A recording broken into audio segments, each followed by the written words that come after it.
America fame and fortune. This video is purely for entertainment and does not infringe on copyrights or laws. The rights to the novel and image belong to the original author. We do not claim ownership. Don't like waiting and want to listen to this fanfic in full now? Subscribe to our Patreon, where you'll find the best fanfics. Chapter 251 Unforgivable. Early in the morning, Leonardo woke up from his apartment in the Upper East Side, glanced at the time on the wall clock, and patted Sienna Miller's bed next to him. "Get up, lazy guy," he urged. "Aren't you going to make breakfast for me?" Sienna finally got on with this guy and sat up immediately. "I'll go." A few minutes later, the two washed up and went to the living room and kitchen respectively. Leonardo turned on the computer to deal with emails and habitually clicked on Google and found that Martin, that bastard, was the third most searched keyword in the entertainment column. Clicking it casually, the screen was full of photos and gossip about Martin and Blake living together. Looking at the comment area under a few web pages, it was all blessings from fans.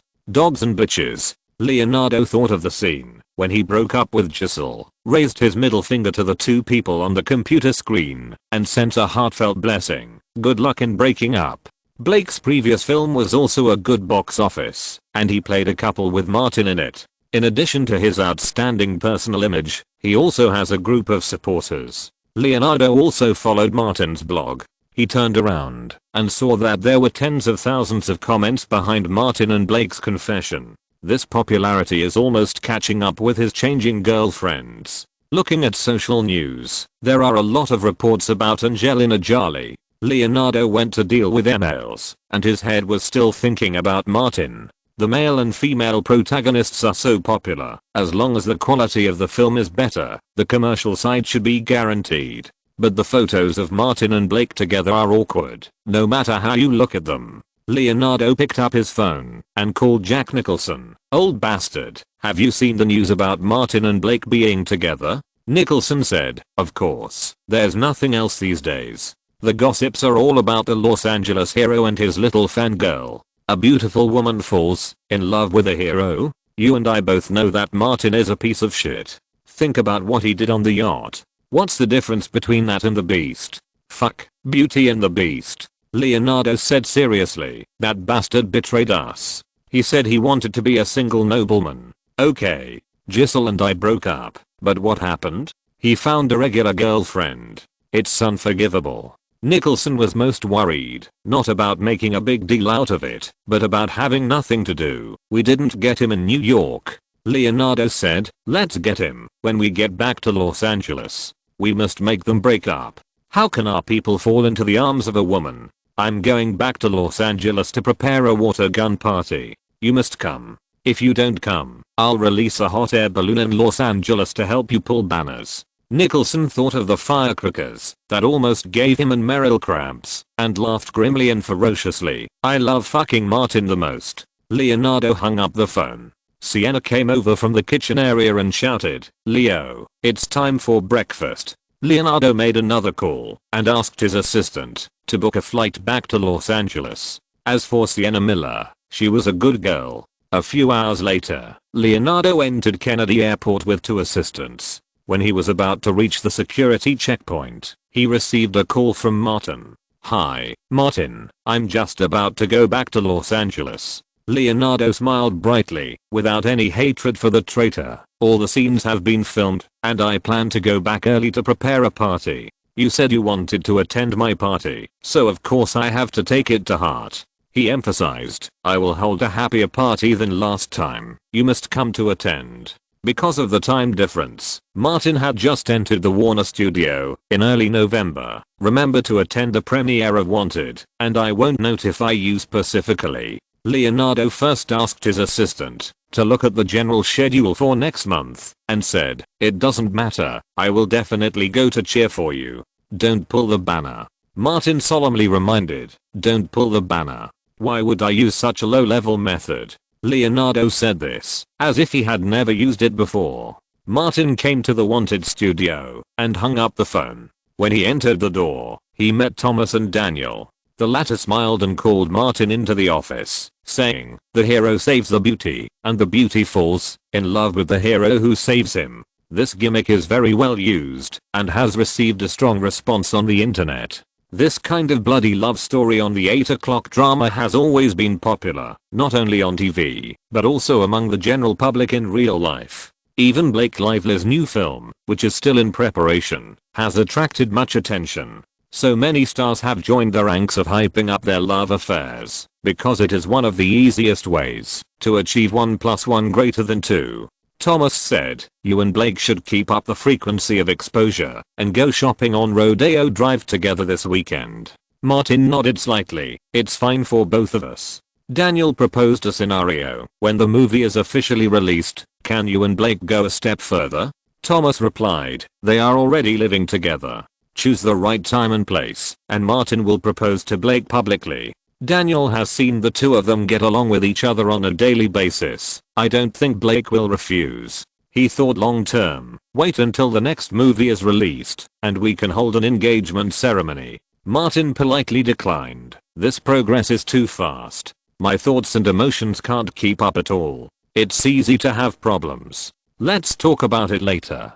Daniel glanced at Thomas, and seeing that Thomas didn't try to persuade him, he gave up the plan. He added, "In terms of regular publicity, you will mainly be required to attend several road shows, media and theater managers previews, and an interview with Warner TV." The last interview with Alan's talk show was not pleasant, so Thomas deliberately added, "The interview is Helen's show, the one you saved at Burbank High School. She became famous because of the Burbank High School incident, and the interview show has a very high ratings." Martin replied, "Okay." After discussing the business, Martin and Thomas left the wanted studio. Walking on the sidewalk of the studio, Jessica came over, and the three of them walked towards the cold drink shop together.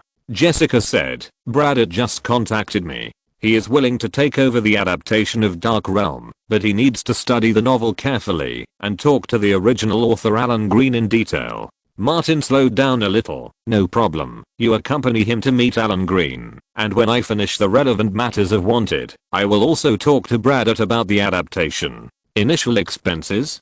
Jessica asked. Martin said directly, "In your or means name, set up a new studio, and the expenses will be paid by the studio."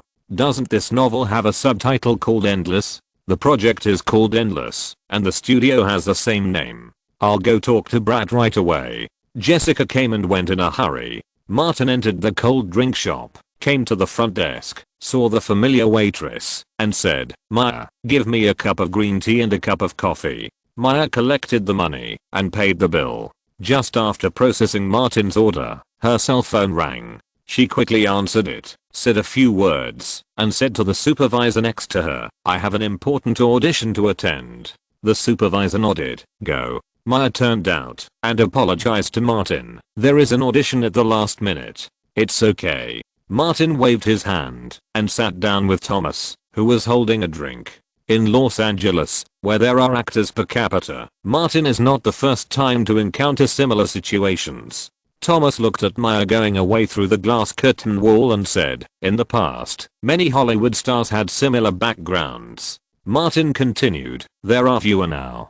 Thomas nodded slightly. "There are more and more actors like Blake in Hollywood." Martin understood what he meant. Second generation stars in the industry are born with advantages. It seems that this is not only the case in the entertainment industry, but also in other industries. It's becoming more and more common. Thomas was just from an ordinary middle class background and felt something about this. If you don't have a good family, you have to find a good godfather. He took a sip of coffee. "As for the Transformers I mentioned to you, Spielberg's godson got the leading role. Although that guy is not famous, he is famous for causing trouble." Martin asked, "What's the situation with Nolan?"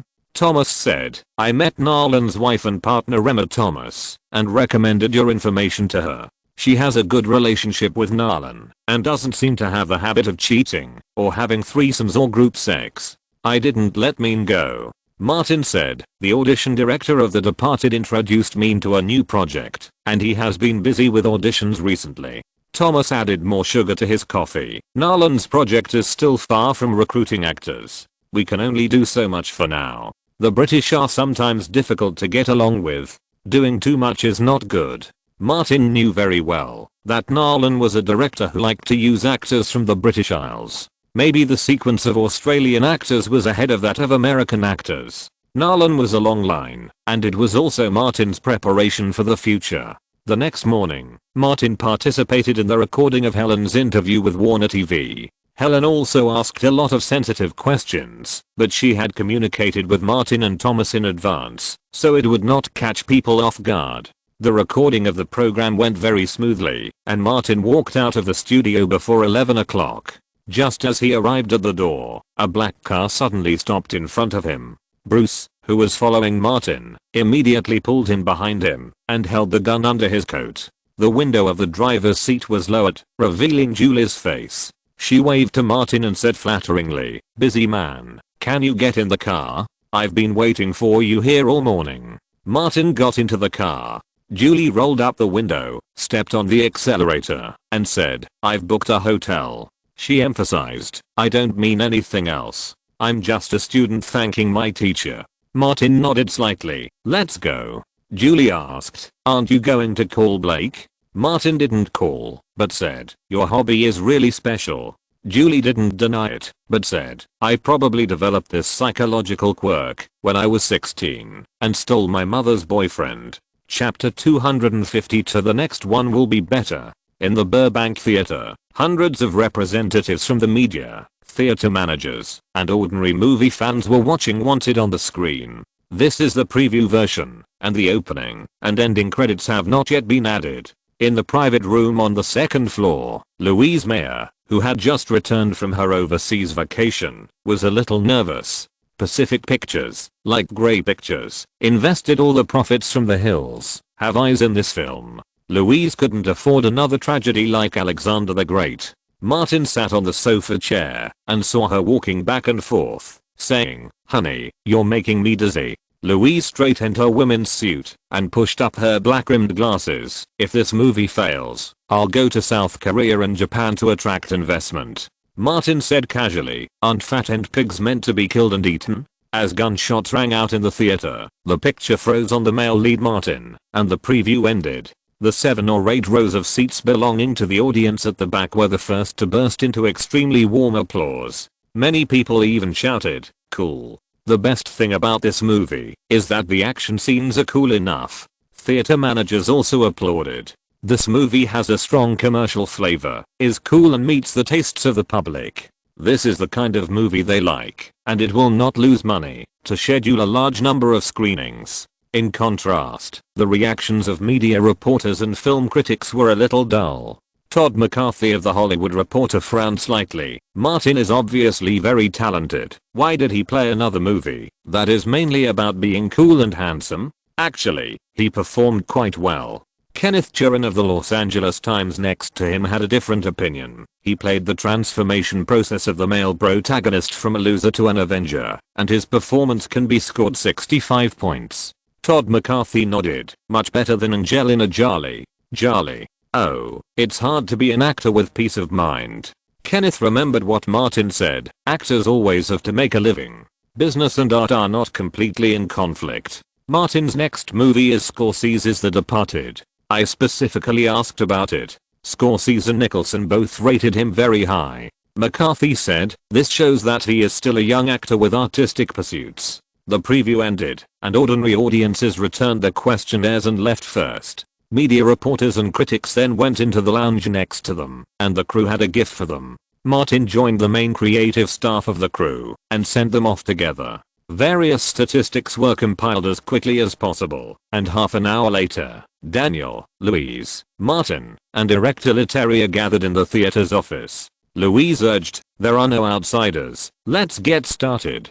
Daniel, the representative of the distributor, picked up the statistics of the preview audience. "The average score of ordinary audiences is A." Martin nodded. "A good start." Daniel picked up the second one. "The average score of theater managers is A+. Louise smiled immediately. "It seems that our scheduling will not be very bad. 3,000 theaters should not be a problem, right? Although it is R-rated, based on the preview reputation of theater managers today, I can guarantee 3,300 theaters." Daniel was very confident. A plus shows that the business managers who are really at the forefront of the film market are very optimistic about the prospects of Wanted. Louise asked, what about the critics and the media? Daniel took a look. It's not bad either. Most of them are good and medium reviews, and there are fewer bad reviews. Martin also has the title of executive producer and has a say in many things. He asked, can we do word of mouth marketing? Of course. Daniel said, let's start today. The good reputation of a film is related to the quality of the film, but operation is also the key. The best movie of a certain film can be said to be a masterpiece. Louise breathed a sigh of relief, and as she walked out, she came to Martin and asked, are you coming to my house tonight? Martin originally wanted to take a break tonight, but now it was going to be another round of battles. He had a headache and said, don't go tonight, let's go now. Louise said without hesitation, let's go, get in the car. Martin looked at Bruce, who made a phone call, and shook his head slightly. The two bodyguards hiding in the dark did not notice the paparazzi following them. Martin drove Louise's Mercedes and took her to the south slope of Sherman Oaks. On the way, passing by the Olsen sisters' house, Martin saw the closed door and asked, have they moved away? No. Louise said simply, the whole family went to New York for vacation. Martin didn't ask any more questions and drove into Louise's mansion. As soon as he entered the living room, Louise called Kelly. Kelly Gray cursed and went online, but did not hang up the phone. Just this afternoon, the crew and Warner Brothers hyped up the male and female protagonists of Wanted and launched a word-of-mouth marketing offensive. Rotten Tomatoes was released immediately, and the freshness reached 84%. MTC also announced the film's comprehensive media score, 75 points. This is a very good media reputation among R-rated action movies. In fact, from the media's word of mouth, there is a general standard for judging whether a film is good or bad before the screening. Those films that opened various ratings and published various comment data early after the preview are often not very bad. On the other hand, some films that waited until the film was released nationwide before Rotten Tomatoes and MTC were released, the probability of bad films increased exponentially. Hollywood is particularly skilled in methods such as controlling reviews. As a result, various good reviews about Wanted flooded into traditional paper media and the internet. Entertainment Weekly published a soft article with a large and black title. Wanted is definitely one of the best action movies this year. On the internet, there are similar articles. Wanted is Martin Davis' best action movie. Kenneth Turan praised the film in his column in the Los Angeles Times. I think Wanted sets a new benchmark for violent aesthetics. The performance of the male lead Martin Davis is always outstanding, successfully interpreting the character's personality transformation from weakness and repression to explosion. At the same time, Jolly appeared on Oprah's talk show. When the two hypocritical women hugged each other tightly, the background was the poster of Wanted. Martin participated in many roadshows such as the University of California, the University of Chicago and Las Vegas, and often took Blake out to go shopping and show their love to attract attention to the film. Every exposure of the male and female protagonists before the screening, and every bit of attention attracted, may be converted into real box office figures after the screening. The combination of heroes and saints is attractive enough, at least in North America. At the end of October, the North American Theater Alliance announced the number of theaters where Wanted opened, which was as high as 3,350. The theater is very optimistic about the box office prospects of this film. On Martin's blog, the fan groups that Jessica and Emily joined all mobilized to call on Martin's fans to go to the theater to watch the movie as soon as possible.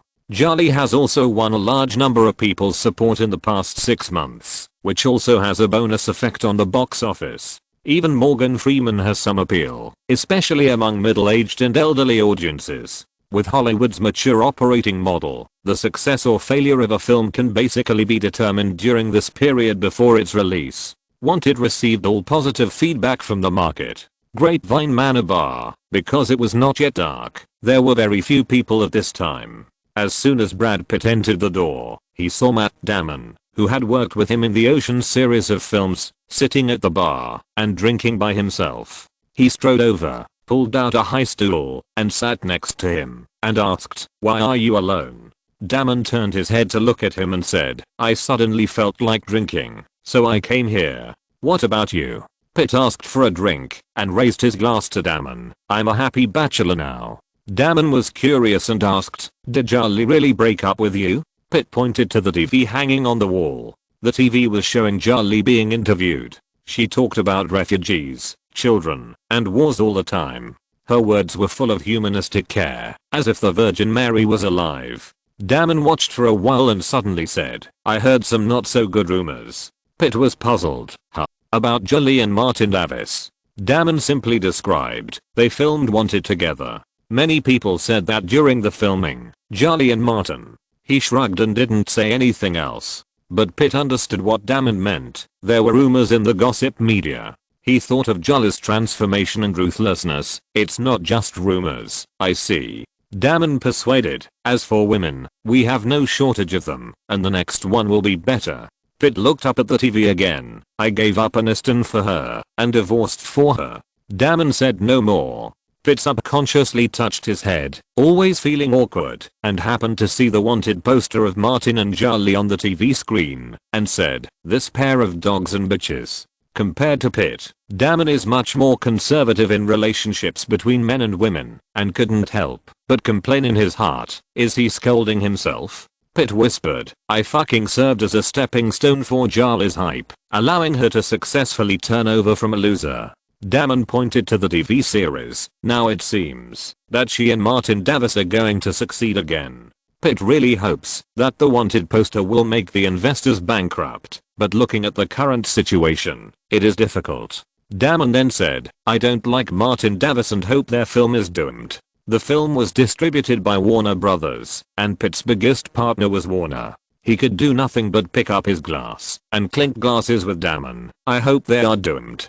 Damon drank a glass with Pitt, thought for a moment, and then said, there will be a party in a few days, initiated by Harvey Weinstein, and Ben Affleck and I will attend. In addition, Quentin Tarantino and Robert Rodriguez will also be there.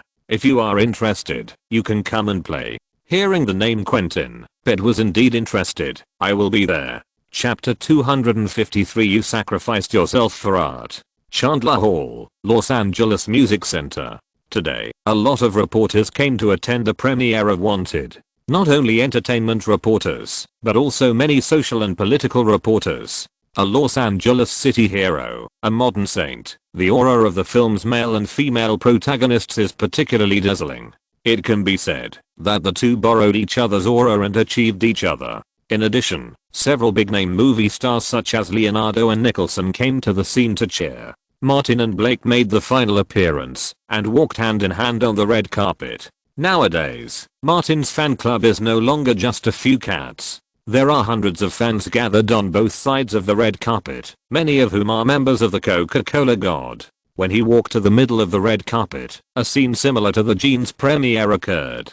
Hundreds of fans took out red cans of Coke and shouted loudly, Coke God, forever. Martin made a toast gesture in response. Coca-Cola logos can be seen everywhere at the premiere. Martin came to the media area, and after the routine interview, he took Blake to the Coca-Cola background board for a photo. The two had practiced posing their most handsome and beautiful faces, looking at each other affectionately, and letting the reporters take pictures. The love between male and female stars must be shown, no matter how fast it dies. Blake followed Martin into the Chandler Hall and asked, you are the leader of the Coke God cult, so I'm the leader's wife. Martin took her to the lounge to wait for admission and said, the title of wife is too old, it should be the saint of the Coke God cult. Blake asked curiously, similar to Joan of Arc. No. Martin whispered, it is a saint who serves the leader.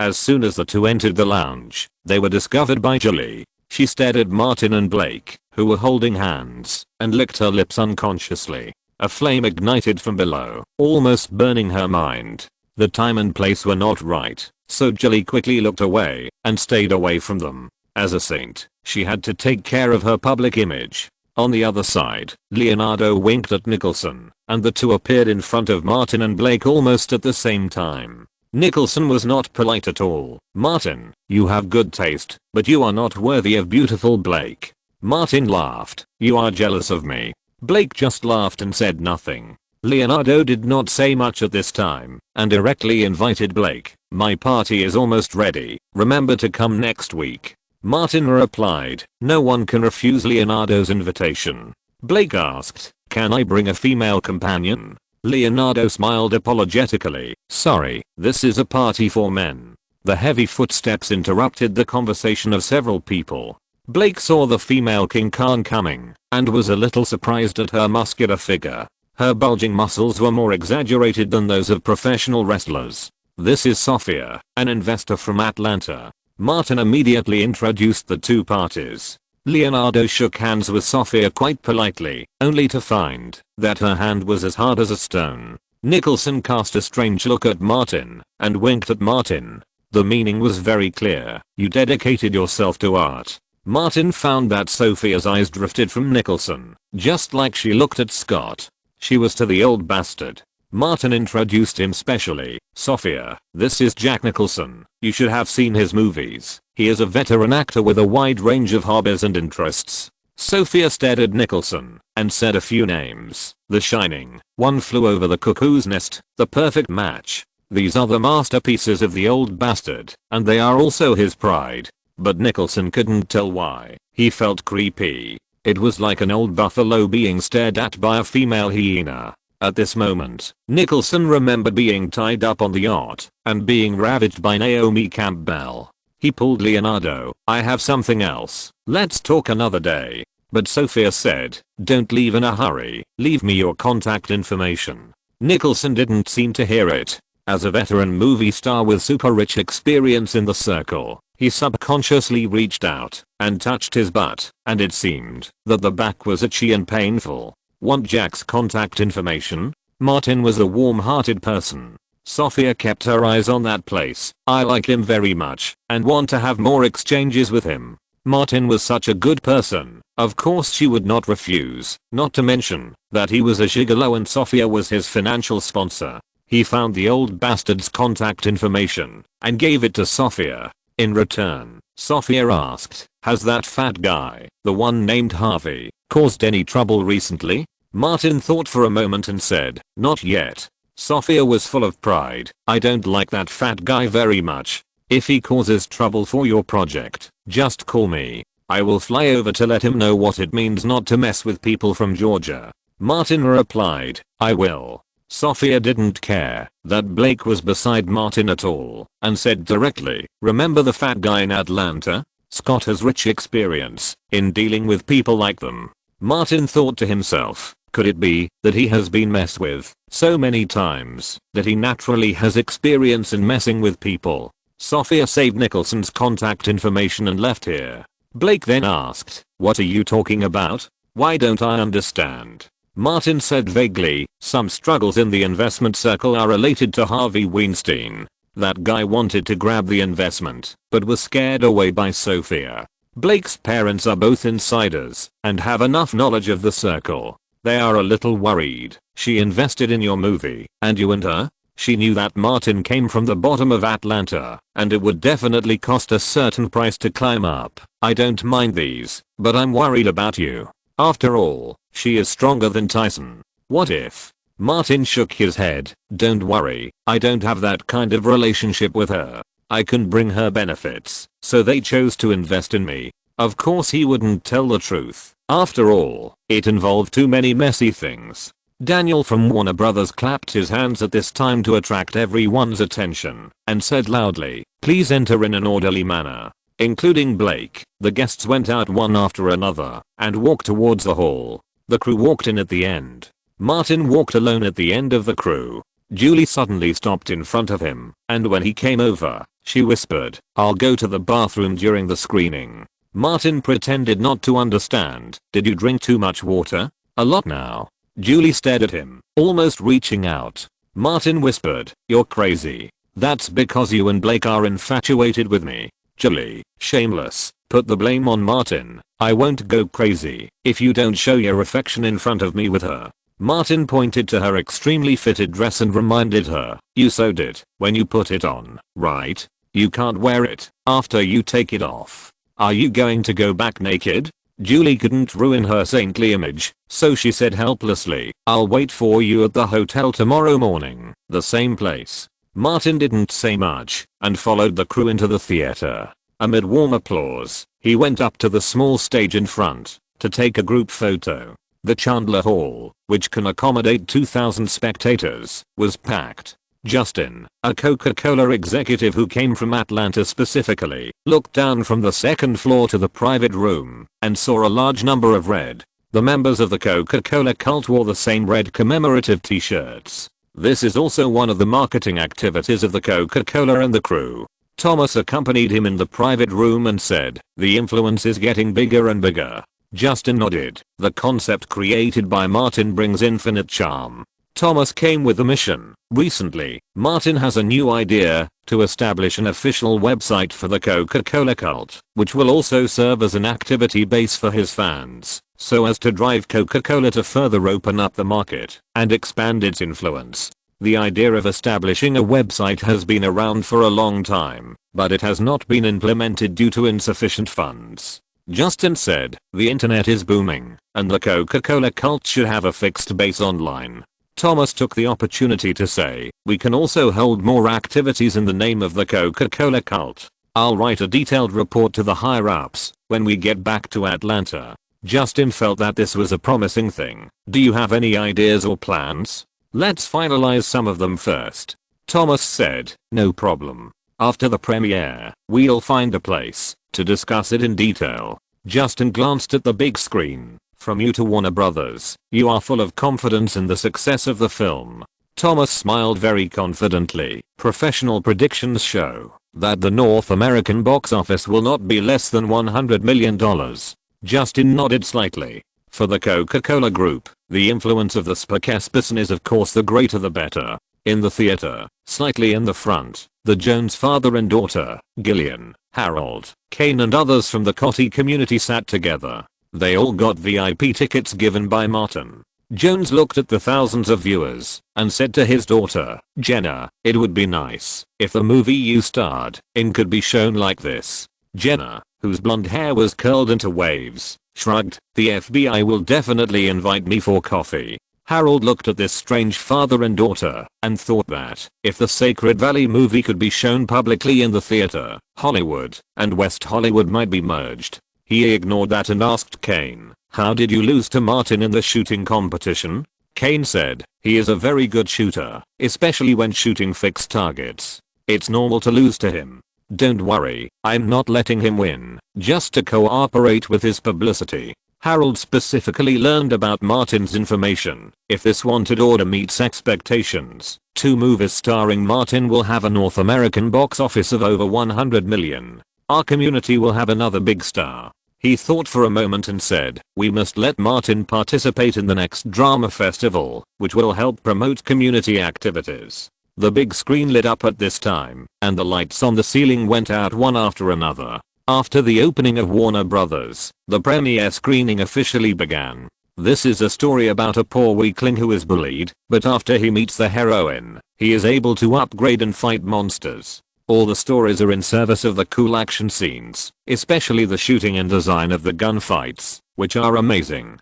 Compared with the silly male protagonist, Martin is stronger after getting rid of his identity as a poor loser. For example, he almost killed his ex-girlfriend and the person he cheated on. After beating them up, he dragged the heroine in from outside the door and kissed her madly. In short, after the male protagonist's identity changed, his personality gradually became stronger, which is more in line with the ordinary people's imagination of a poor loser who becomes rich overnight, the most typical of which is beauty, power, and money. He controls the life and death of others, has money to enjoy life, and has the company of the heroine, without losing his principles and bottom line. If nothing unexpected happens, there will be 2 more chapters later.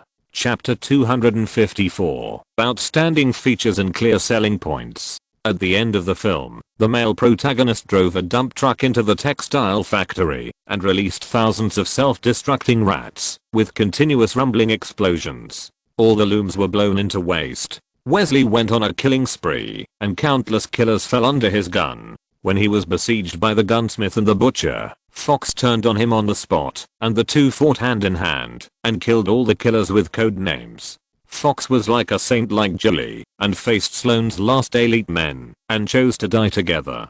Wesley and Sloane started a duel. The ending was naturally that the bad guy must die. At the end of the film, Sloane spit out blood from his mouth and said, "Do you think this is the end? Our power is beyond your imagination." Wesley blew his head without hesitation and said the line on the commemorative coke in the film, "I control my own life." Assistant director and action director Chad, screenwriter Brat considered a follow-up and deliberately left a sequel tale. The full copyright of the comics and the film is in the hands of Martin's studio, which has enough freedom for secondary creation. Such a film, which uses coolness as its selling point and has a high degree of action, won the audience's extremely warm applause as expected. The expectations created by the publicity are consistent with the quality of the film itself, and the audience is naturally satisfied. Warm applause rang out in Chandler Hall. Leonardo asked Nicholson next to him, "What do you think of Martin's film?"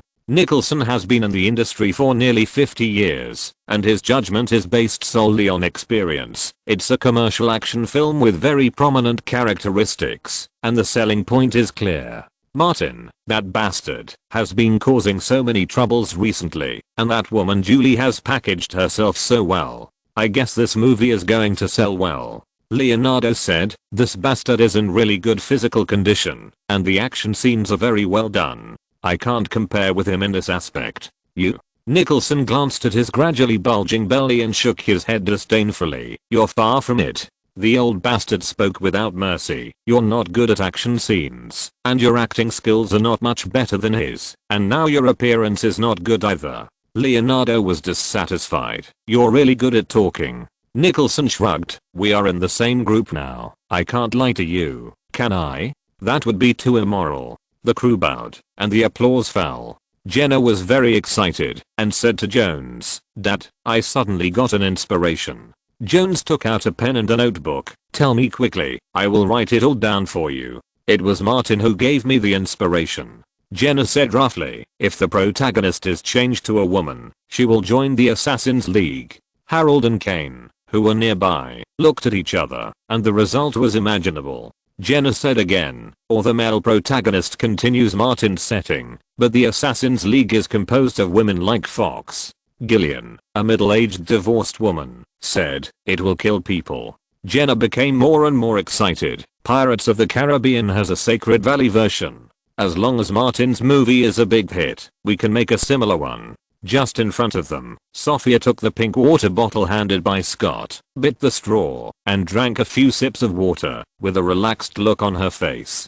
"This movie looks very cool, like a successful type. The investment is going to make money again, and I will go back to invest in Martin." The premiere ended, and the audience left one after another. Harold and others went to the first row to express their congratulations to Martin. Martin hugged them one by one and said, "Thank you. Thank you for your support." After seeing off the guests who came to participate in the premiere, Martin took Blake and prepared to go back. Julie, who was walking in front, suddenly turned around and smiled at Martin. Martin nodded slightly, as if he was just saying hello.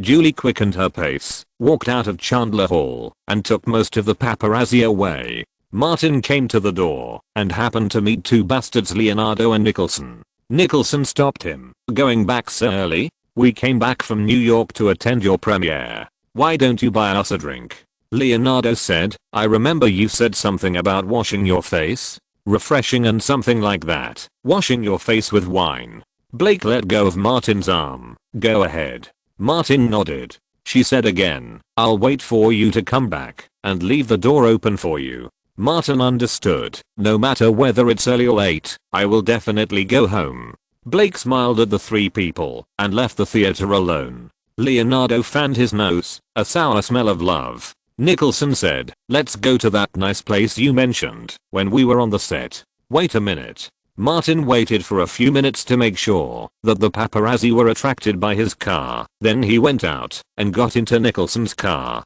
The three of them went straight to the club that Martin and Craven often went to. Martin went backstage and skillfully ordered the dancers. After a short wait, the three dancers who had just washed up entered the VIP room. Leonardo asked for the blonde with long legs. Nicholson, the pervert, specifically asked for a black woman who looked like Naomi Campbell. The one who came to Martin's side was a Latin girl with fair and smooth skin and a hot body. Martin raised his glass and said to the two men, "Let's get started." The hot lap dance began, and Leonardo asked, "That's it?" Martin took out a dollar bill and stuffed it into the waistband of the Latin girl's pants, saying, "Jess, further service. You still remember my name." The energy and spirit that had been consumed by the premiere came back immediately. Leonardo's voice also changed. "It's really refreshing. My mind is much more active now. I have a new idea about the water gun party." Martin asked, "Can you reveal something?" Leonardo replied in Martin's tone in New York, "This kind of thing is not exciting if it is said first." Martin also played like this in New York. "Okay, let me see what new tricks you have. I hope it's not three grown men holding guns and pointing them at each other on the beach or in the courtyard of a villa.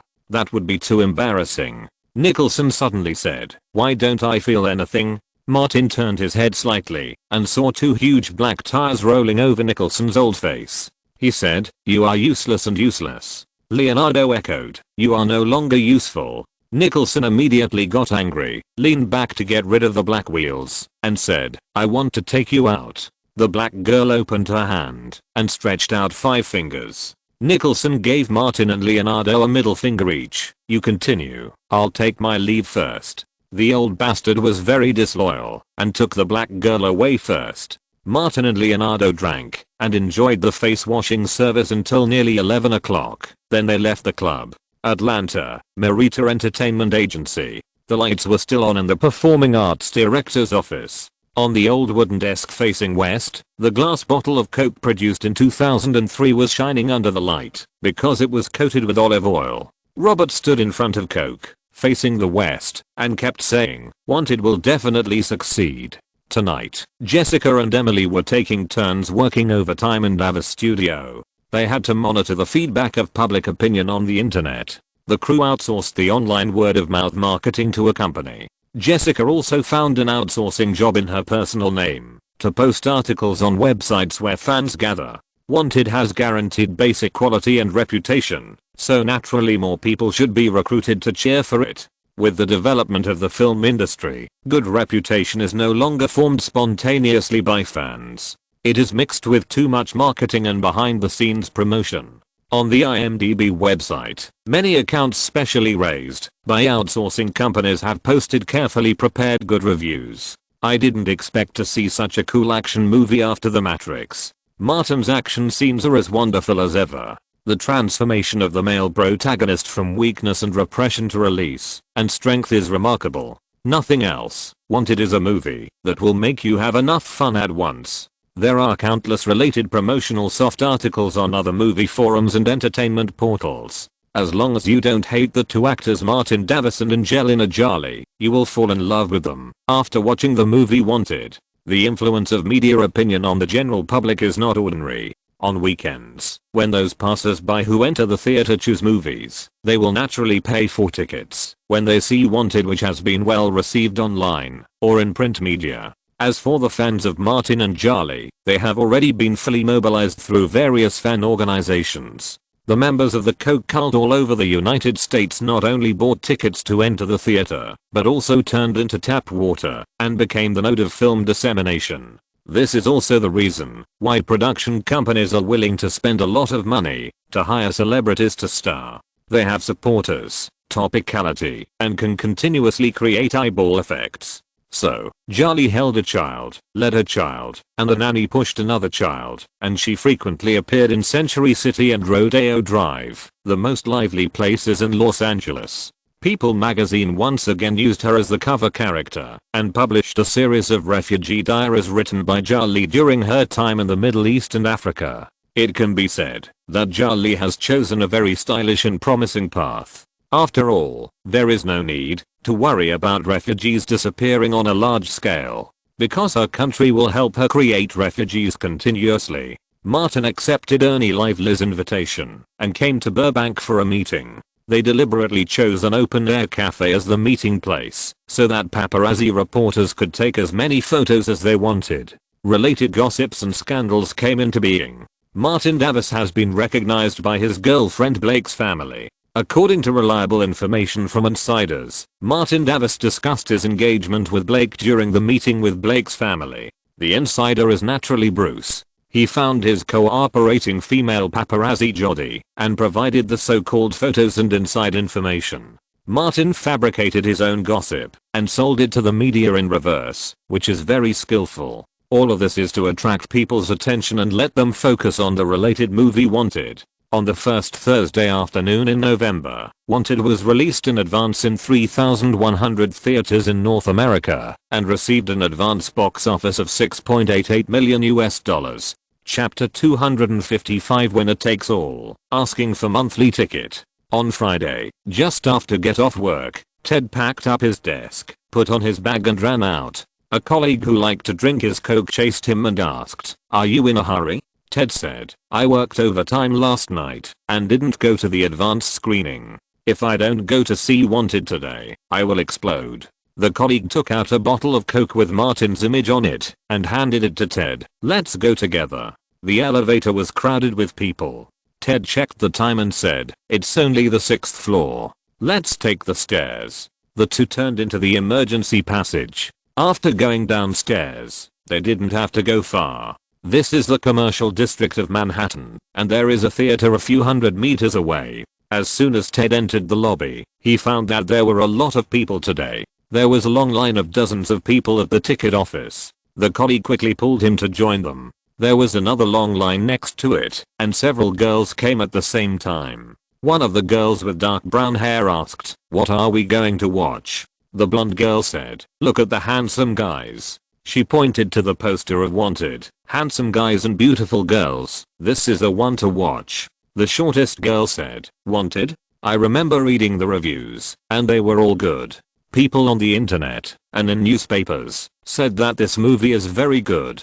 A boy nearby said, "Yes. This movie is super good, and the reputation is very good." Although the girls didn't say anything, they decided to buy tickets for this movie. What's more, there is a promotion. With each movie, a small bottle of Coca-Cola is given. This also influenced some people's choices. A large poster hung in the theater. "Watch Wanted. Martin Davis invites you to drink Coca-Cola." After buying the ticket, Ted took the free Coke and raised it towards Martin's poster. The colleague next to him said, "May the world have Coca-Cola." At the same time, in Atlanta, an AMC theater near the Northville community, Elena, Lily and Hall entered the theater together. Because they had to wait for Hall to finish his homework, they came a little late. The theater was quite full, so we could only choose seats at the back. Hall opened a Coke and drank it in one gulp, his eyes fixed on the Cokes in the sister's hands. Elena threw him a bottle. "If you don't want to become fat, drink less." Lily didn't say anything, but concentrated on counting the number of people. Listening to the little sister mumbling, Hall asked, "What are you doing?"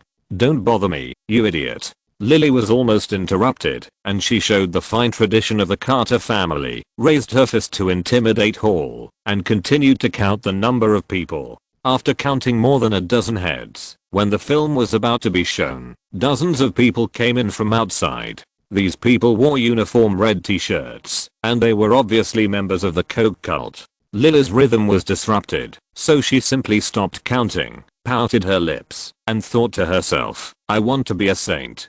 Hall gloated, "You can't count them, right?" Lily raised her fist and pounded on Hall's head like her sister did to her. "Idiot, shut your stinky mouth." Hall's face was full of sorrow, but he had been suppressed since he was a child, and there was nothing he could do except shut up. Elena said at this time, "No need to count. Looking at the attendance rate of this theater, the box office will definitely not be bad. A big hit." Lily clasped her hands together. "It must be a big hit." Elena took Lily's bottle of Coke, opened it and took a sip. Compared with Lily, she was much calmer, and this movie would definitely be a big hit. On Friday, as a large number of audiences entered the theater to watch the movie and the number of people who rated it reached the requirement, the IMDb rating of Wanted was officially unblocked, and the average user rating was as high as 8.2 points. As for how much of it was operated, even the outsourced water army company couldn't tell clearly. In the rating of CS theater audiences facing the first tier market, Wanted received an A in the overall rating. This means that the film has a good commercial index.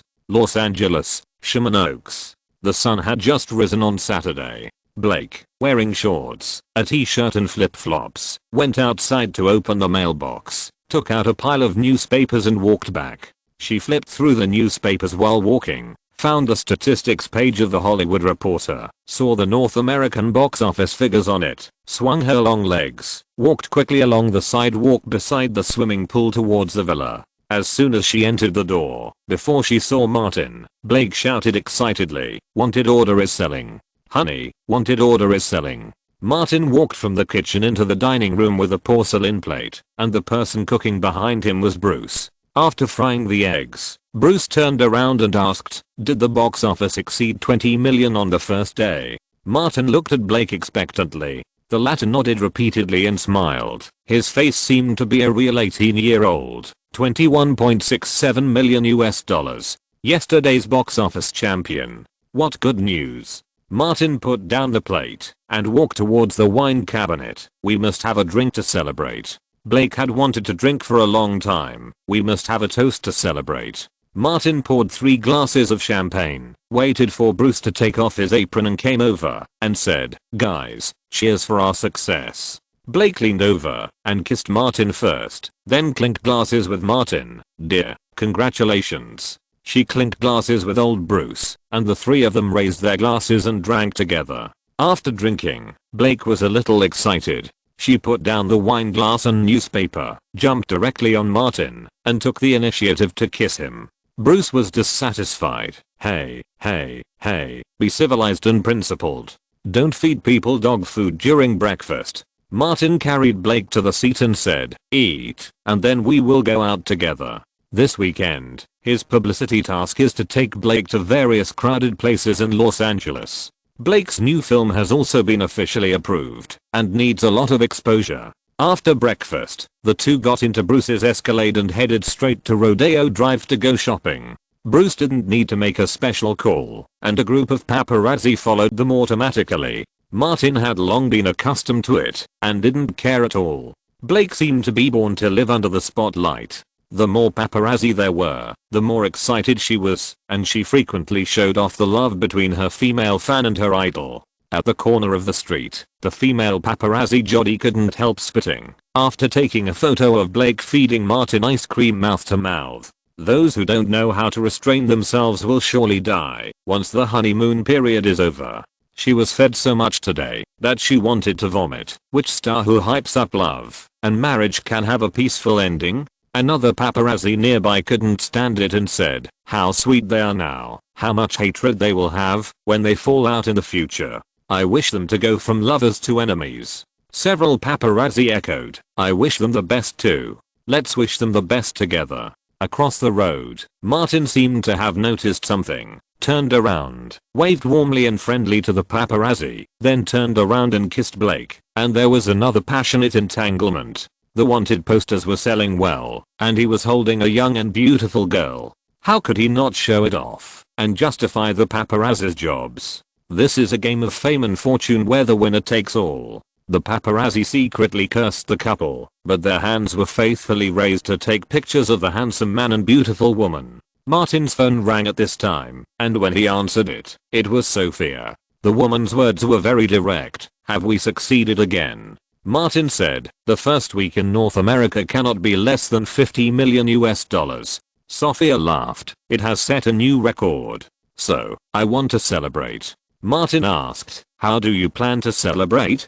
Sophia said, "That old man Nicholson is good. Do me a favor and ask him out. I will buy him a drink." Martin could roughly guess what she wanted to do, considering the safety of people's lives, and reminded, "The old man is almost 70 years old. It will kill people." He did not give Sophia the opportunity to make another request. "I have something urgent here. Let's talk another day." In the hotel, Sophia heard the busy tone on the phone receiver, but she was not angry. She was in a good mood today because the wanted posters she invested in were selling well. After working hard for so many years, Sophia saw very clearly that nothing is more real than money. Scott walked over with his legs apart and asked, "Isn't that old man coming? Let him go for Martin's sake." Sophia stopped thinking about these things and dialed the number in Atlanta. "Vincent, it's me. Have you seen the latest box office statistics? Martin's movie is a big hit again. What do you think?" Vincent didn't even think about it and said directly, "Of course we have to continue investing. Does he have any new movie projects?" Sophia said, "There should be. I asked him the day before yesterday. It seems to be a thriller, suspense and action type, similar to this Wanted order." Vincent said again, "The facts have proved that Martin is trustworthy and worthy of investment. You just make the decision there. Okay, continue to invest in new movie projects starring Martin." Sophia hung up the phone and felt better and better. She especially wanted to exercise. She walked towards the fitness room attached to the suite and looked back at Scott. "Come over." Scott followed obediently. He was used to what was going to happen next. In addition to having to endure for a while, Sophia takes care of everything, including food, clothing, housing and transportation, and gives him pocket money of no less than 5 figures every month. Where can a man of his age who has no special skills find such a job? More than a year ago, Scott chose to lie flat, and it was particularly comfortable to lie flat, and he could occasionally buy gifts for his children. Compared with his wife Emma, who ran away with someone unknown, Scott thought he was a qualified father. Soon, the man's cry came from the gym, without pain, but with pleasure.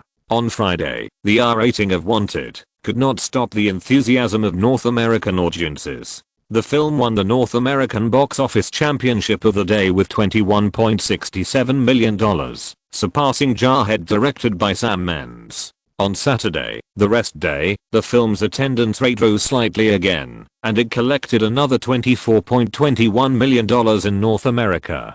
Jarhead and Chicken Story, released at the same time, were all firmly pressed under the Wanted, and it was impossible to turn over and surpass. Although the box office of all the publicly released movies will decline on Sunday, Wanted still leads the way, and finally won the first North American box office champion in November with a box office of $68.55 million.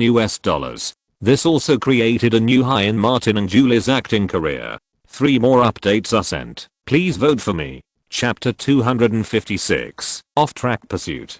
Early Monday morning, Martin got off the electric car and entered the Wanted studio of Warner Studios on time. With a bang, more than a dozen laces exploded, and countless ribbons and sequins flew and fell, landing all over Martin's head and body. Extremely warm applause rang out, and everyone was applauding. For the film's big sales, for Martin, the male lead and project promoter, and for the bonus they could get. When a Hollywood movie is a big hit at the box office, all the regular employees of the crew will get benefits. The worst is a bonus. Martin applauded with everyone, and kept saying loudly, "Thank you.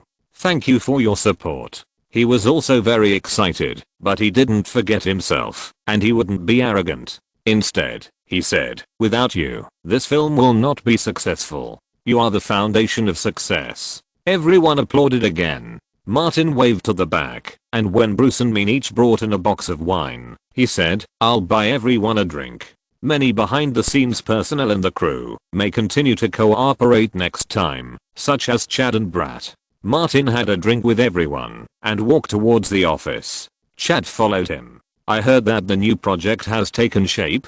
he asked. Martin took the novel Dark Realm from the desk and gave it to him. "Brad is planning to adapt the script. According to my idea, it will involve a lot of action scenes. If you are willing, you can continue to serve as the action director and assistant director." Chad replied, "I don't have to bother looking for a new job. The chance of success is greater when working with successful people." His previous job, Hellblazer, was not very successful, and Warner Brothers directly cut the sequel project.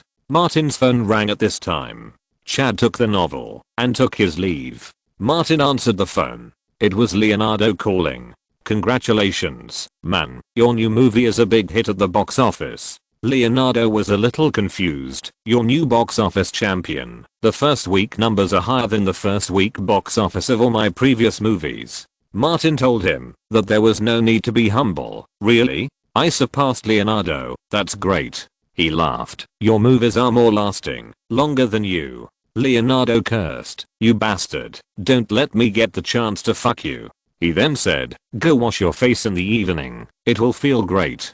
Martin smiled. "You call the old bastard, and I'll call a few friends here to go together." Leonardo responded, "Okay." There was a knock on the office door from outside. Martin hung up the phone and said, "Come in," and a staff member walked in with Sophia. Sophia didn't waste any words and said directly, "I want to invest in your new project. No matter what it is, I will invest." How could Martin refuse the money offered by the sponsor? He said, "No problem. The script of the new project has not yet been adapted. Wait for me to notify you."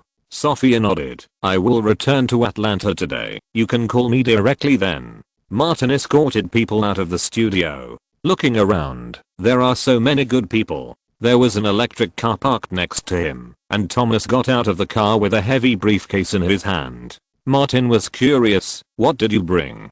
Thomas smiled. "Many agents in the company have passed me the information of their directors, hoping to join your new project." He emphasized, not only new directors, but also some famous directors. Martin returned to the studio first, and when Thomas caught up, he asked, "Why am I so popular now?"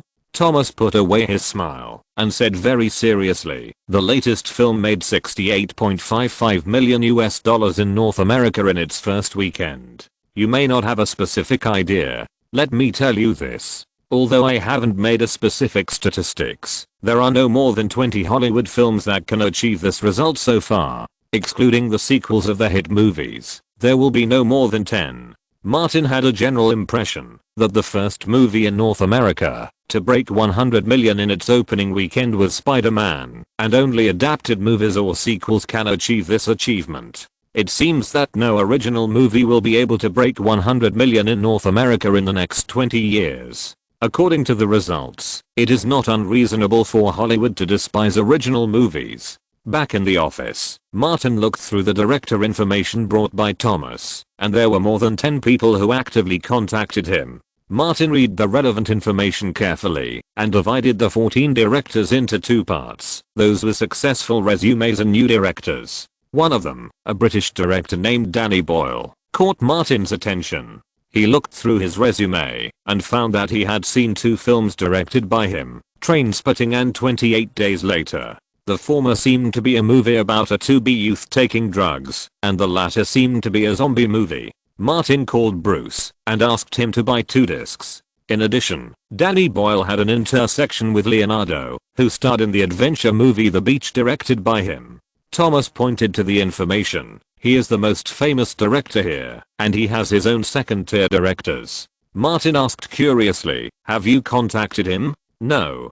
Thomas explained simply, "After I entered the project into the company's database, Danny Boyle contacted me. He has read the novel Dark Area and is very interested in adapting it." Martin said, "You talk to him first, and I will find a suitable opportunity to talk to him as well." At the same time, at Paramount Studios, the crew of The Pursuit had just finished the last pre-screening promotional event. The heroine Jennifer Aniston came out of the studio. The hot air under the spotlight made her feel particularly uncomfortable and a breathless feeling. Not only these, but also the big hit Wanted last weekend put her under great pressure. The Pursuit was released this weekend. The first weekend will be against Wanted, and Aniston will have a direct confrontation with Charlie. What will the media say if she loses? The first week of release cannot beat the second week of release. Is Aniston not a match for Charlie? It's endless gossip hype again. The male lead Clive Owen passed by and said hello. Aniston smiled and nodded in response, but she was a little disappointed. His box office appeal was too poor. When this film was shot, King Arthur had not yet been released, and the market response to King Arthur was terrible. Aniston couldn't help but sigh secretly. Charlie had a good helper in Martin Davis. The market appeal of the leader of the coke cult was huge, which was not comparable to that of an artistic person like Clive Owen. Look at Martin and Charlie, they simply turned the gossip into a French feast. "Hi, Jen." A familiar voice came from behind. Aniston turned her head and saw the face of her ex-husband Pitt that disgusted her, and asked coldly, "Why are you here?" She found that behind Pitt, there were Matt Damon and Harvey Weinstein and several others, and she roughly understood. Weinstein Films is one of the distributors of The Departed. Pitt pointed to the cafe across the street and said, let's chat for a while. For the sake of the past. Aniston didn't want to argue with anyone in this crowded place, so she left the studio first, crossed the main road of the studio, and entered the cafe across the street. Pitt followed and sat across from her. Aniston said as if she was facing a stranger, please tell me if you have something to say. Jane, give me a chance, okay? Pitt seriously suspected that he was fooled by Charlie. Compared with the slut, he couldn't help but think of Aniston's good points. I leave Charlie, and we go back to the past, okay? Aniston suddenly wanted to laugh, but forced herself to hold it back. She broke up with you, and then you came back to me? Do you think I'm easy to bully? I don't want to get entangled with you guys, but it doesn't mean I'm stupid. But Pitt said, I just made the same mistake that all men make. Aniston interrupted him. Why did she break up with you? Aren't you deeply in love? Martin Davis. She is a slutty woman. You just left me, and she got together with Martin Davis. Pitt tried to stay calm. Maybe Martin Davis loves her to a deeper level. He said sincerely, Jane, let's go back to the past. Impossible. Aniston figured out the cause and effect. Didn't want to see Pitt again, so she got up and left. Pitt stood up and wanted to chase after her, but many people around him looked over, so he didn't chase after her for the sake of his face. Aniston walked along the main road of the studio towards the parking lot at the main entrance. At this moment, Pitt's words stirred back and forth in her mind, making her realize a reality. Pitt kicked Charlie because she was hurt.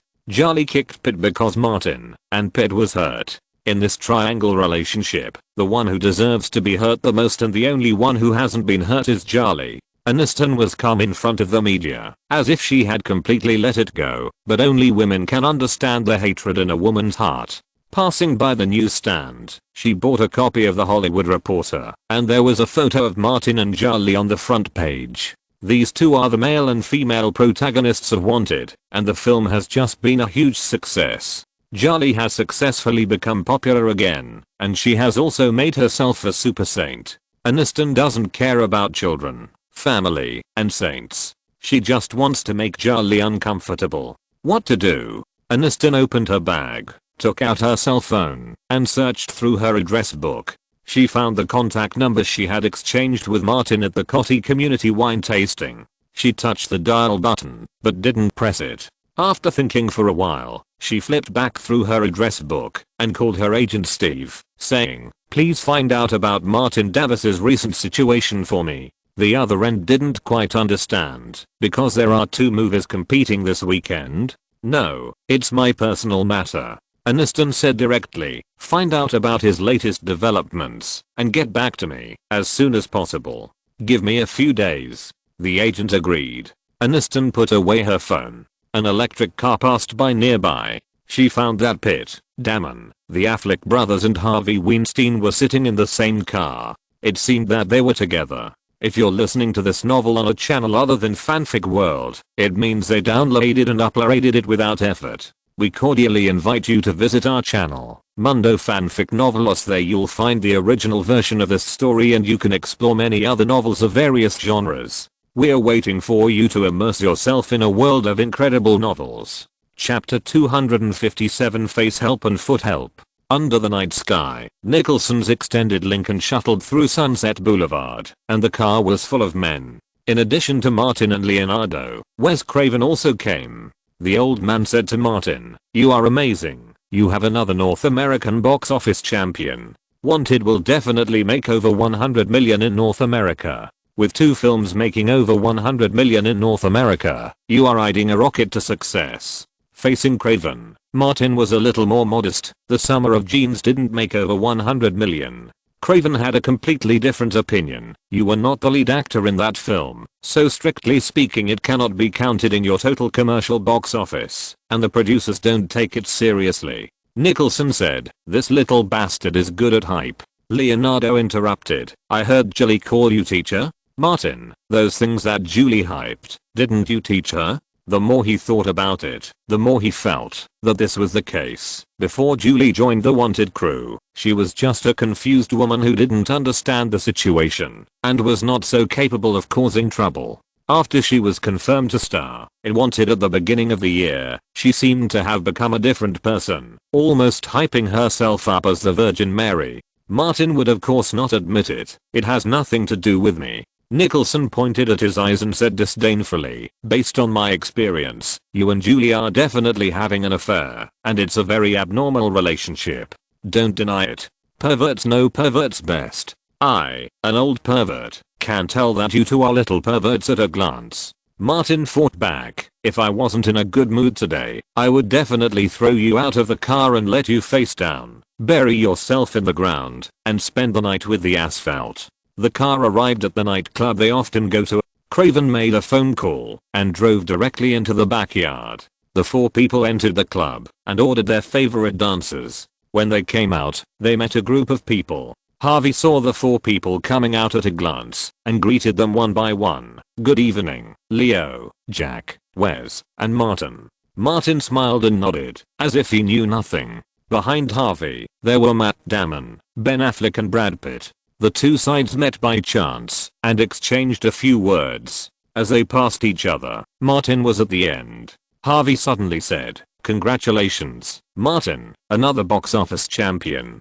Martin was naturally quite polite in front of others. "Compared to what you have done, my achievement is insignificant." Harvey looked at him and smiled kindly. Pitt interrupted, "You did a good job." Hearing this, Martin unconsciously thought of something else. He glanced at Damon and said, "Brad, thank you for recommending Plan B on the set of The Departed. Without your recommendation, I wouldn't have gotten the second lead." Damon's eyes immediately turned to Pitt, but he said nothing. Pitt responded calmly, "Plan B is not mine alone." Martin nodded. "Anyway, thank you." Pitt smiled, "Very charming." Martin followed Nicholson upstairs together. When the four of them went upstairs, Harvey called them, "Let's go and choose the girl we like. Quentin and Robert are waiting for us." He patted Pitt and Damon and said, "It's just a small matter." The two had filmed in the same crew before and were familiar with each other. They smiled and followed Harvey to choose people. 10 minutes later, they entered a VIP room. There were already 4 people in the room, 2 of whom were men, Quentin Tarantino and Robert Rodriguez. The other 2 young girls sat on the sofa, their long legs raised to show their white feet. Judging from their attire, they were dancers in the club. The 2 famous directors were very busy. Quentin was talking, and Rodriguez was doing it. Pitt could see clearly that the girl serving Quentin had wrinkled feet, as if she had been in the bath for too long. In comparison, Rodriguez was much more normal. The dancers ordered by Pitt and his men arrived one after another. Quentin only raised his head at this time. His strange appearance and saliva on his lips made him smile a little scary. "You are all here." Pitt greeted the 2 directors. Harvey sat on a sofa and said, "We have established a mutual aid team, supporting each other in Hollywood, and have come this far." Pitt was not surprised. There are many similar organizations in Hollywood, such as the Rascals. Harvey looked at Pitt and said, "Today, we welcome a new member, Brad Pitt." Pitt nodded slightly. Harvey said, "Welcome Pitt to join, but before you officially join, there is a small ceremony." Pitt thought it was a ceremony similar to the Coca-Cola cult or Scientology, and said, "Then let's start early." Harvey clapped his hands, and the dancers who followed them took off their high heels in unison, sat on the sofa, and raised their legs and feet. Quentin, the pervert, opened his arms and said, "Enjoy it all." Almost at the same time, in another VIP room farthest from here, Martin, Leonardo and 4 others were having their faces crushed by the rolling wheels. The wheels were very white and the rubber was very soft. Pressing on the face made people feel very comfortable and refreshed. Leonardo said, "I'm almost addicted to this feeling. Every time the wheels roll over, I feel that my IQ has increased by 10. Martin moved his mouth and nose from between the wheels. "Because your IQ is only 10, Leo." Leonardo couldn't speak as a huge wheel rolled over his mouth, so he could only give Martin a middle finger. Nicholson suddenly patted the white girl's butt in front of him. "I finally understand why I couldn't be refreshed last time."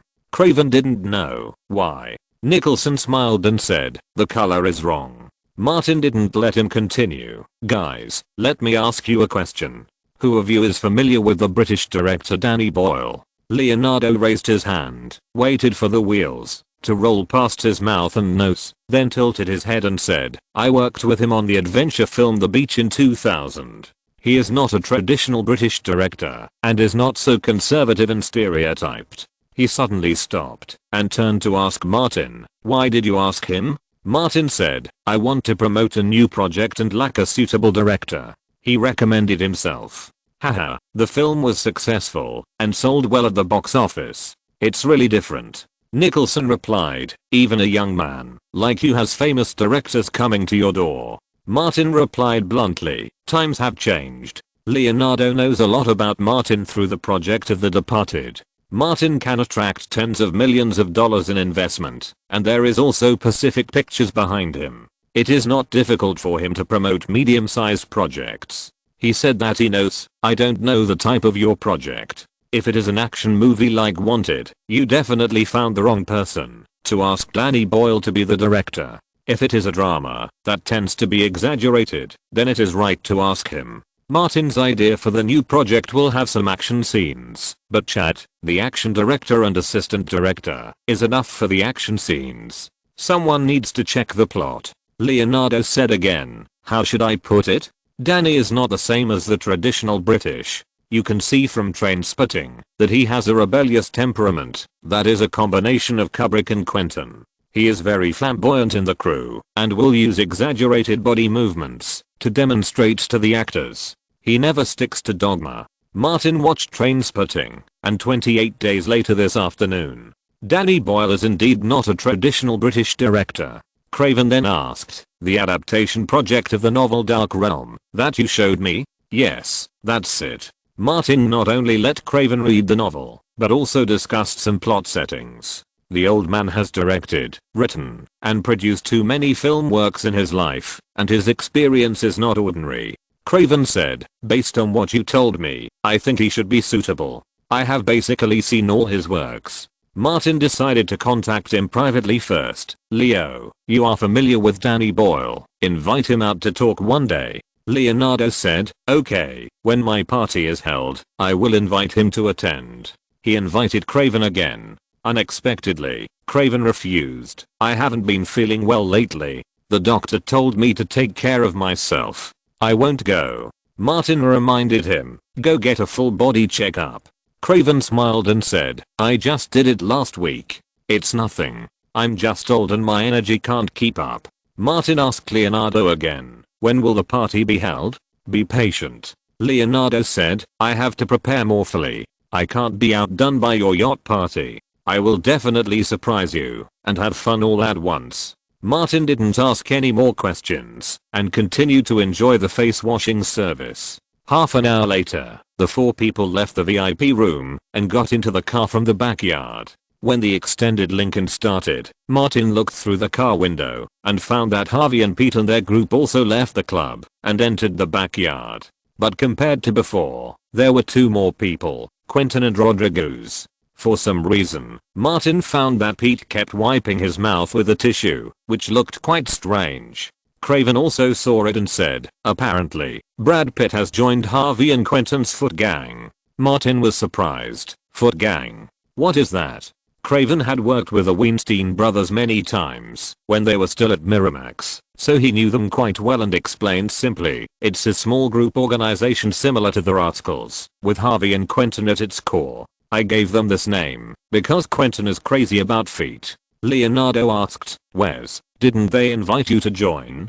Craven blocked his nose. "I'm not interested in licking other people's stinky feet, even if they're soaked in perfume." Nicholson became interested. "They're called the Foot Gang. What about us? What should we call ourselves?" "We can't call ourselves the Coke Cult, can we? That's too cheap for Martin.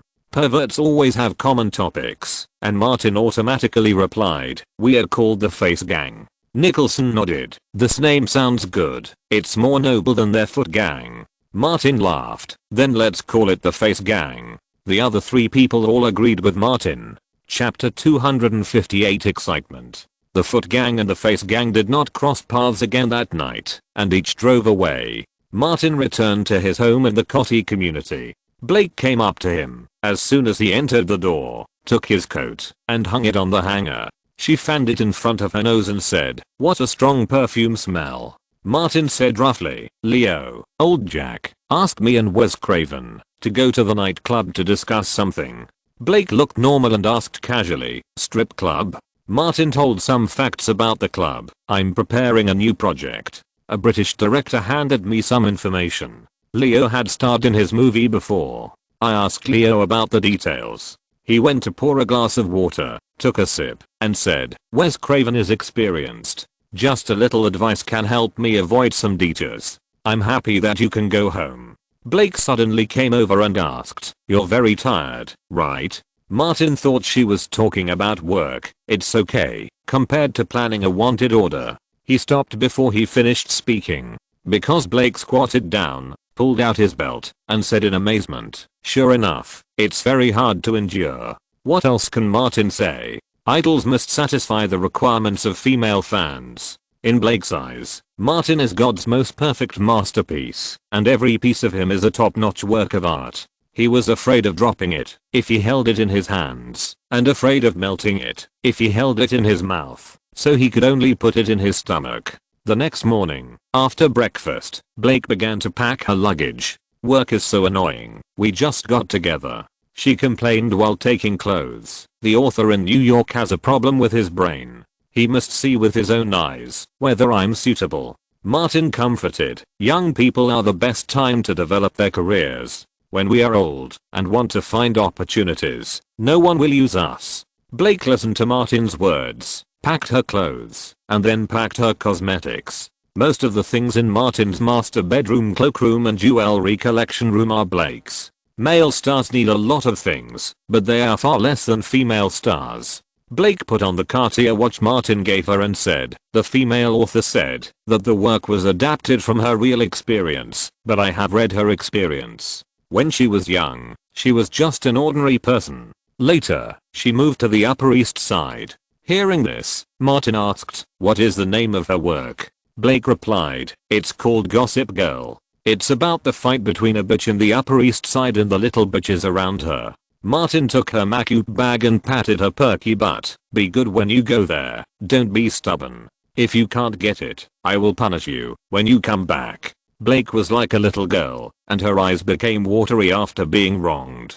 She came over and licked the male god and asked, "How do you punish me?" Seeing that there was still time, Martin decided to demonstrate it himself, so that she could realize the seriousness of the problem. A big stick education is necessary. An hour later, Martin personally drove Blake to the airport to meet Ernie Lively. Blake was honest and even sat in the co-pilot seat, taking the opportunity to sleep to replenish the mental and physical energy consumed. In front of the international airport terminal, Martin met Ernie. The old father was very concerned about his daughter's career. He just won the copyright of a script last month, persuaded Warner Brothers to give the green light, and then rushed to New York to buy the film and television adaptation rights of another novel. Martin shook hands with Ernie and said, "I wish you a smooth trip." Ernie suddenly said, "When I come back from New York, let's talk." Martin didn't understand what he meant, but said calmly, "No problem." Blake came over and kissed him, and followed his father into the security checkpoint. Martin drove out of the airport, and before he arrived in Burbank, he received a call from Julie. "I just saw the news online. You went to the airport to see Blake off." Julie asked very seriously, "You didn't break up, did you?" Martin replied unhappily, "We have a good relationship. Of course we didn't break up." Julie was excited. "Come to the hotel, the old place." Martin thought to himself, it's really not easy to take a vacation. In a hotel near the Kodak Theater, the three big stars of the Foot Gang, Brad Pitt, Matt Damon and Ben Affleck, all put on formal suits and prepared to attend the North American premiere of The Pursuit released by Weinstein Films. This romantic thriller starring Jennifer Aniston and Clive Owen will be released in North America this weekend. Harvey Weinstein tried every means to get the film distribution rights and naturally wanted to make a fortune.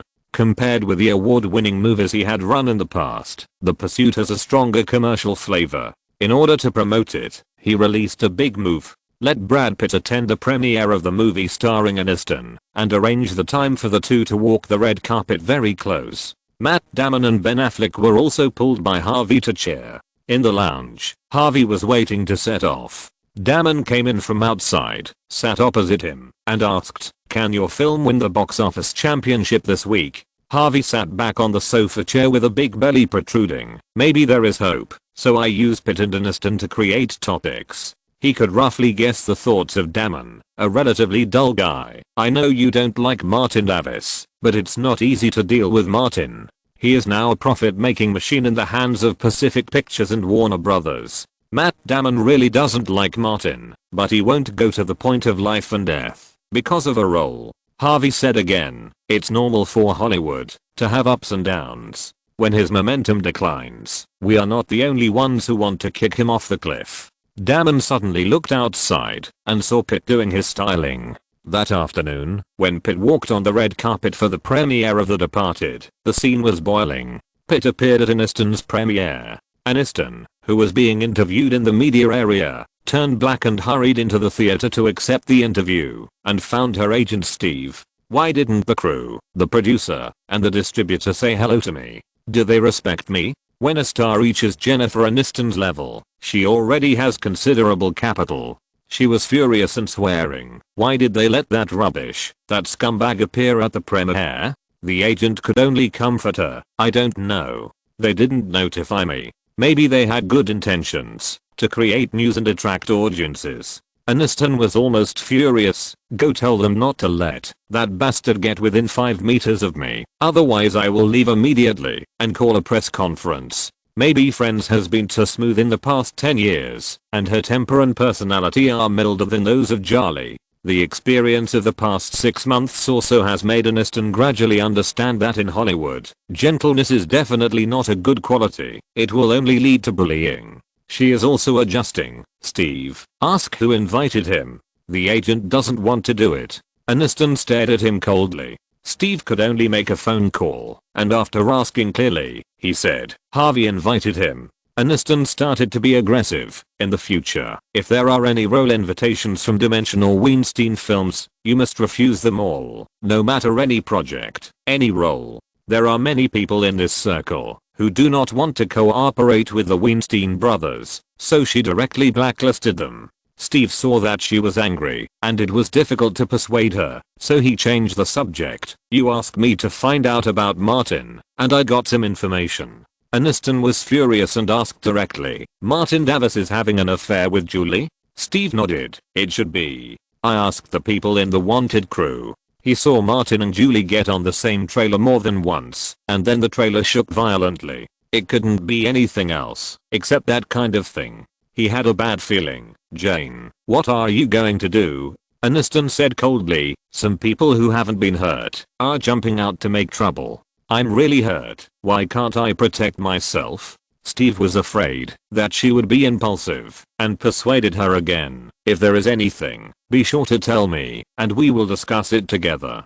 Aniston responded and asked, "Is there anything else from Martin Davis?" "Then there is the movie, Wanted, which premiered last week, was a big hit." Steve remembered something. "By the way, a friend of mine at WMA mentioned that Martin Davis is promoting the planning of a brand new film project, based on Alan Green's novel Dark Areas." Aniston paid attention and said, "Have someone find me a copy." Steve asked, "Are you interested in Martin's project?" But Aniston said, "I'm only interested in success. Friends is over, and it's impossible to come back. Do I want to retire early?" Steve's most valuable client is Aniston. Of course, he doesn't want her to retire early. Although she has a net worth of hundreds of millions, she is no longer in the ranks of agents' commissions.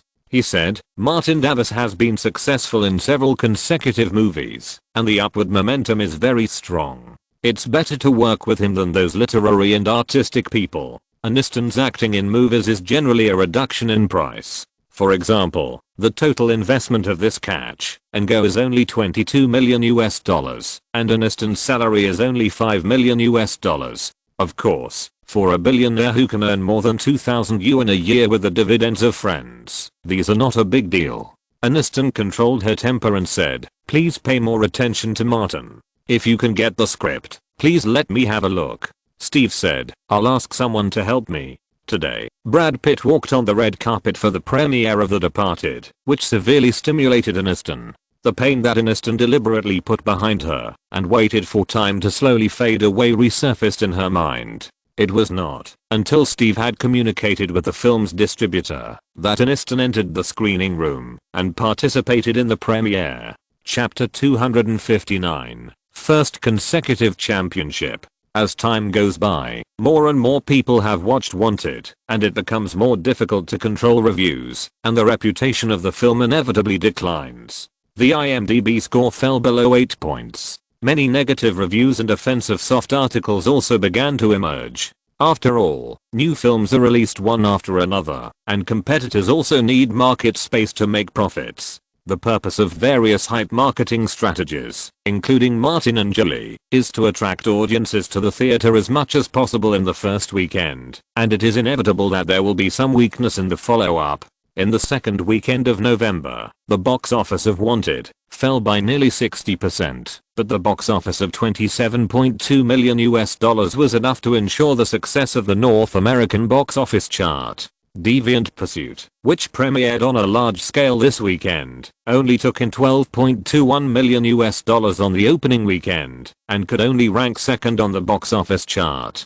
Hollywood producers have also seen a reality that Clive Owen's commercial appeal is mediocre, and Jennifer Aniston is also unable to carry the movie box office alone. It seems that the audience's understanding of Aniston is still stuck on Rachel, and has not yet gotten rid of the finished Friends. Martin won the 4th North American box office champion in his life, and it was the first time that he achieved consecutive box office champions. 10 days after Wanted was released in North America, the box office successfully exceeded $100 million as expected by the outside world, reaching $116 million. At the same time, the film was released in overseas markets such as Western Europe, South Korea, Australia, and Mexico. Like most Hollywood movies, once the North American box office is a big hit, the overseas box office is also good.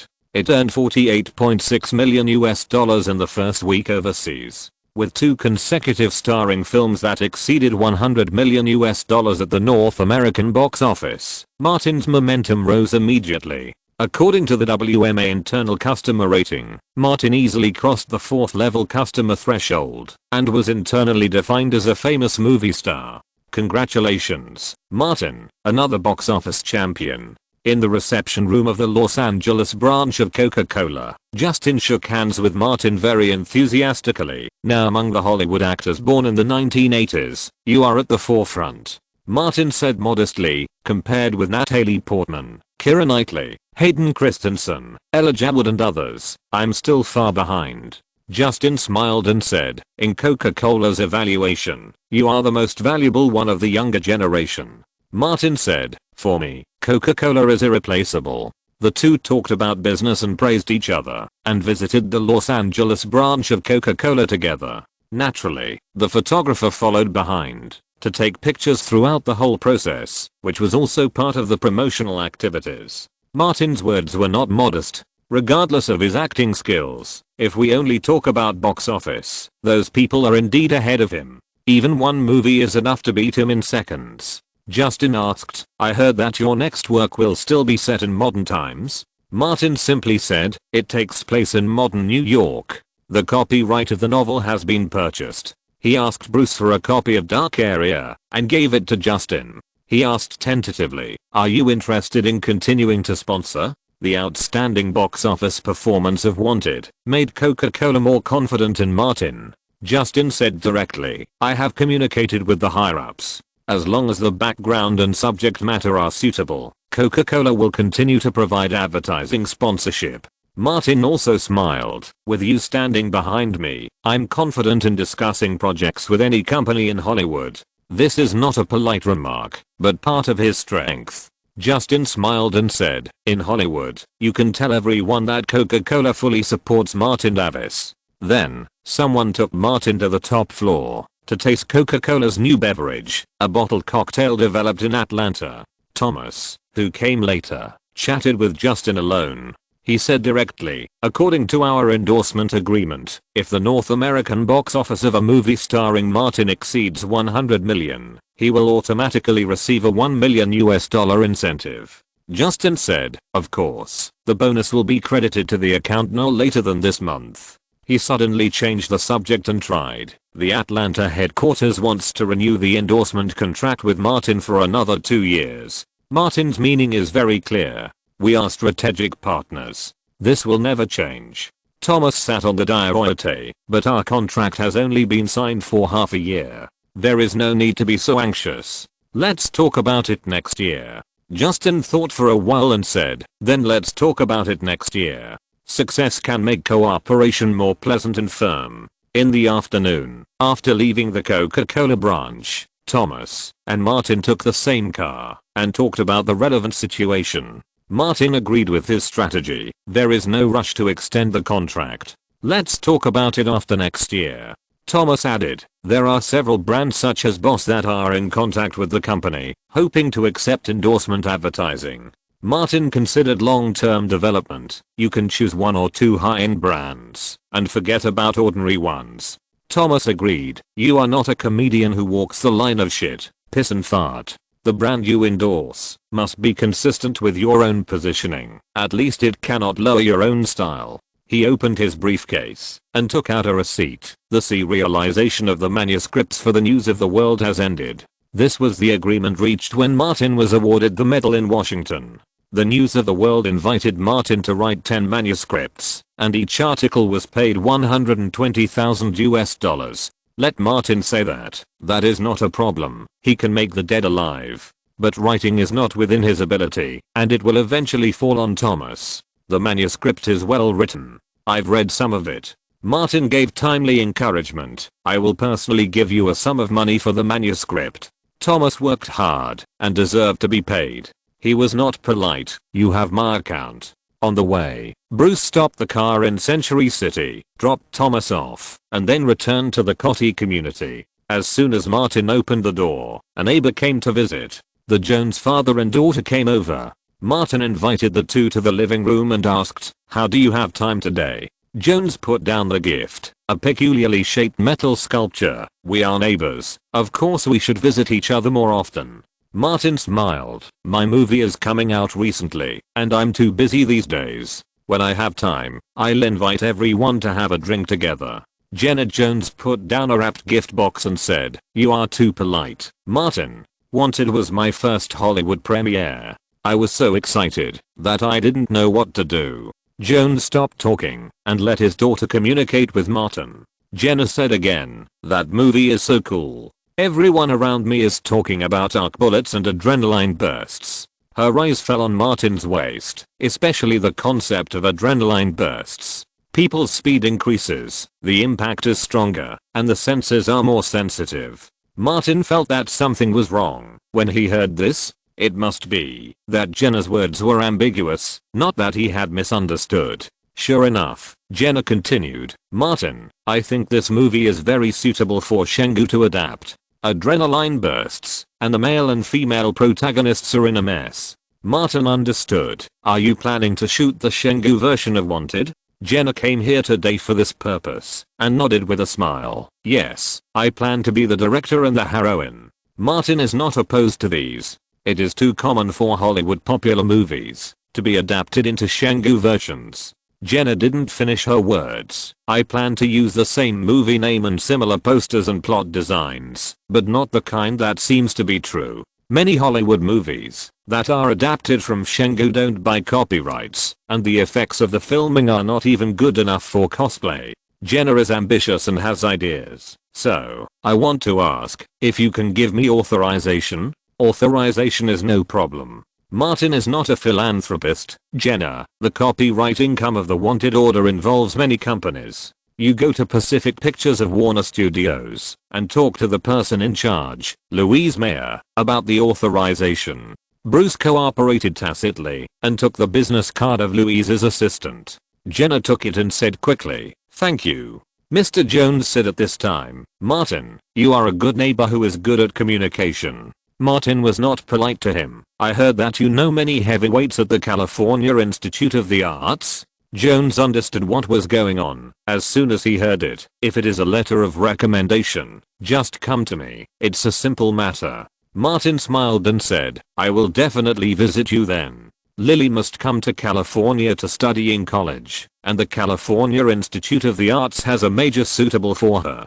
The Jones father and daughter did not stay for long, and quickly said goodbye and left. On the coffee table in the living room, there was still an unopened gift box. Martin came back from the delivery and removed the ribbon tied into a bow on the gift box, revealing the beautifully packaged discs inside. The most eye-catching one was undoubtedly the heroine Jenna. The titles were all War of the Beasts and The Best Couple, which sounded very artistic. Bruce came over, picked up a disc, and said, "This is the first time I've seen someone come to my house to give me this kind of gift."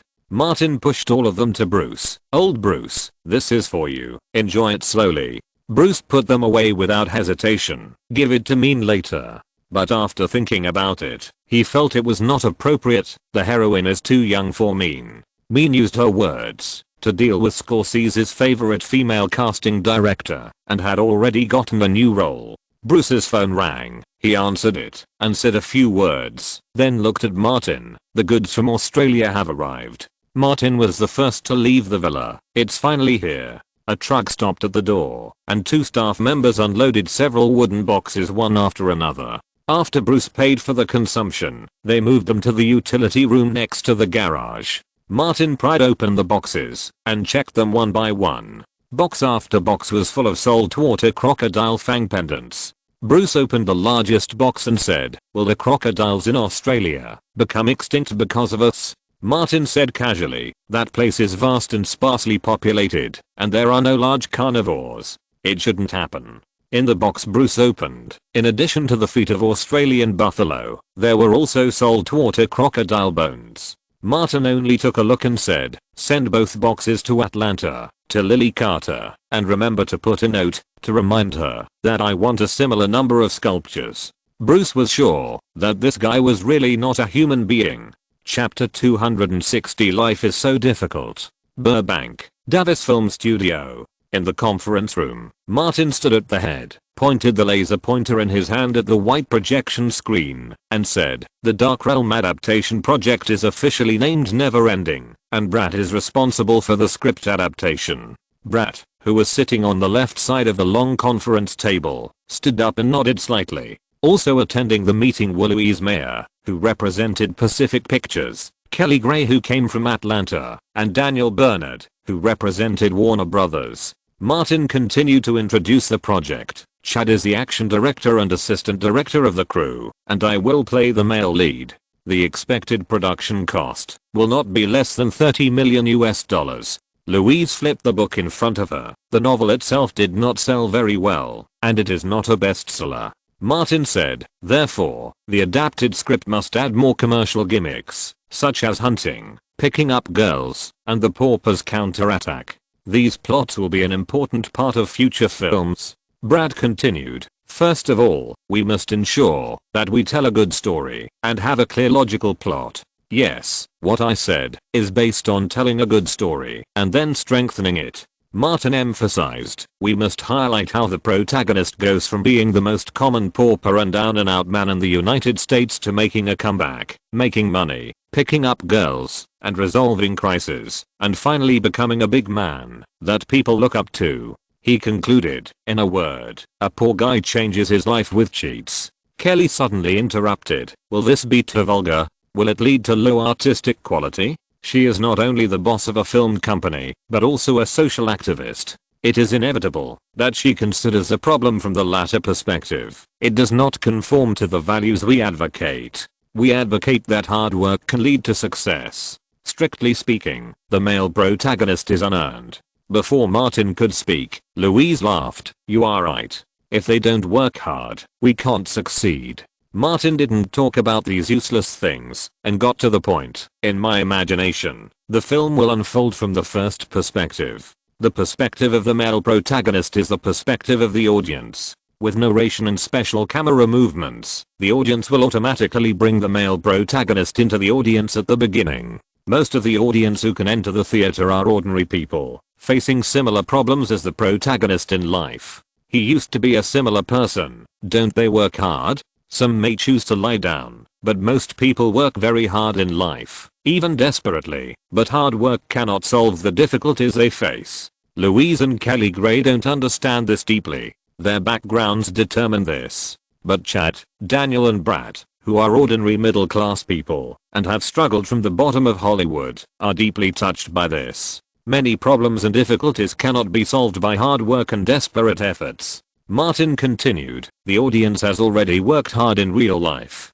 When they enter the theater, facing our movie and the plight of the male protagonist, let them experience the hard work of anxiety and doubting life again. I think it would be more refreshing to just cheat and let them have a daydream easily. He specifically reminded, our recently successful Wanted is of this type. A poor boy cheats and counterattacks.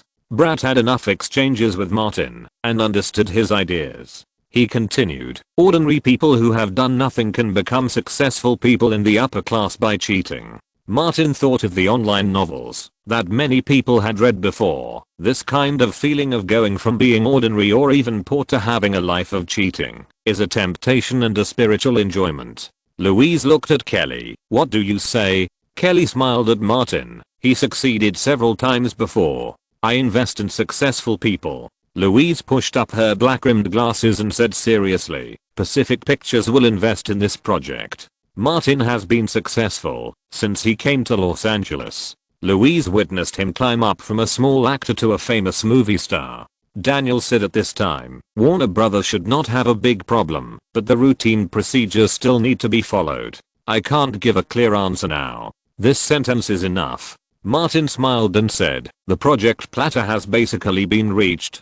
He specifically added, Coca-Cola will continue to sponsor my project. As long as a strong enough partner can be brought in, the film will have much less trouble from preparation to shooting, from rating to release. Louise looked at Martin and realized one thing. Martin no longer completely relied on her, and she had a feeling of separation.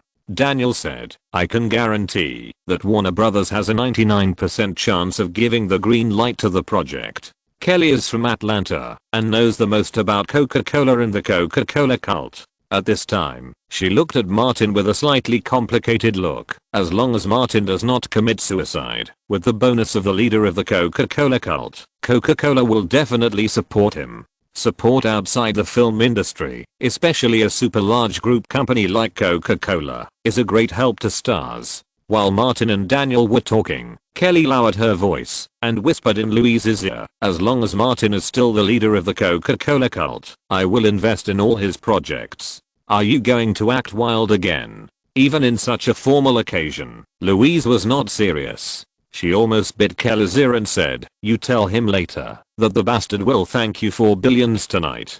Kelly asked, don't you think it's easy to make a profit by investing in Martin? All the projects he has participated in have been successful, and the profit margins are very high. Louise glanced at Martin and lowered her voice even lower. The line is about to break.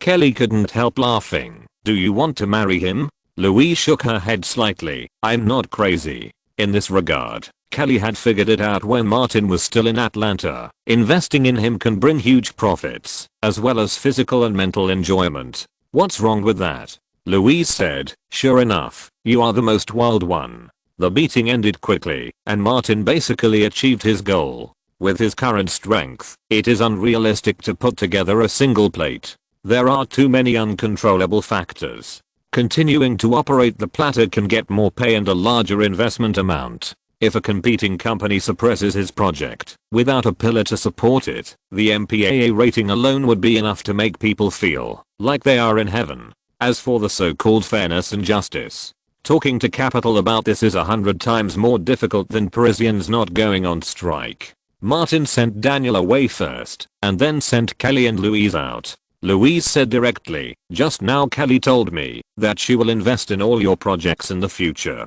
How do you plan to repay her? Martin was very excited. He held Kelly with one hand and Louise with the other hand. I have nothing else to do but repay you with my best. Kelly had to go to Warner Brothers at this moment. She pinched Martin's knuckles with two fingers. I will stay at Louise's place tonight. Don't be late. I'll ask the chef to prepare lamb and oysters for you. Louise looked very considerate. If your strengths become weaknesses in the middle, I will bake them hard. Martin snorted coldly and said, just the two of you? Kelly laughed. You know, we don't want tough talk. Louise took Kelly out of the studio. Martin walked back, and Bruce next to him handed him a mobile phone. "Who's calling?" he asked. Bruce said, "Blake called you, and Julie sent you a text message." Martin knew the priorities, and called Blake first. Blake didn't have any urgent business, but just told him that the heroine in Gossip Girl needed to stay in New York to experience the life in the Upper East Side for a while. Julie asked him if he had time to meet at the usual place in the hotel at noon. Martin thought of the round-robin battle in the evening, so he had to refuse Julie. Not enough time. Martin put away his phone and asked Bruce, "Can you find out if there are any training courses in Hollywood that teach time management?" Bruce and Martin had a tacit understanding and understood what he meant. "I haven't heard of it. I'll ask Thomas or someone else to ask around." Martin nodded. "This course is very important. I also want to be a time management master." Just after returning to the office, Leonardo called again. "Man, I have good news to tell you. My party is ready. It will be held tomorrow at my vacation villa on Malibu Beach. You, the bastard, must be there. I have invited Danny Boyle for you." Martin certainly would not refuse and responded, "I will be there on time. You said you wanted to give me a surprise. If there is no surprise, Leo, I will throw you into the Pacific Ocean and let all the fish in the Pacific Ocean know that you only have 11 seconds. Fuck.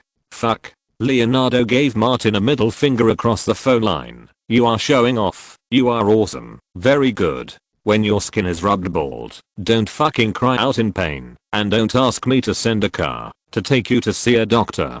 Martin boasted that he didn't pay taxes. "You will really know what a man made of steel is." Leonardo said the time and place and hung up the phone. Martin asked, "Old Bruce, we don't have any urgent matters to deal with tomorrow, right?" Bruce thought for a while and confirmed, "No, you have plenty of time tomorrow." Martin reminded him, "Tomorrow morning, you will pick me up at Louise's mansion. I need to rest for a morning." Bruce sympathized, "It's too difficult for men." Martin agreed 100%. "I didn't expect that life would be so difficult. For his career, for his future, and for enjoyment, he paid billions and billions." Martin stayed in the studio for a whole afternoon, discussing the creation of the crew with Chad and Brad, and determining the personality and main plot of the main characters. Those refreshing and open plots must of course be based on the clear narrative rhythm of the movie. Reality can be illogical, but if the movie is illogical, it will be criticized badly. After get off work, Martin returned to Sherman Oaks and walked up the mountain from the Coty community. Less than 10 minutes drive away is Louise's mansion. It is said that it is not easy for women to succeed, and it is equally difficult for men. Chapter 261 Water Gun Battle. Martin concedes defeat. Just afternoon, Martin woke up on time, and his fatigue was swept away. After taking a shower, he was back to full of energy. After going out to eat a specially prepared nutritious lunch, he got on the Escalade driven by Bruce and headed straight to Malibu. Leonardo bought a holiday villa in the beach area. He usually doesn't live here, and the villa is only used for parties. When Martin arrived, the villa was full of models. All of them had blonde or brown hair, and their looks were definitely above the standard.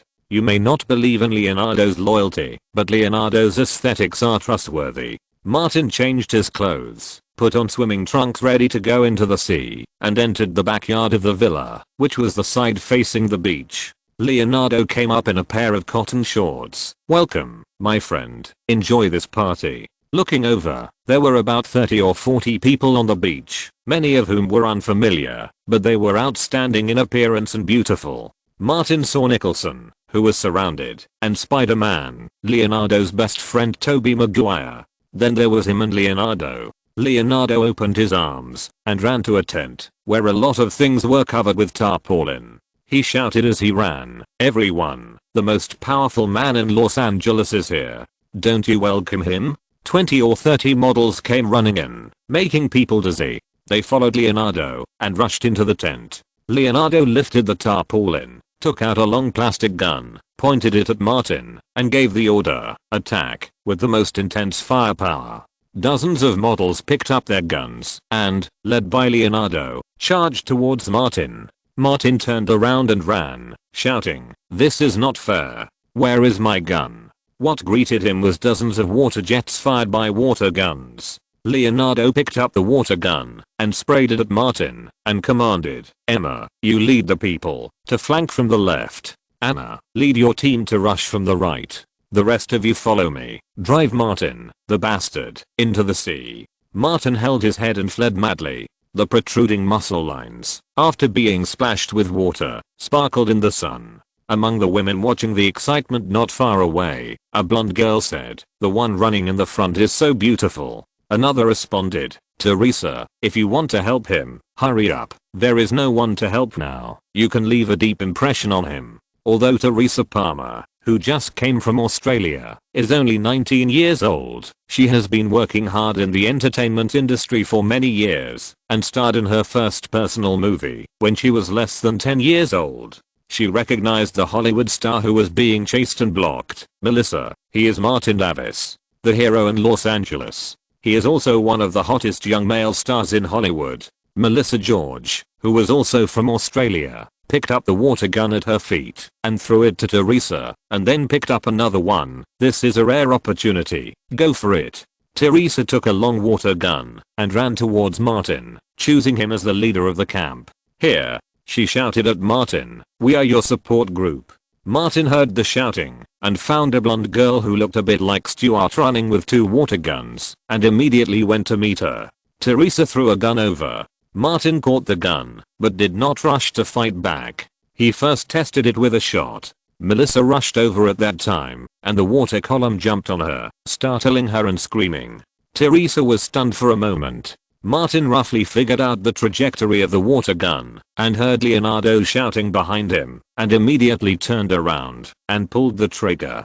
Hiss, a stream of water shot out and landed squarely on Leonardo's face, splashing all over his head and face, even choking his nose and mouth. Teresa and Melissa reacted at this time and rushed to Martin with several other female companions, firing at the opposite side. Martin aimed at Leonardo and kept splashing his face with the water gun. Leonardo was hit and could only fight back hastily, but his accuracy was far inferior to Martin's. Martin waved his hand. "Follow me." The 7 or 8 models who followed behind moved forward together and splashed with the dozen models chasing after them. For a moment, there was a splash, and the water lines flew everywhere, like a torrential rain. "Surrender." Martin still glared at Leonardo alone. "Beautiful ladies, your leader can't protect you. Come to my side. Let's deal with Leonardo together," he said in a bewitching tone. "Don't you want to try what it feels like to attack a superstar with a water gun?" Sienna Miller, who was leading Leonardo, shouted, "Rebellion. Sisters, rebel together. Deal with Leo." We rebelled and joined Martin. Dealing with a small star like Martin Davis is not as exciting as dealing with Leonardo, who is so super cool. More than a dozen models turned their water guns at the same time and shot at Leonardo. Leonardo couldn't hold on any longer and turned around and ran. This guy, holding a water gun in one hand, grinned and raised his head with a more and more protruding belly and ran towards the beach with his feet spread out. Martin chased him, firing while running, and a stream of water accurately landed on Leonardo's back. Melissa shouted loudly, "Aim for Leo's butt." The female models who were originally scattered to surround Martin joined Martin's camp and turned their guns to Leonardo. Dozens of water guns chased after Leonardo and shot. Poor Leo, his shorts were not the type of swimming trunks. They were wet and heavy after being soaked in water. In addition, he fled in a panic, and it was inevitable that they slipped off his waist. Suddenly, Leonardo felt not only the cold water on his butt, but also a cool breeze. Realizing that it was not good, he hurried to pull. Martin ignored everything else and kept staring at Leonardo. He took a few quick steps to close the distance between the two, then stopped and pulled the trigger at the place where the waistband fell. Swish, the water column hit accurately. Leonardo did not grab the waistband, and the wet shorts fell on half of his thighs. More water guns fired water columns to help Leonardo take a bath. With a splash, Leonardo fell on the beach. "Everybody, come on, don't be polite. If you miss this time, there will be no next time." Martin called all the girls on the beach. "Come on." Dozens of girls rushed over and surrounded Leonardo, and dozens of water jets fell on him. Martin was not done yet and shouted to Nicholson and Maguire, who were surrounded by models. "Jack. Toby. Come and fuck Leo. Hurry up." The two guys shouted excitedly. Each took a water gun and led a few people to rush over. Leonardo covered his butt with both hands and shouted, "Martin, you bastard, I want to duel with you." He grabbed a handful of sand and raised it at Nicholson. The old bastard remembered that he was in the same group with Leonardo today and hurriedly shouted, "Stop, stop, stop.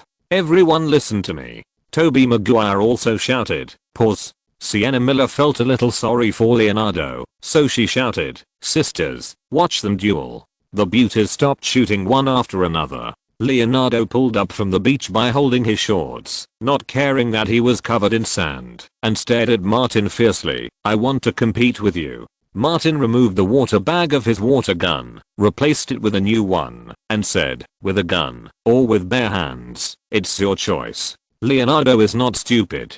The bastard opposite him has blown an armed gangster's head with coke and participated in the arrest of Russian spies. No matter whether he uses a gun or his hands, there is only one result: getting beaten.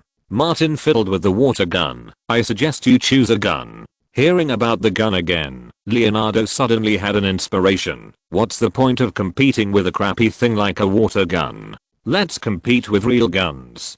Toby Maguire got anxious when he heard it and wanted to jump out to stop him, but was stopped by Nicholson, the oldest of the three bastards. "Don't worry." Martin was laughing. "Are you sure you want to compete with me? Can you beat me? I can hit you so hard with the water gun that you can't raise your head, and I can hit 10 rings with real guns." Leonardo shook his waist, patted his legs, and said, "We have to compete today. The loser must shout in front of everyone that I'm not as good as the other person." Nicholson became interested and shouted, come here, we will be referees together." Leonardo picked up a water gun and shouted, "Martin, you bastard, let's compete to see who is faster." Including Sienna Miller, who cooperated with Leonardo. Everyone looked at the superstar with only the same thought in their hearts: this is too shameless. Martin didn't know what to say for a moment, and finally managed to say, "Leo, you are so cruel. You can still compete like this." Leonardo shouted, "If you don't want to compete, admit defeat. There is no way to compare. I will lose, no matter how we compete." Martin really had no choice but to admit defeat and shouted loudly, "Martin Davis is not as good as Leonardo DiCaprio." Chapter 262. Framed.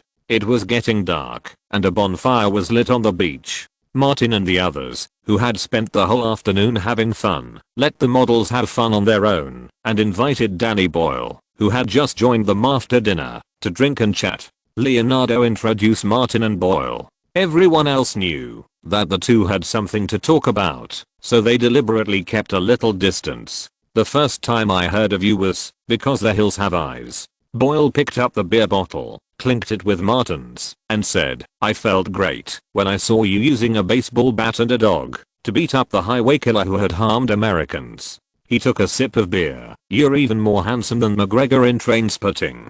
Martin laughed. "I'm not interested in those things." Boyle said, "In the next movie, you said endless, and the male protagonist became stronger after taking smart drugs." Martin spoke very straightforwardly, "So, I need a suitable director who can show the process of the male protagonist's transformation from a fool to a smart man. That is, what kind of refreshing feeling can be brought to the audience."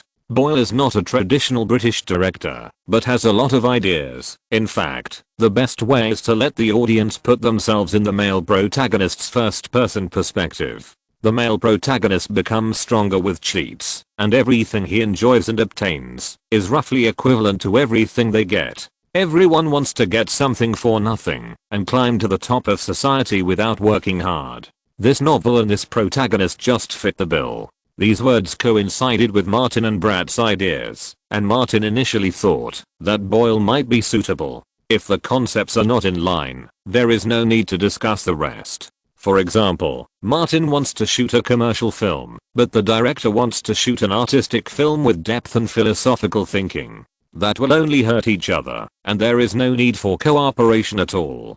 Martin asked directly. Danny, you have contacted my agent Thomas, and I believe he has some opinions and insights on the adaptation. Boyle also knew the importance of matching concepts and said, this is a commercial adaptation. Since it is a commercial film, we must first determine who the main audience is. What do these people want to see this movie, or what do they expect to see this movie? Martin nodded slightly. This is a pragmatic director. Boyle added, smart drugs are not an end, but a means to become stronger. I personally think that what ordinary audiences want to see most should be the wonderful performance of the protagonist after he becomes stronger, the complex chain reactions resulting from this, what he gained through smart drugs, what he encountered, how he solved it, etc. These are the key points. Martin raised the beer bottle. Our ideas are very similar. Boyle smiled. It seems that I passed this interview.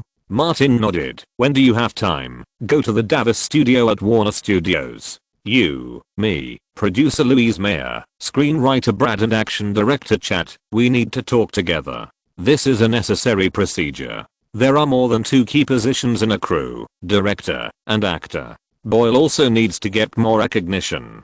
Boyle thought for a while and said, maybe in 3 days. I need to read the novel again when I go back and organize my ideas systematically and then come to you. Martin replied, no problem, call me before you go. Boyle drank with Martin. I hope we can reach a cooperation. Martin took a sip of beer. I hope so. In the past 2 days, Martin watched Trainspotting, The Beach and 28 Days Later again.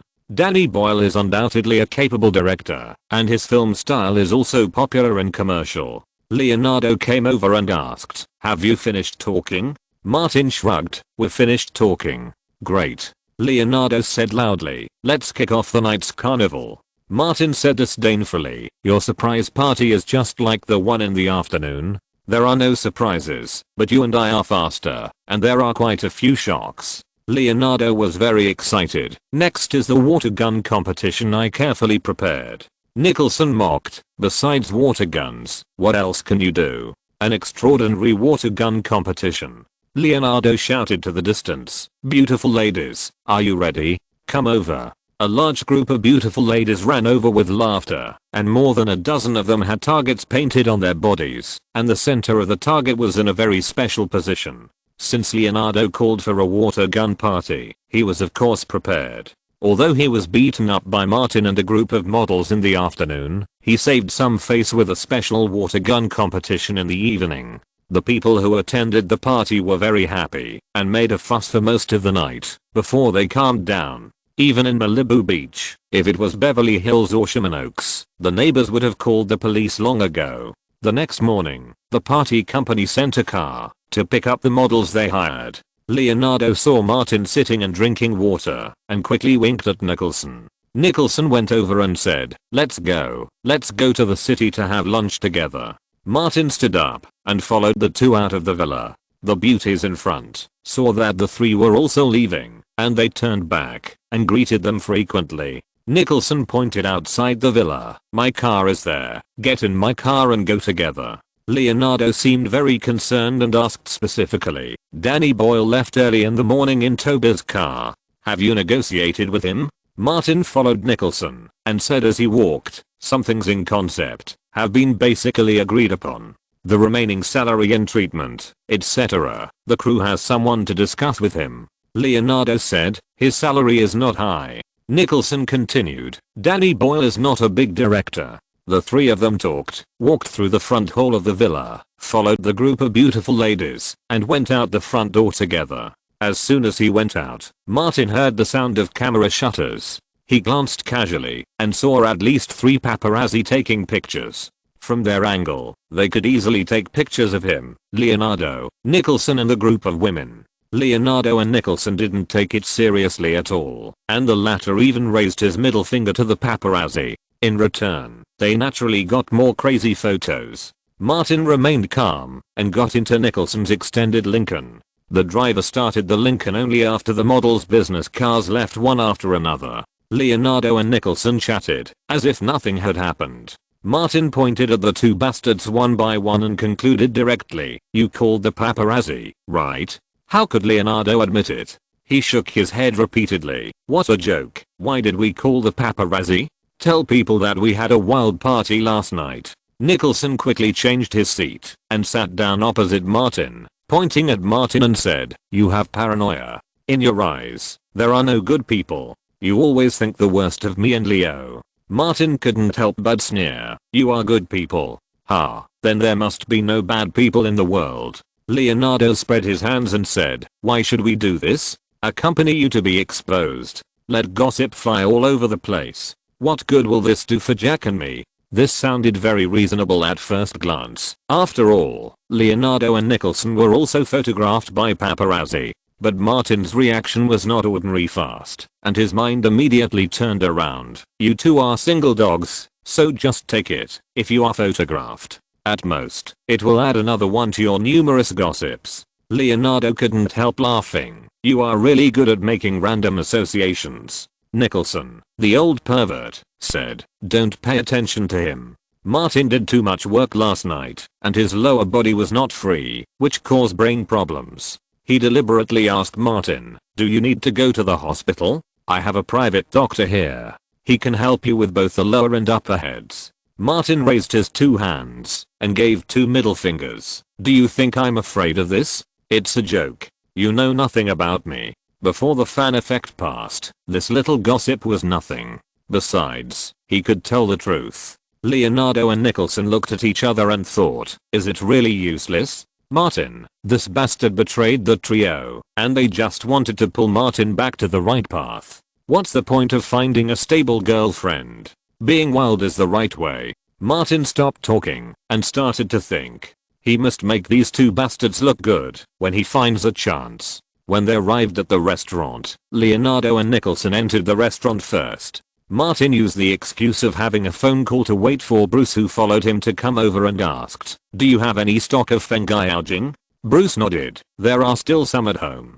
I'm going to eat." Martin pointed to the restaurant. "You are free." He planned to get some fengyalging and find a suitable opportunity to give it to Leonardo and Nicholson. The two realized that it didn't matter, so they said that it was an insect repellent for them. If the two were careless and used it in some aspects according to what he said, it would definitely be wonderful. Martin believed that to deal with these two perverts, perverted means had to be used. Not long after lunch, Martin was on his way back to the Coty community, and as expected, he received a call from Blake in New York. She asked, "I saw the news online. Did you go to Leonardo's party last night?" "Yes, I went to Leo's party, a water gun party." Martin said the truth. A large group of people split into two groups, like playing real CS, attacking each other on the beach. The team I led won a great victory and beat Leonardo to a wet chicken. He first told part of the facts and then turned to work. "It was mainly because Leo asked Danny Boyle, a British director, to invite me at the party.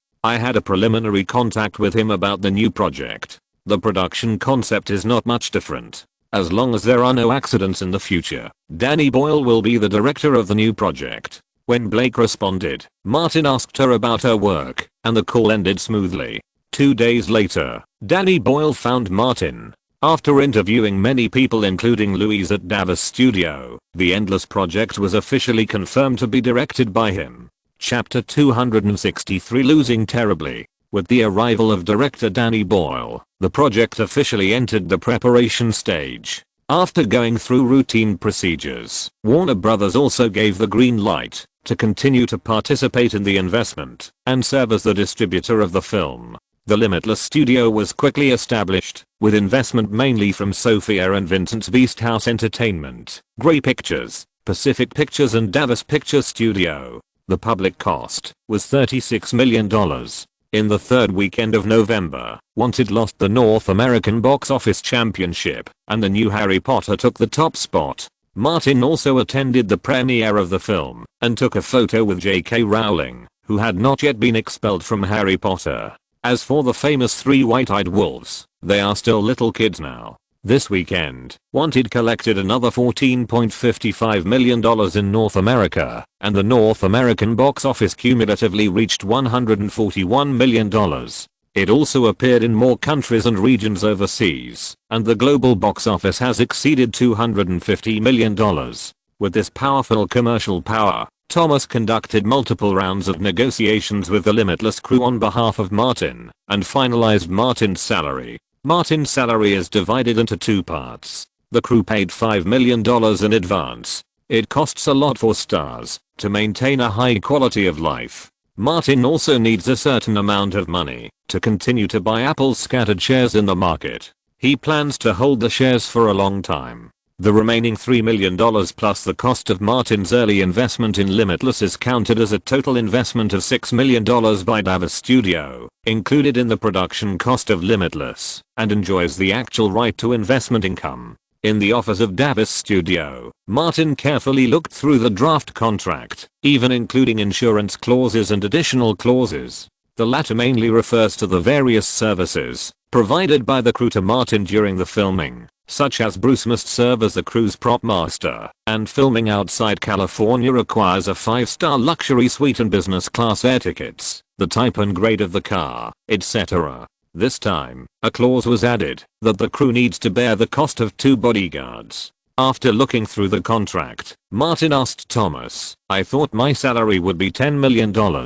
Thomas knew Martin would have such a question and was prepared. He explained, "If Wanted was like The Hills Have Eyes, a movie carried by the male lead alone, I could get you $10 million this time, but it's not." Martin asked, "Because Julie and I carried this movie alone?"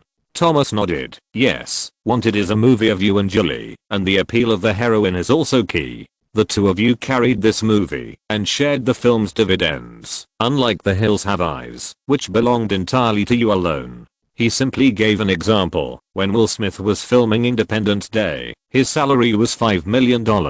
Although the film was a great success, he then starred in Men in Black and his salary was still $5 million, because the biggest selling point of Independence Day was the special effects, and it was a group play, so the roles were heavily shared. Martin nodded. This was normal. Thomas added, Men in Black was also a huge success, but Smith's salary for the next film only increased by $2 million, because Tommy Lee Jones was also a key actor in Men in Black. Martin knew Will Smith a little bit, and asked, "So, Public Enemies was the key to Smith's salary surge?" The previous films were also very important, allowing Will Smith to complete the initial accumulation. Thomas said, "Public Enemies really made Will Smith's salary exceed $10 million. The box office of this film was far lower than that of Independence Day and Men in Black, but it was a film that Smith carried alone. Others such as Johnny Waters and Gene Hackman were completely helping Smith." Martin understood that the significance of a single protagonist and a dual protagonist was completely different. No one could ignore the important role of Julie in the success of Wanted. Thomas added, "If Limitless North American box office exceeds $100 million again, when the next commercial film is made, I can ask for a minimum salary of $12 million or even higher for you, and even involve a share of the profit in the later stage. This involves a more complicated calculation method, such as the agreement between the leading actor and the film company, the share of the film's net profit, and the share after the balance of income and expenditure. The latter is a contractual agreement between the two parties. For example, after a film reaches a North American box office of $200 million, the leading actor will enjoy the right to share the subsequent box office or profits. There are too many tricks to play.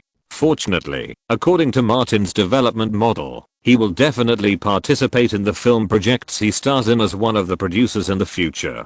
The script of Limitless is still being adapted, and the main characters are basically determined. Eddie, played by Martin, is naturally the absolute protagonist, and the second role is the heroine. In addition, an old actor is required to play the big man of Wall Street. Martin called Nicholson. Compared with Al Pacino and Robert De Niro, who were known as the four great actors of the same era, the old bastard was more rigorous in selecting films. In the case of not lacking money, he did not want to ruin the reputation of the actors who had been operating for decades for a few $1 million. Ordinary role actors just need to issue a notice to recruit. The last thing Los Angeles lacks is actors. As for the heroines, including Louise and Boyle, they tend to choose famous female stars. The biggest advantage is that female stars are easy to hype topics and promote marketing. This is something that newcomers can't compare to. The male lead played by Martin is older than his actual age. For the female lead, 30-something is the most suitable. The role setting is basically determined, and the relevant recruitment notice of the crew has been sent to the internal platform of the Screen Actors Guild and WMA. Century City, the Death Star building, that was recently completed. Aniston's agent Steve was busy in an independent office when he suddenly received a call from a friend from WMA who wanted to switch to CAA. "Hey, didn't you ask me to pay attention to Martin Davis and his new project?" The person on the other end said quickly. The company's internal platform has just issued a notice that Martin's new project Limitless is recruiting actors, including the female lead, and the requirement must be a famous actress. Steve remembered it in his mind and said, "Thank you for your call. I'll buy you a cup of coffee when I have time." After hanging up the phone, he thought for a while, dialed Aniston's number, and explained the relevant situation in detail. In a small villa in the Cotti community, Aniston said to the phone, "I know, let me think about it." After hanging up the phone, Aniston cast her eyes on the coffee table in front of her, on which was placed a newspaper, American Gossip, a typical gossip newspaper. Under normal circumstances, Aniston would not care about the reports on it. But today was different. Right on the front page, her and Jali's images stood opposite each other, and the two of them were directly used as a title. Angelina Jolie defeated Jennifer Aniston again. At the beginning of the article, the two movies Wanted and The Pursuit in which the two played the leading roles were compared. The comparison of numbers was shocking. $141 million and $21.81 million.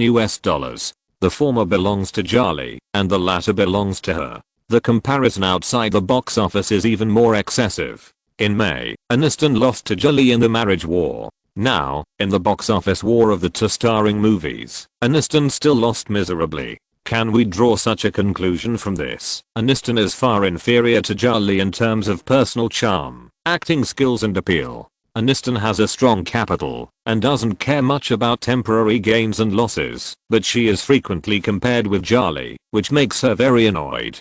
It's okay for Jolie to steal the limelight, but she stole her husband and showed off, which Aniston can't stand more and more. What means should she use to fight back? Aniston had thought about it before, so it was not difficult to make a decision. She just sat there in silence for a few minutes, then called her agent back. "Steve, submit my information to the crew of Limitless, and tell them that I'm interested in playing the leading role." Steve reminded her in advance, the pay may not be high. After all, your latest movie is not very good at the box office. Aniston certainly would not do such a stupid thing as working for nothing, no less than $5 million. Steve said, "I will go to Warner Studios now and meet Louise Mayer at Pacific Pictures."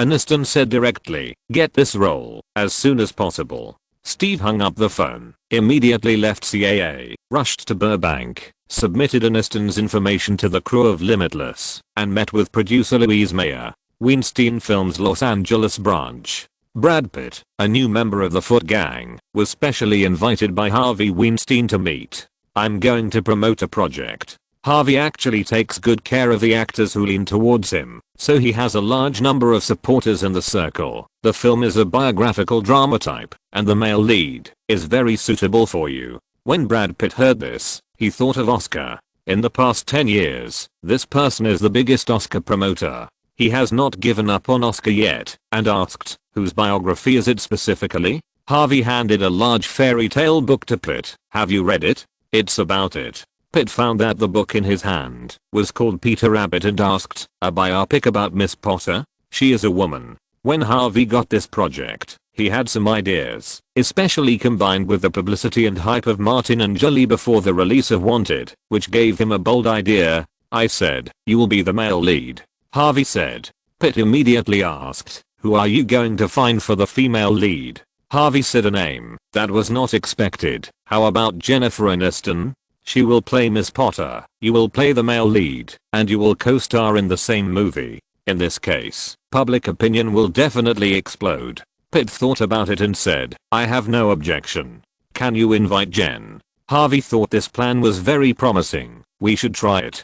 He looked at Pitt and said, "You can also help persuade her." After being kicked out by Jolie, Pitt realized Aniston's good points and nodded in response. "I'll give it a try." If you're listening to this novel on a channel other than Fanfic World, it means they downloaded and uploaded it without effort. We cordially invite you to visit our channel, Mundo Fanfic Novelos. There you'll find the original version of this story and you can explore many other novels of various genres. We're waiting for you to immerse yourself in a world of incredible novels. Chapter 264, Evil Intentions. In the afternoon, Martin came home after dinner and prepared to go out for a walk. After working for several nights in a row, he finally waited for the two people who were on red to take a break, so he could take a day off. After changing into sportswear, Martin came downstairs and found Bruce's expression a little strange. "What's wrong?"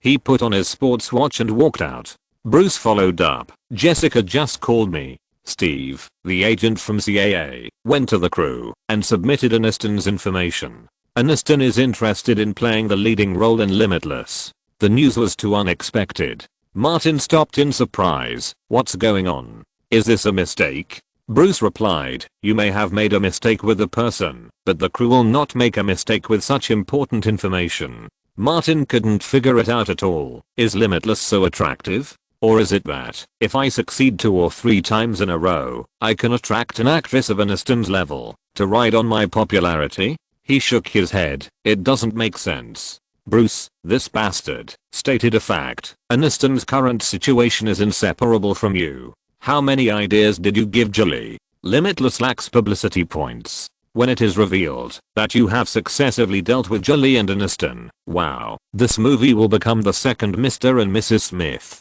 Martin turned around and walked out.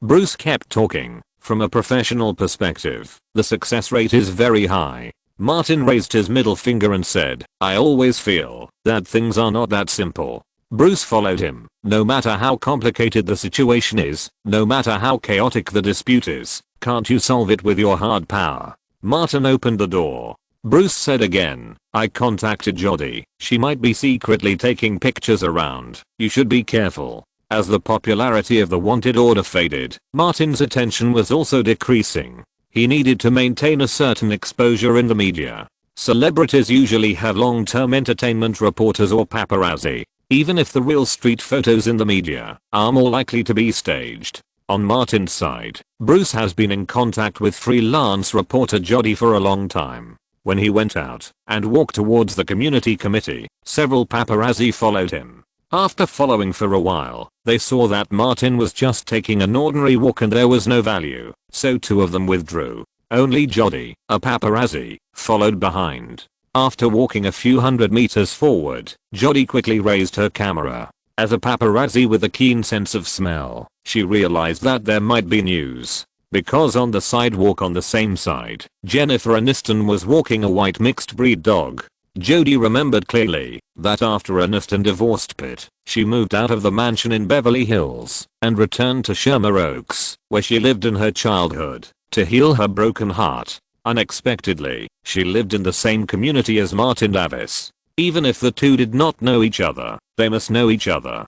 Jodie chose a good position and raised her camera to take pictures. Martin and Aniston were getting closer and closer. When they were still more than 10 meters away, they stopped almost at the same time and waved to each other. Obviously, they knew each other. The two approached quickly, and Martin even squatted down and touched the head of Aniston's dog. Aniston talked and laughed with him, looking very familiar.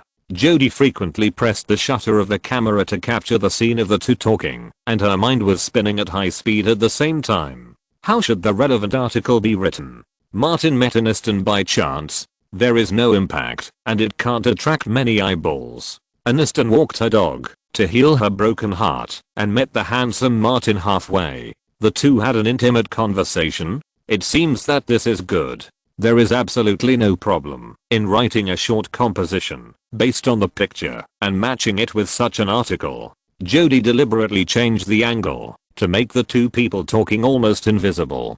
Just across the road, Martin and Aniston walked towards the community committee together. Martin said, "Jen, I just got the news that you are interested in the heroine of my new project."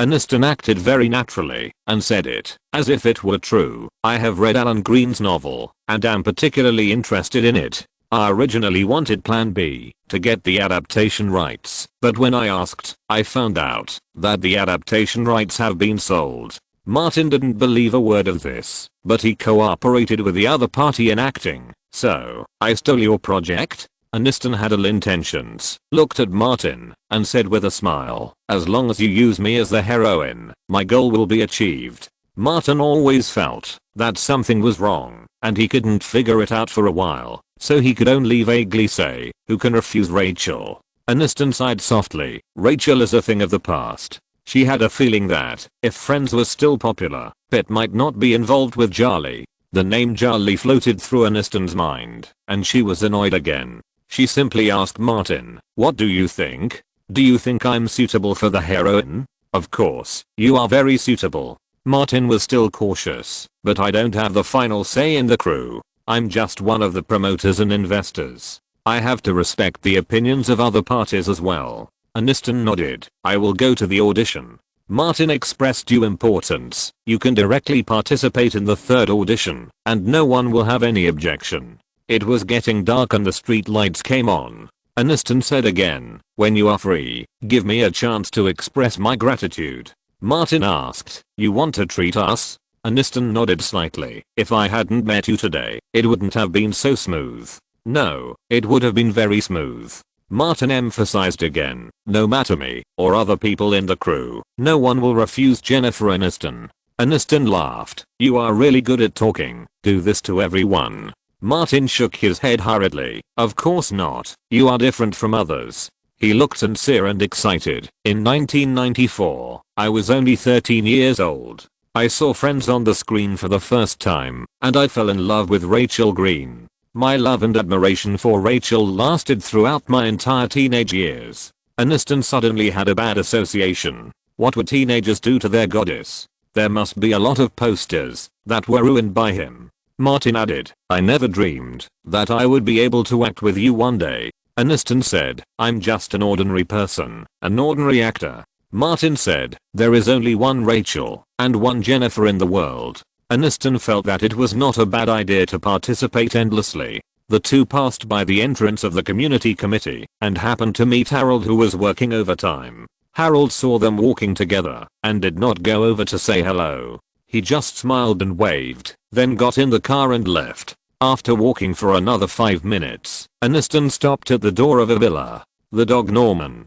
who was on a leash, wanted to run to the door, but was stopped by her. Martin pointed to the courtyard of the villa, which covered nearly 1,000 square meters, and asked, do you live here? Aniston nodded. This is my house. I moved here after moving out of Beverly. She was afraid that she would scare people away if she moved too quickly, so she looked at her watch and said, it's a little late, so I won't invite you in. I'll contact you another day. Martin always adhered to his 3 principles and said, you go back early. Good night.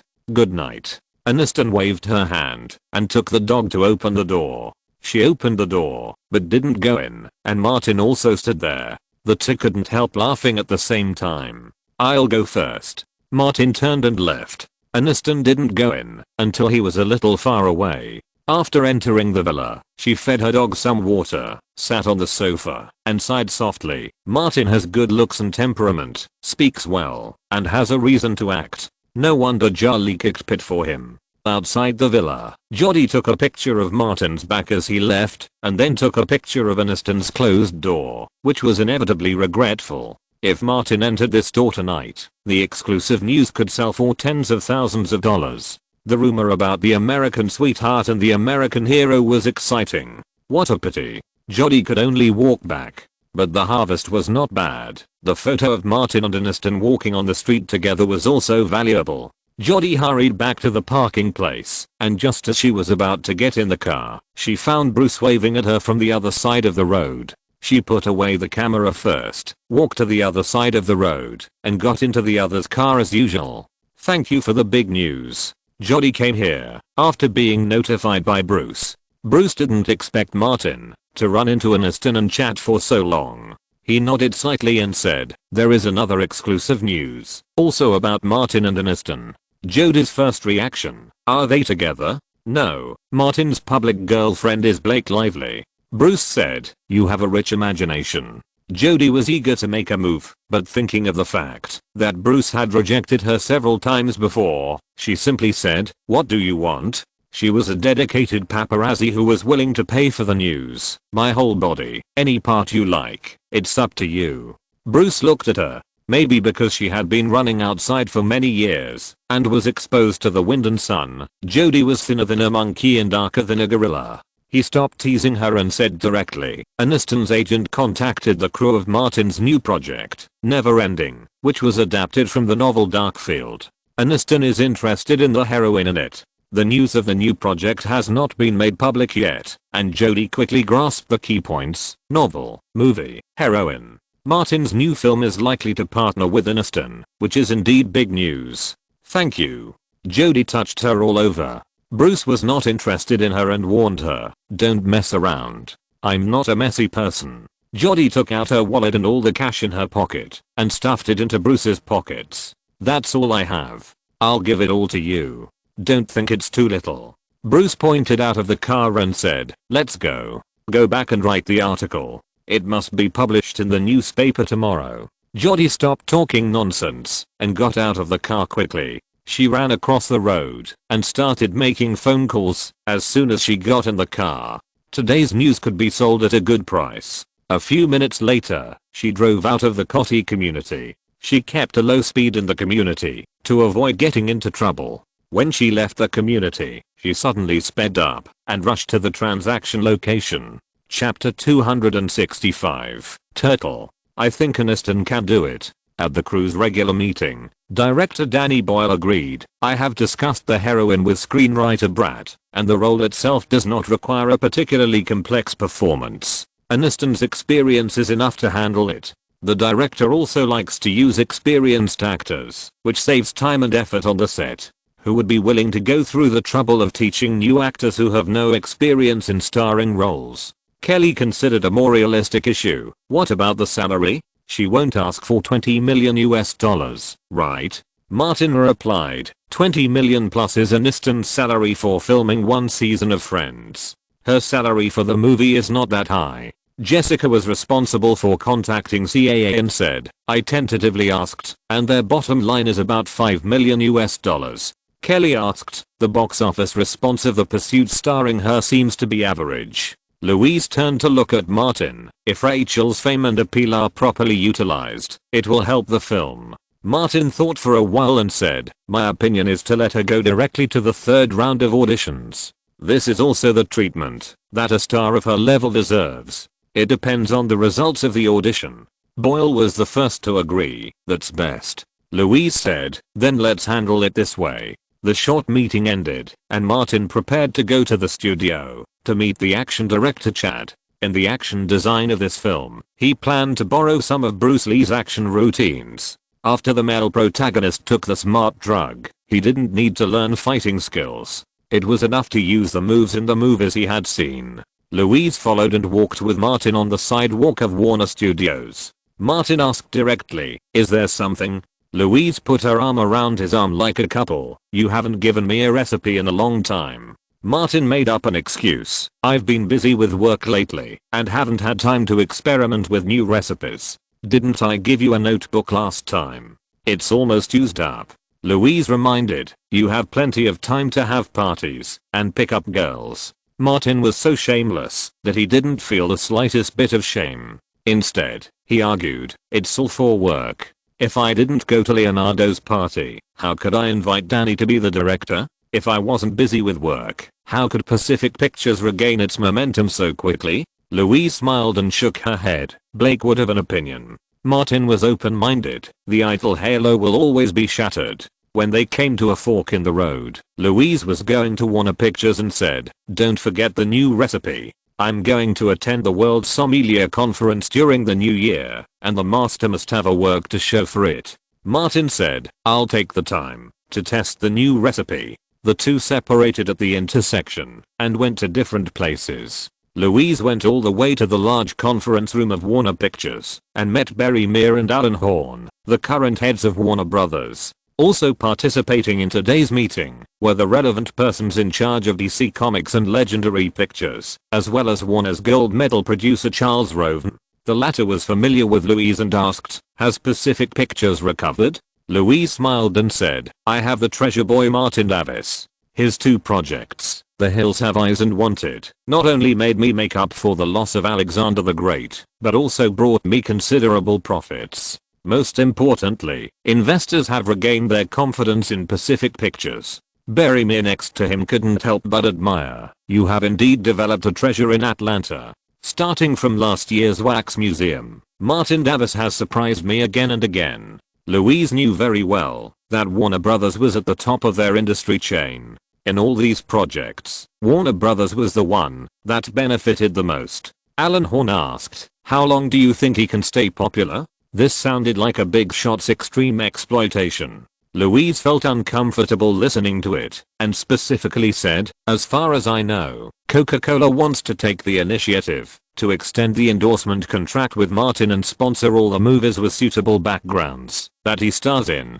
Group companies like Coca-Cola are powerless to change the situation in the film industry, but using resources on a single star can have a significant effect. Alan Horn immediately changed his words. "Warner Pictures has always been very optimistic about Martin's future and hopes that his new film will continue to be successful." Berrymere saw that everyone was there and tapped the table with his fingers. "Let's start the meeting now. There is only one topic for today's meeting." British director Nolan submitted the idea of a sequel to the new Batman movie with an expected investment of more than $150 million US. Warner Brothers was unwilling to bear such a high investment and such a big risk alone. Therefore, long-term partners such as Legendary Pictures and Pacific Pictures were invited by Warner to participate in the discussion meeting. Century City, in a business club. Brad Pitt waited for Aniston's agent Steve to come and complained, "She changed all her contact information and didn't tell me her address when she moved. I can't contact her, even if I want to." Steve knew very well that Aniston would be very unhappy if she knew he was here to see Pitt, but agents need to be smooth talking, so he asked directly, "Why are you looking for Jen? You know she doesn't want to see you again." Of course, Pitt would not tell an agent that he wanted to get back together. He said in a tone that was for Aniston's sake. The response to the Off the Tracks was mediocre. "I found a new project for her, a biopic type, which can win awards." Steve took Aniston's career very seriously, and he was the one who didn't want Aniston to lie down the most. "What project?" Pitt opened his bag and took out a large stack of information for him. "Take a look. A biopic of Miss Potter, the author of Peter Rabbit." Steve saw the name of the film company marked on it at first glance, Weinstein Films. The words that Aniston had specifically emphasized were still ringing in his ears. Pitt plus Weinstein. Steve knew very well that if he opened his mouth to recommend Pitt and Weinstein again, he would definitely be courting death. Aniston may even ask CAA to change her agent. Steve didn't want to offend Pitt, so he told the truth. "Jen refuses to cooperate with Weinstein again. He didn't touch the script Pitt brought at all. I have something else to do, so I'm leaving now." Pitt could only put the information away. When he was leaving, he passed by the newspaper rack and suddenly saw a picture of Aniston. He quickly took a copy and sat down in a nearby rest area to take a closer look. Aniston's new relationship? The man is suspected to be Martin Davis. Below the title is a picture in which Aniston and Martin are talking enthusiastically, and the two of them definitely crossed the safe distance between men and women. Of course, it could also be a photo shoot. But Pitt was too lazy to distinguish and didn't want to distinguish. He touched his head unconsciously and always felt a little heavy in his head. There was another picture behind. In the night, Martin and Aniston walked towards the gate of the villa together, as if they were going to enter the same house. The photos selected by the gossip media are very good, and it is easy for people to make associations. Pitt threw the newspaper aside, and the name Martin Davis was the only thing in his mind. Fuck. Pitt could confirm that Martin had pried Charlie away from him. This was not enough. He also wanted to get Aniston. How can people be so shameless? Pitt was furious. He left the club, got in the car, and asked the driver to go home first. On the way, he called the housekeeper. "Come to my place immediately, now."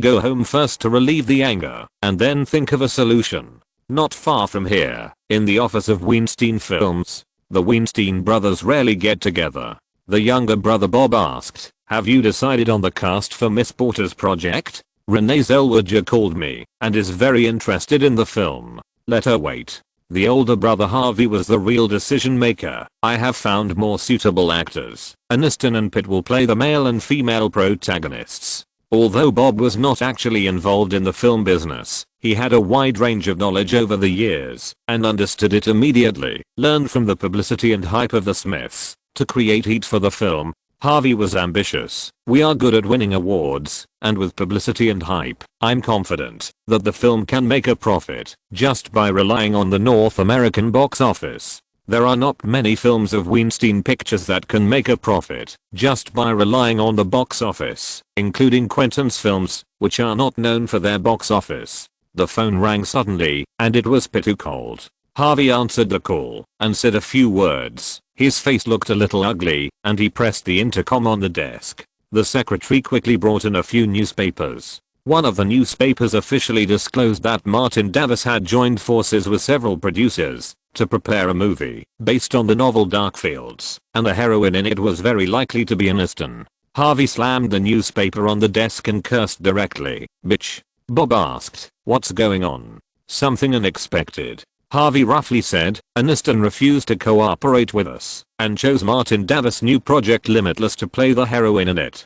Bob recalled and said, "I remember that Martin took away Craven's project The Eyes of the Mountain, and also took away Damon's role." "Yes, it's him." Harvey nodded slightly. Bob said in his most accustomed way, "Find a way to take him down." Harvey said, "If it was easy, I would have taken him down long ago. Why would I wait until now?" His tone was quite helpless. "Martin is now the spokesperson for Coca-Cola. If we take him down through improper means, do you think those capital bosses will let it go? They don't need to do anything special. They just need to find an opportunity to put their fingers on our heads. How can we bear it? He has been cooperating with Pacific Pictures and Warner Brothers. The former is okay. We can scold Warner Brothers as much as we want, but if we touch the profits from their investment and distribution, do you think they will treat us as if we don't exist? Also, he is deeply entangled with the local forces in Georgia." Harvey thought of the female King Kong and subconsciously clamped his legs together. If their interests are affected, it may be a life and death struggle.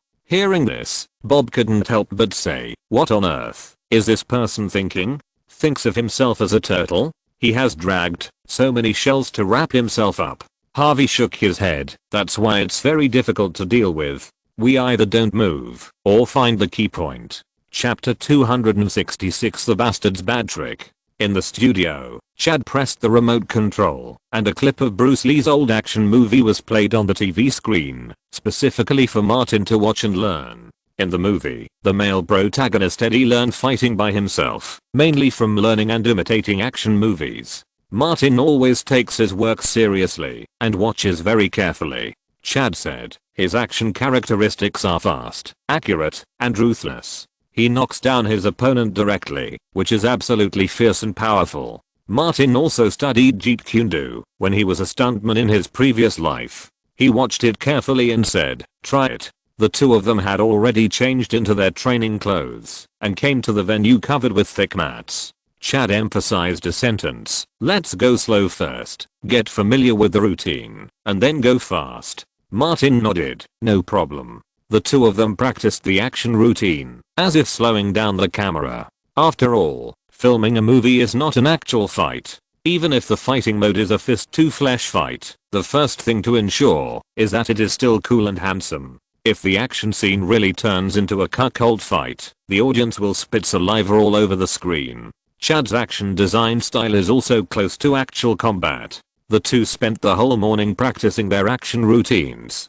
Before noon, after taking a shower and changing clothes, Martin and Chad went to the smokehouse opposite the Warner Studios for dinner. After Martin ordered the dishes, he found that he knew the people at the next table. The girl with two dimples when she smiled kept looking at him. Martin nodded his head and said, "Good afternoon, Ma." Maya, a waitress at the studio's ice cream shop and also an actor, quickly responded, "Hello, Martin." Then, she introduced the male companion opposite him. "This is Sebastian, a pianist." Martin said, "I know you." Sebastian stood up and bowed slightly. "Mr. Davis, you have sent me flowers several times." The other party was a pianist in the restaurant. There were several times when Martin accompanied his female companions to dine. When he was in a good mood, he would spend money to buy a bouquet of flowers and have someone send it over. It is common all over the world that pianists who send flowers can get commissions. "You continue." Martin stopped disturbing them and turned back to continue talking about work with Chad. In addition to close combat, the film also involves gunfights. The meal came, and the two talked while eating. Chad still holds the same view as before. Smart drugs improve the protagonist's learning ability, and using guns is also learned from movies. I will select some actual combat style gunfight movie clips later, and then you can imitate them.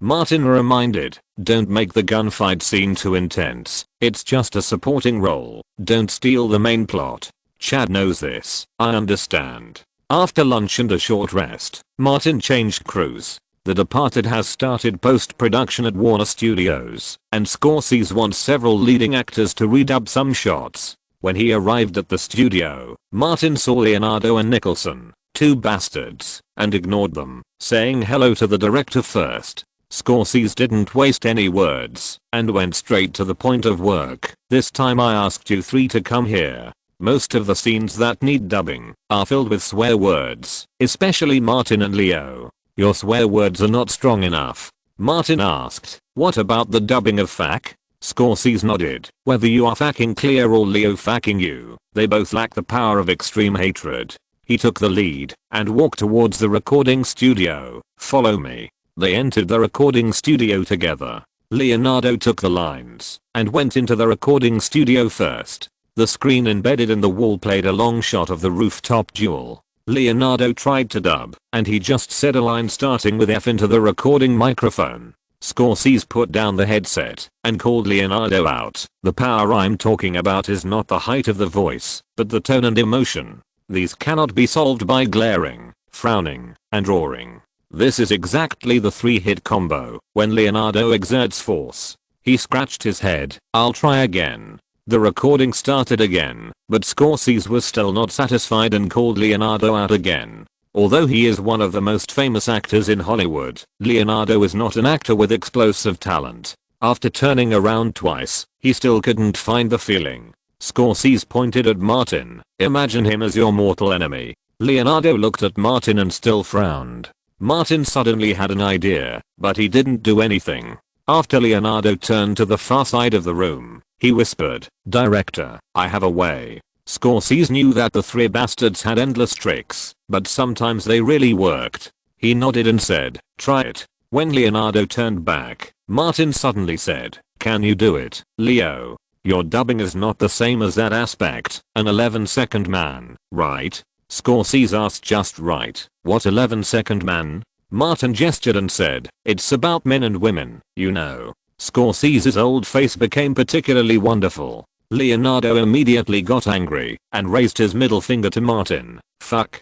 Fuck." A string of dirty words came out of his mouth. Scorsese clapped his hands and shouted, "Yes, that's the feeling." He went over and pushed Leonardo into the recording studio. "While the feeling is still there, start quickly." The bastard's trick was used well, and it was also helpful to the crew. Leonardo's dubbing was successfully completed. When it was Martin's turn to go in, he sneered and said, "Teresa, Melissa, KK, Angela, Doubtson, these people are obsessed with you and want to know where your home is so that they can visit you. Should I tell them?" At the same time, take a video and send it to Blake. It's wonderful. Nicholson, the old bastard, didn't forget to add, "How about sending one to Julie? My other crew studio is right next to it. You are welcome to visit later and practice action routines together."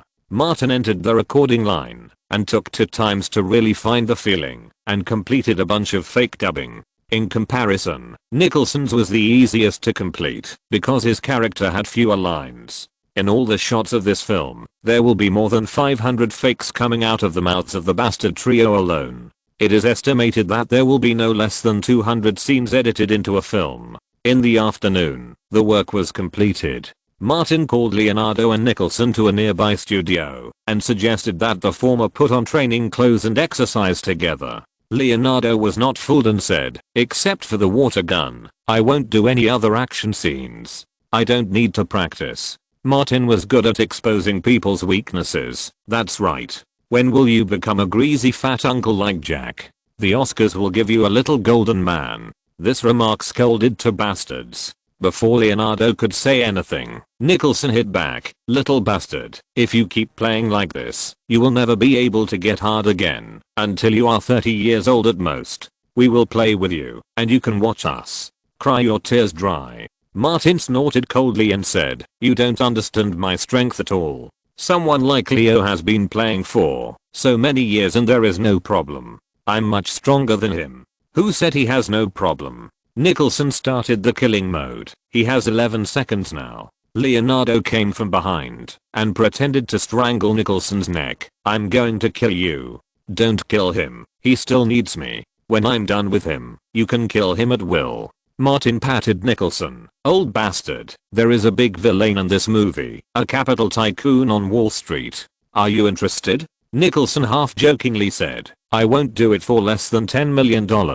Martin gave him a middle finger. "You can go to hell." Nicholson broke free from Leonardo's arms and asked, "Let's go somewhere to have fun tonight." Leonardo shook his head. "No, I need to conserve my energy recently." Nicholson's eyes widened. "You won't betray the trio like Martin, the bastard, will you?" Martin was unhappy. "How did I become a traitor?" "You found a girlfriend." Leonardo answered first, and then explained, "I finally got back to being single. Why do I need a regular girlfriend? Do you know how cool it is to have a young and beautiful female companion every night?" Nicholson's face was deep. "I know. When he was young, he played more than Leonardo." Martin was ashamed because he didn't know that he was holding back the bastard trio. "So, work hard." In the evening, Martin invited the two bastards to go out for a drink together, and the three of them came to the Avalon nightclub together. Before entering the store, he specifically took the prepared things from Old Bull.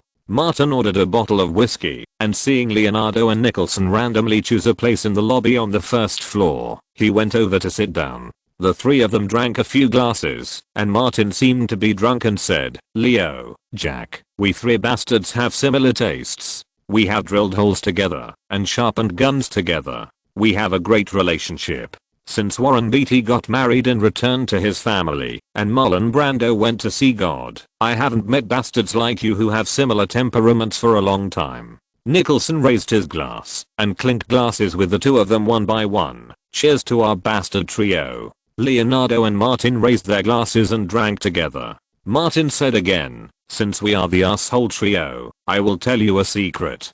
Do you know why I'm so strong?" When Leonardo mentioned this, he was not happy. "Just young and strong." "No." Martin took out two small green boxes from his pocket and placed them on the table. "The real secret is these." Nicholson asked, "What kind of medicine is this?" "A medicine without any side effects, very suitable for that aspect. Since they are called the asshole trio, how can they not do asshole things?"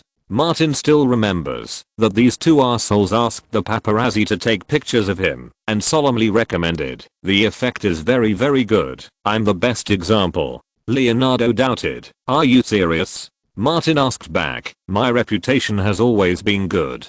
The two saw Martin's strength with their own eyes and put everything away. Nicholson knocked on Martin's arm and signaled with his eyes, "Pitt is here." At the door of the bar, Brad Pitt, Matt Damon and Ben Affleck walked in together. Chapter 267 Conflict with Pete. Not far from Martin's table, Bruce was sitting alone at a table drinking beer. When he saw Pete and the other two come in, he immediately beckoned to the waiter next to him. When the waiter came over, he pointed to Martin's table and said, "Send a dozen Coca-Cola bottles over there." Then, Bruce took out his cell phone and called the two bodyguards. The two immediately entered the bar and found an empty table not far from Martin and sat down. As long as there was an unexpected situation, the three of them could rush over at the first time. Bruce guarded behind Martin. The glass bottle of Coke was placed on the table by the waiter. Martin turned his head to look at Bruce and nodded slightly. Nicholson took a bottle of Coke, opened it,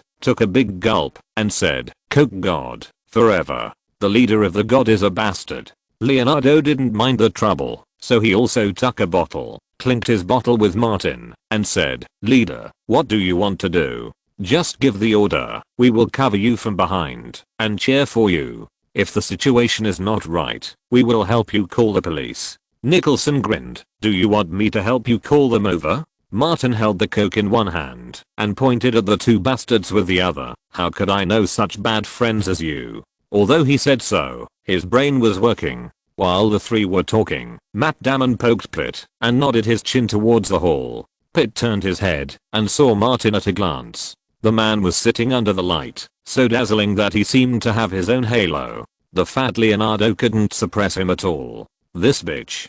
Pitt walked over there first. His head was particularly heavy. As members of the Foot Gang, Damon and Ben also followed automatically. Nicholson was quite excited. "Don't be afraid of them. If they dare to mess around, just do it. We have the double bonus of the Face Gang and the Coke Cult." Martin looked at Pete coming, picked up the glass bottle of Coke, and drank it slowly. Damon paused, thinking of something not so good, and quietly pulled some distance from Pete. The two just disliked each other because of fighting for the role, and Martin didn't do anything to his girlfriend or wife. "Stay away, in case some liquid flies out, it won't fall on you." Pete didn't mean to stop, chose an empty table next to him and sat down, looking at Martin across the aisle. "You crossed the line." Martin looked confused. "Are you talking about me?" He looked around. "I didn't cross the line." Damon and Ben sat opposite Pete at this time. There were 3 people on both sides. "Who else but you?" Pete thought of Julie and Aniston, and he was furious. He warned loudly, "Stay away from her." The other party was rude, and Martin was not going to be a good guy. He deliberately asked, "Are you talking about Julie or Aniston? Or both of them?" As soon as the 2 names came out, Pete stood up.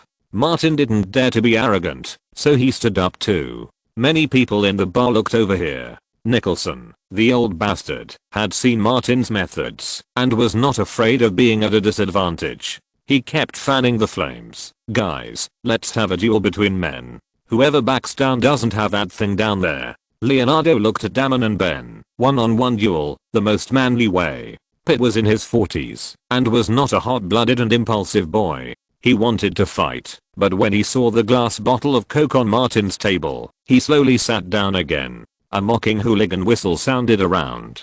Martin said casually, "If you're a wimp, shut up. They don't like wimps." As soon as Pete's bed touched the chair, he jumped up, like a golden lion, and pounced on Martin across the aisle, slapping him like a husband who abused his wife. Even the most mature men have temper and blood. Martin was prepared. He grabbed Pete's arm, and pulled him forward. He stretched out his big foot, and kicked him on his calf. With his other hand, he pressed Pete's neck down. With a bang, Pete's face fell on the table. Martin picked up a glass bottle of Coke and pressed it on Pete's forehead. "I'm very sensitive to attacks. I will hit people on the head with a Coke bottle. You'd better not move." The cold glass bottle pressed on Pete's forehead, extinguishing the hot blood rushing to Pete's forehead and forcing him to think of the scene he had seen at Burbank High School. Bloody, cruel. Pete didn't dare to move because the gunman who was shot in the head by Martin's Coke bottle died. Dead. Ben and Damon both stood up, only to find a man next to Martin. Bruce held a bottle of Coca-Cola in each hand and stood guard at Martin's side. The great protector of the Coke cult is not a vegetarian.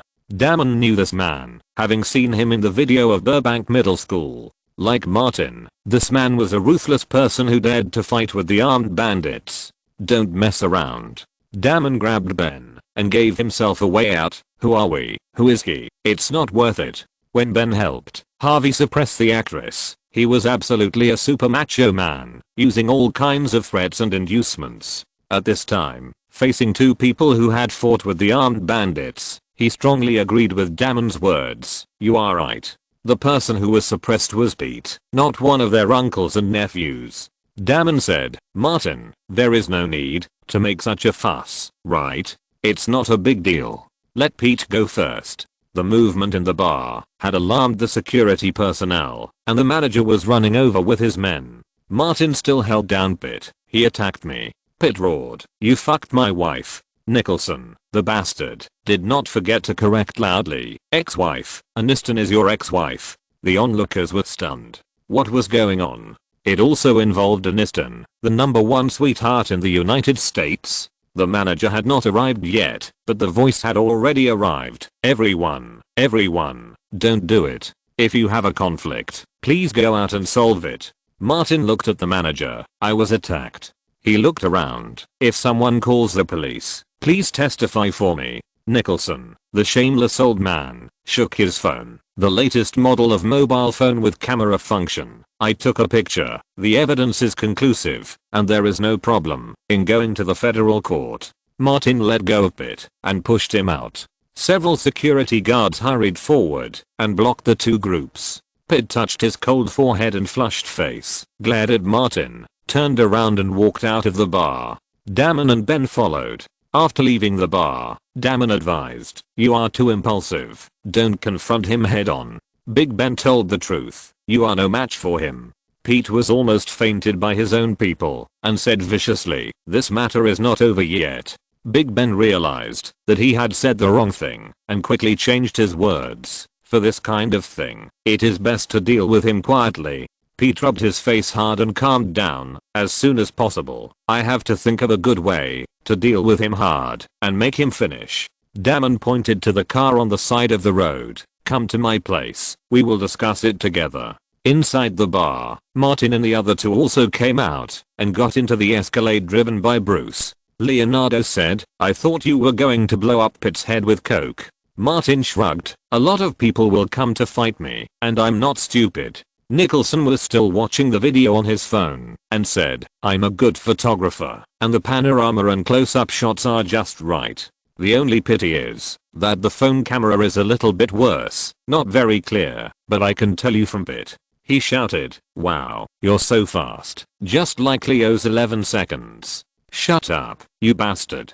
Leonardo yelled first, then he was very curious and asked Martin, "You didn't do Jolly and then Aniston, did you?" He gave Martin a thumbs up. "So you are a young woman killer. You have such a low moral standard. You first interfered with Jolly and Pitt and forced them to break up. Now that Pitt wants to get his ex-wife back, you interfered again. You are such a scumbag." Nicholson has seen so many things in the past few decades that he guessed and said almost the same thing. "As the leader of the bastard trio, I officially announce today that your title of traitor is revoked because you are a real scumbag and pervert." Martin gave him a middle finger. "Thank you so much." Leonardo said, "If you want to express your sincere gratitude, let's have a party. Invite a group of supermodels, but don't let them be less than Victoria's Secret angels. If you don't have enough money, go to the bank for a mortgage." Martin was originally thinking about reminding them before leaving tonight to give the feng gouging to their female companions for trial before applying it on themselves. Now after hearing what these two bastards said, he decided not to say anything. Isn't it just a comparison of scumbags and perverts? They are all members of the Face Gang and the Bastard Trio. Who is afraid of who? Martin reminded the two of them, "Tonight's events will not end here, so you better be careful." Leonardo smiled. "It's been a while since I had any exciting fun." Nicholson's smile was particularly hideous and perverted. "I'm most afraid of being bored. How can you avoid me with such an interesting thing?" Martin had an idea. "Old bastard, let me introduce you to a business. The video you shot can be sold for a lot of money." Nicholson pointed at Martin. "You're really bad. You bully people and then sell them out." Leonardo started with his own imagination. "I think Martin hasn't gotten Aniston yet, and he's going to use her as the heroine of his new film. Now the news breaks that Martin Davis is fighting with Pitt to protect Aniston, and public opinion explodes." Nicholson looked at Martin with ill intent. "You're plotting against me too." He turned his head. "No, Martin, when you provoked Pitt to take action, you took into account what Leo said." Leonardo said, "Luckily, you're one of us, buddy." Martin neither admitted nor denied it, but just said, "It can be sold for a lot of money. Jack, will you sell it? If you don't, I will rob you on the spot tonight and steal your phone." Nicholson was a man who would not miss such a good show, and said, "You find a good seller. No problem." Martin shouted to the driver's seat, "Old Bruce, Bruce picked up the phone, made a call, and hung up quickly, saying, "In half an hour, at the west gate of Bel Air Bay." Leonardo shouted excitedly, "Let's go. Let's go together. I haven't seen this kind of transaction with my own eyes." Nicholson put on his sunglasses. "I will go to the transaction myself, and no one of you is allowed to steal from me." Chapter 268. The popularity is all hyped up. Half an hour later, the Escalade arrived at Bel Air. Martin asked, "Can you do it alone?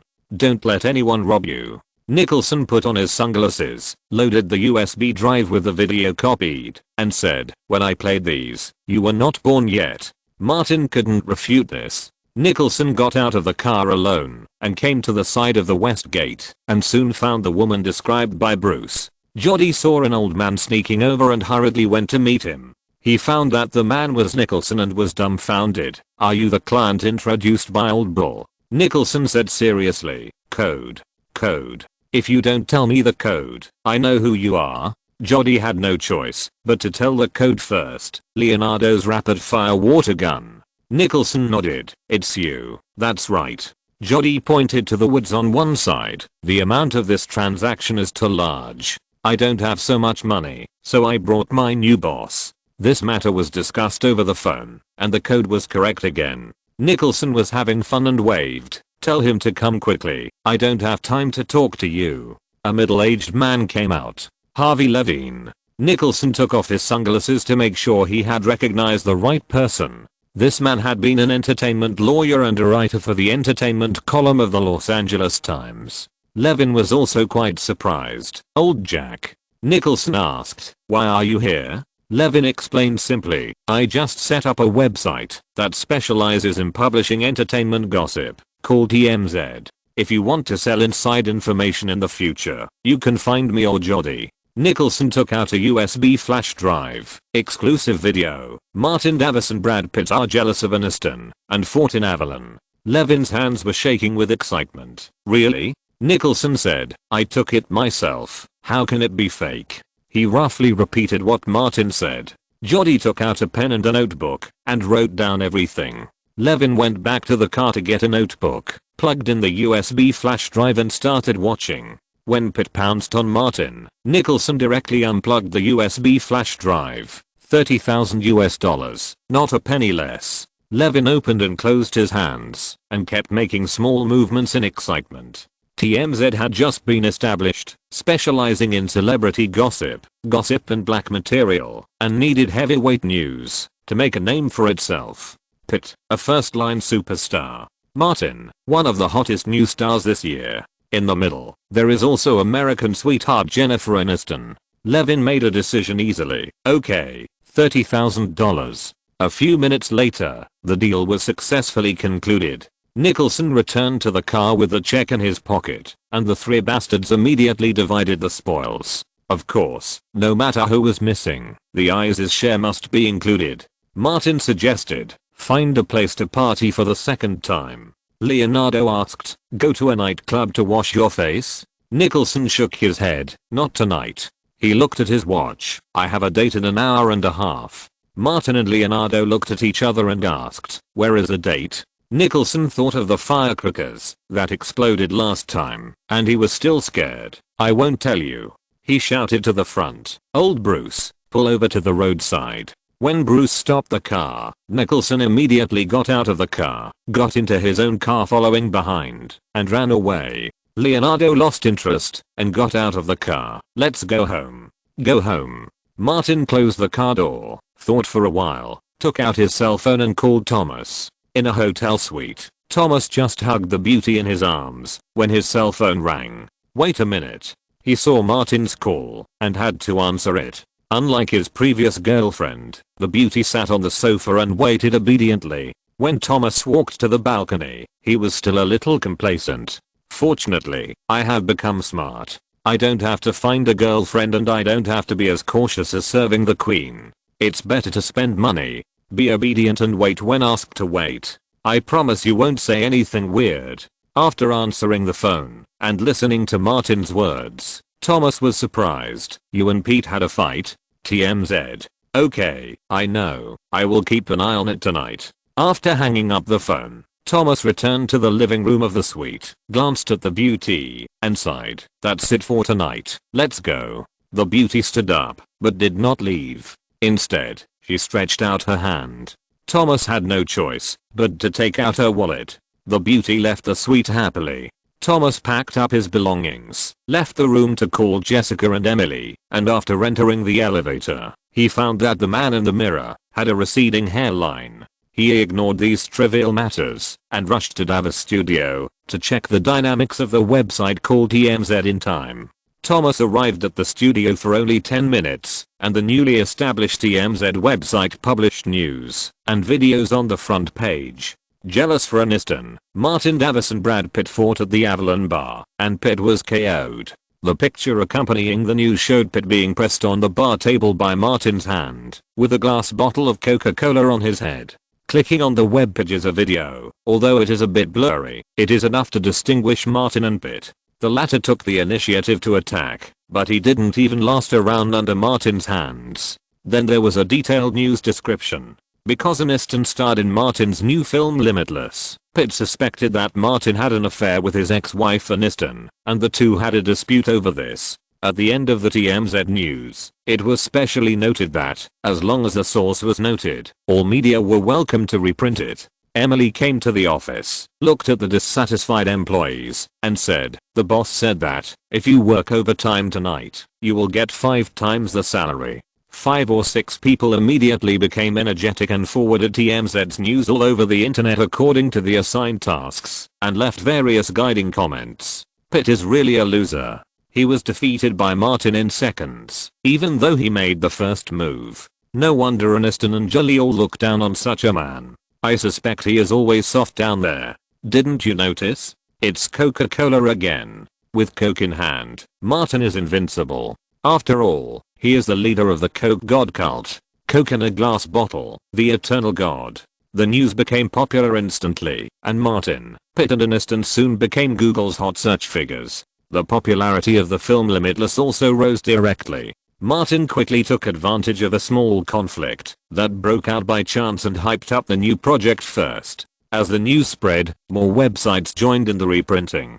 Traditional media is much slower, especially newspapers that can only be published tomorrow morning, and the leftovers will be eaten cold. In the Cotty community, Martin returned home and immediately saw the relevant news on the TMZ website. After a little consideration, he called Aniston. Aniston was very surprised. "Martin, are you okay? Tonight, Leo and I made an appointment to drink at the Avalon bar, and I met Pete." Martin roughly recounted the incident, telling the truth. Someone at the scene may have taken a video and posted it online. Some people wrote it very exaggeratedly. He took the initiative to say, "Jane, I must apologize to you for involving you in this matter." Aniston had already turned on the computer and quickly browsed the relevant news. She was sure that Pete was the first to attack, and said, "I should apologize to you, because that bastard of mine attacked you." Martin added, "You'd better notify your team, and make some preparations in advance."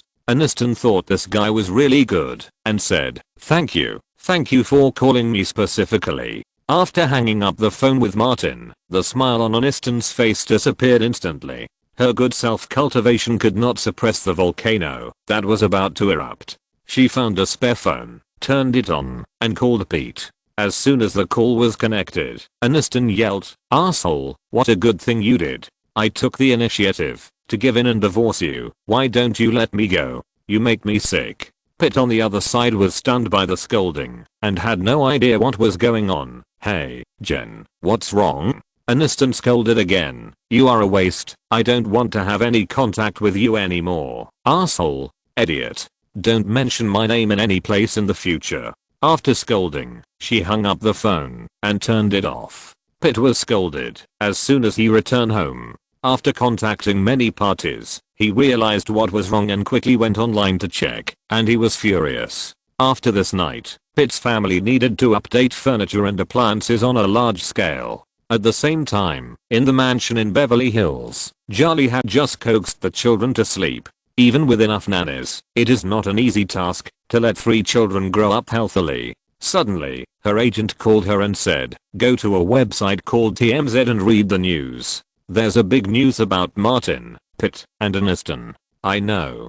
Charlie hung up the phone and immediately went to the study, turned on the computer, and went to TMZ. The moment she saw the video and the news, a flame ignited in her heart and instantly rushed through her body. Her body seemed to be burning inside, her skin was red, and her eyes were like those of a wolf. Martin and Pitt had a big fight over Aniston. What does that mean? Martin is very likely to have hooked up with Aniston.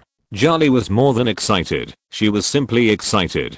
She picked up her phone and ran out of the study, telling the nanny, "Watch the kids, I'm going out for a while." Without waiting for the nanny to answer, she rushed out of the villa, got into a red Ferrari, and rushed all the way to Sherman-Oaks. When she arrived at the Coty community, the car stopped in front of Martin's house, and Charlie ran over and banged on the door. Bruce came over to open the door, surprised. "Why are you here?" Julie nodded at him. "Old Bruce, I'm here to find Martin." Bruce turned around and saw Martin at the door of the villa making a gesture to the side and making way for the small door.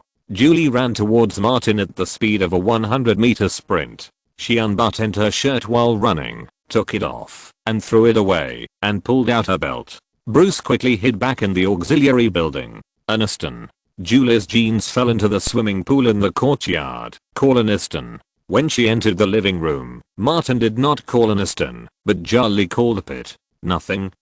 I just want to inform you that I will return the gift you gave me." Panting? "Because I'm working out." Chapter 269 The Taste of Feng-gouging. Celebrities, especially the celebrities of Martin, Pitt, and Aniston, are amazing about the fast spread of the gossip. Many night news of the entertainment desk that night was embarrassed, and the newspapers were overwhelming the next morning. Most Americans applauded for this, thinking that Pitt should be shot. The first TMZ website that exposed the video was even more popular, and it completely opened up the news. The pre-promotion of Limitless was much better than that of Wanted and The Hills Have Eyes, and it became the first movie starring Martin to become popular as soon as it was launched. As for Martin himself, after driving away the female thief who was so excited that she wanted to have sex all night, he hid at home and never showed up. The video was there, and there were dozens of people watching in the bar at the time, so there was no need for him to come out and hype it up.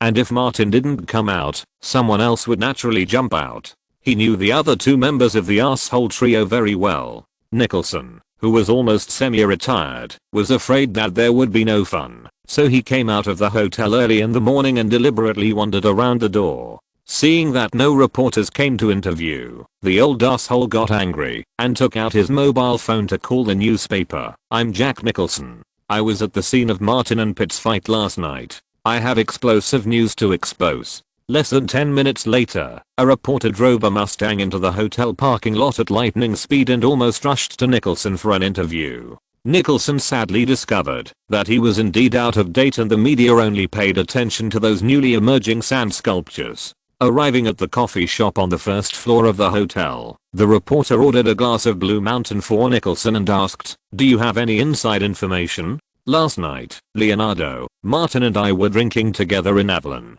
Nicholson said seriously, "According to my judgment, Martin and Aniston are at most friends." Pitt obviously misunderstood. "I didn't expect that Pitt was so soft and took the initiative to provoke. He looked good but was useless. I also suggested that they fight one-on-one in the most manly way. As a result, Pitt attacked by surprise and was easily subdued by Martin. He was famous for his foul mouth and didn't care about those juniors. If I were Aniston, I would never choose Pitt. What's the point of a softie like that?" The reporter grasped the key to the problem. "According to what you said, Martin is both good looking and useful." Nicholson boasted, "Martin is half as good as I was when I was young, but he's a bastard."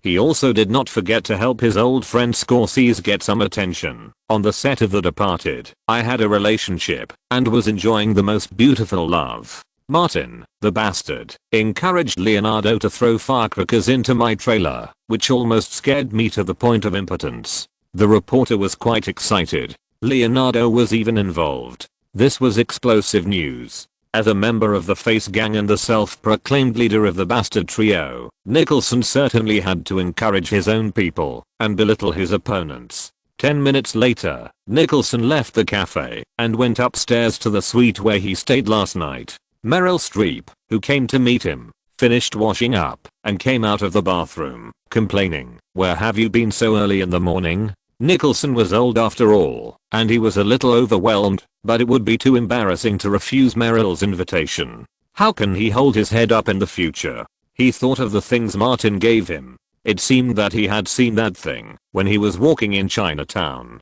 Nicholson took it out, and Streep was curious. At noon, Nicholson took a few showers and finally recovered.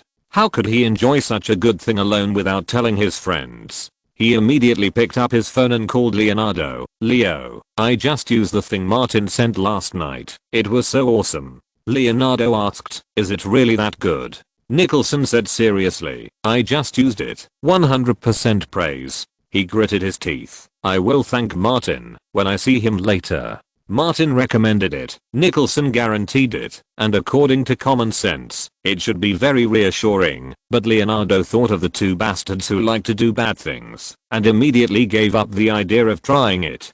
Don't do it. On the third day after TMZ broke the news, the crew of Limitless held an audition for the heroine Linda, and there was only one candidate for the audition for the time being, Aniston. At the door of the audition room, Martin waved his hand and asked Bruce to bring the handheld game console prepared in advance. He returned to the room with the game console. The representatives from the Screen Actors Guild and Warner Brothers had good professionalism and came to take the game console. They sat in the last row of the audition room, turned off the sound, and played the game quietly without saying a word. Martin sat in the second row. The casting director Molly said, "Please ask Miss Aniston to come over." Aniston came over quickly. She knew many people in the audition room and greeted them one by one. There was an assistant acting with her, and the audition scene was no more than half a minute. After Aniston left, Martin, Molly, Boyle and Louise all watched the audition video on the screen. No problem. The role itself was very simple. Director Boyle asked, "Let's choose Aniston?"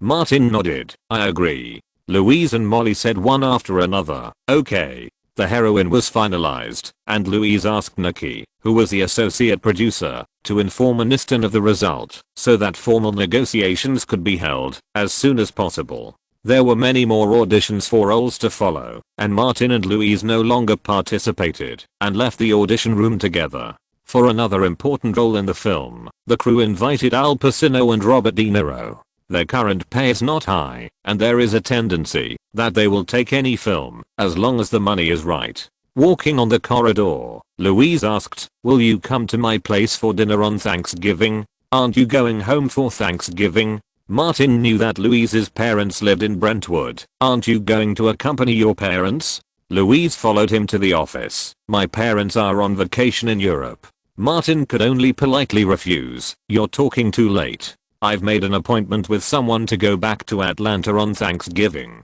I can't break the appointment. It won't be Kelly." Louise thought of the answer, Lily Carter. She suddenly laughed, her face full of frivolity. "How about this? I'll go to Atlanta with you." Martin knew very well that this was a slut. How could he take her to Atlanta? He entered the office, found the recipe and said, "The new cocktail recipe is more complicated to mix. You should find time to practice it well, so as not to make a fool of yourself at the bartender conference." Louise took it, quickly glanced through it, and came over to kiss Martin on the face. "You have a conscience, and remember who is good to you." Anyway, Martin came to Los Angeles, even if it was a deal. Louise helped him a lot. He said, "Don't worry, I won't forget your kindness." How could a nostalgic good man like him forget about a beautiful producer in her 30s? If it was Whoopi Goldberg, Martin would definitely forget it. Louise left the office contentedly. Martin called Jessica and asked her to book tickets to Atlanta and New York in advance.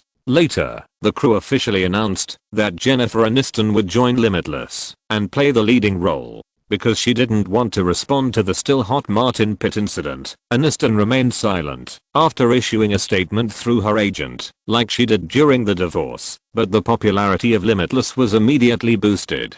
The Wanted, starring Martin, also became more popular. This weekend before Thanksgiving, The decline was tighter than before, and North America took in another $9.88 million, bringing the North American box office to $160 million. The film's global box office is infinitely close to $300 million. Based on the box office alone, the film has already made a profit. In the Thanksgiving period afterwards, although many films entered the market, Wanted still occupies a place. As the film appeared in more overseas markets, the international box office surpassed the North American box office. The market prospects of Wanted became clearer and clearer. The most conservative forecast released by the distributor Warner Bros. Was that by the time the film was fully withdrawn from the theaters, the North American box office would most likely exceed $200 million, and the overseas box office would reach $250 million. Before Thanksgiving, Martin returned to Atlanta. Chapter 270 Thanksgiving is Good Friday. Atlanta, Northville Community. Martin dragged out the barbecue grill in the small courtyard, and his feet went weak, almost falling into the mud pit. He shouted to the tool room, "Hall, you idiot, what else can you do besides fake earth? Can you improve a little bit?" Hall emerged from the tool room, and was about to say that it was Lily who did it, when he saw the little sister standing at the door, staring at him coldly. As a younger brother who had been bullied by his two sisters for many years, Hall wisely chose to keep his mouth shut. The main reason was that the little sister had been practicing carving, and her hands were particularly strong. Punching her head with her fist hurt much more than a hit from her older sister. Martin was cleaning the barbecue grill and shouted again, "Idiot, don't stand there stupidly, drag the charcoal out to dry it." Hall had 1,000 dirty words in his heart that he wanted to curse, but he didn't dare to say them out loud. He could only drag out a large bag of charcoal and put it in a place where the sun could shine directly. Just after he finished, before he could catch his breath, Lily shouted, "Hall, go to the kitchen to cut the meat." Hall lowered his head, washed his hands again, and went into the kitchen to work. While others celebrate Thanksgiving, he celebrates Good Friday. Martin set up the barbecue grill, and Lily came over and said, "I carved a lot of things with the materials you mailed. Do you want to go to my room and take a look?" "What are they?" Martin asked. Lily pulled his rolled up sleeves and said, "You'll know when you see them." Martin followed her into the house and went straight to the second floor. Lily opened the door and invited him, "Come in." When Martin entered, the most eye-catching thing in Lily's room was the workbench. The table was wrinkled and had countless shelves erected. The shelves were densely packed with various carvings, mainly horns, stones and wood carvings. There were clowns, insects and various handicrafts. Martin even saw a miniature kettle. Lily took out an exquisite wooden carving box like a treasure. After opening it, there were 5 little people standing inside with the house as the background. Martin could tell from their appearance that they were Elena, Harris, Lily, Hall, and him. Lily pushed it in front of Martin and said happily, "This is our family. Do you think it looks like one?" Downstairs, at the gate of the yard, a black BMW 7 was parked on the roadside. Elena, who had bought a roast turkey, got out of the car and found that there was no one in the yard.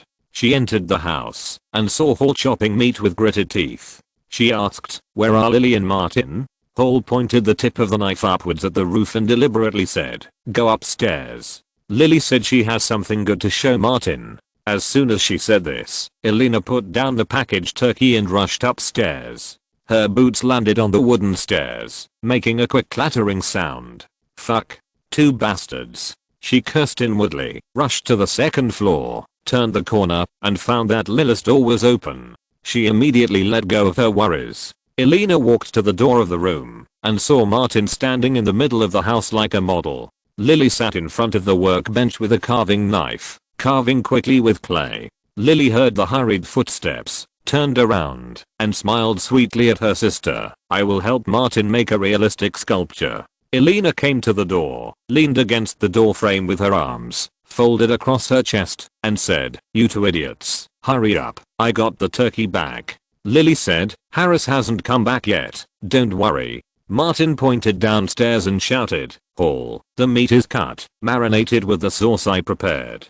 Hall was angry. "Am I the only one working in this family? It's not fair." Elena shouted, "If I ask you to work, do it quickly, don't talk nonsense." The sound of chopping meat was heard in the kitchen downstairs. Elena had no intention of leaving and waited until Lily finished carving the prototype before calling Martin to go downstairs together. The two prepared Thanksgiving dinner in the evening. Lily did not move and patiently refined the carving in her hand. When the footsteps completely disappeared from the stairs, she put down the carving knife and took out a document with an introduction to the California Institute of the Arts. As long as she wanted to go, Martin, that idiot, could get her a recommendation letter, and grades weren't even important. When Harris lived in the Clayton community, it was so hard for her to get into college. Lily glanced at the independent, newly decorated room and looked through the window at the green courtyard, knowing that it was different. She also knew where all these changes came from. There was another sound of car doors closing outside, and Harris rushed back from college. Upstairs, Lily continued to carve. Downstairs, Elena unpacked and further processed the semi-finished turkey. Harris and Hall were responsible for threading the meat, and Martin put the skewers of meat on the grill and brushed them with oil and seasoning. When it got dark, the turkey, barbecue, fruit salad, and cold vegetables were placed on the dining table. Martin, Elena and the other 5 sat around the dining table and enjoyed a sumptuous dinner together. As usual, Elena picked up the knife and fork and cut the turkey for everyone. Lily brought over a box of Coke and placed a bottle in front of each person. Harris opened the glass first and said to Martin, "Tonight, let's toast to the leader first." Elena was the first to pick up the glass and clinked it with Martin. Martin clinked the glasses with the 4 people one by one and said, "I wish us better and better." Elena echoed, "Better and better." The 5 people drank Coke and started eating together. They talked while eating, but they all had a tacit understanding.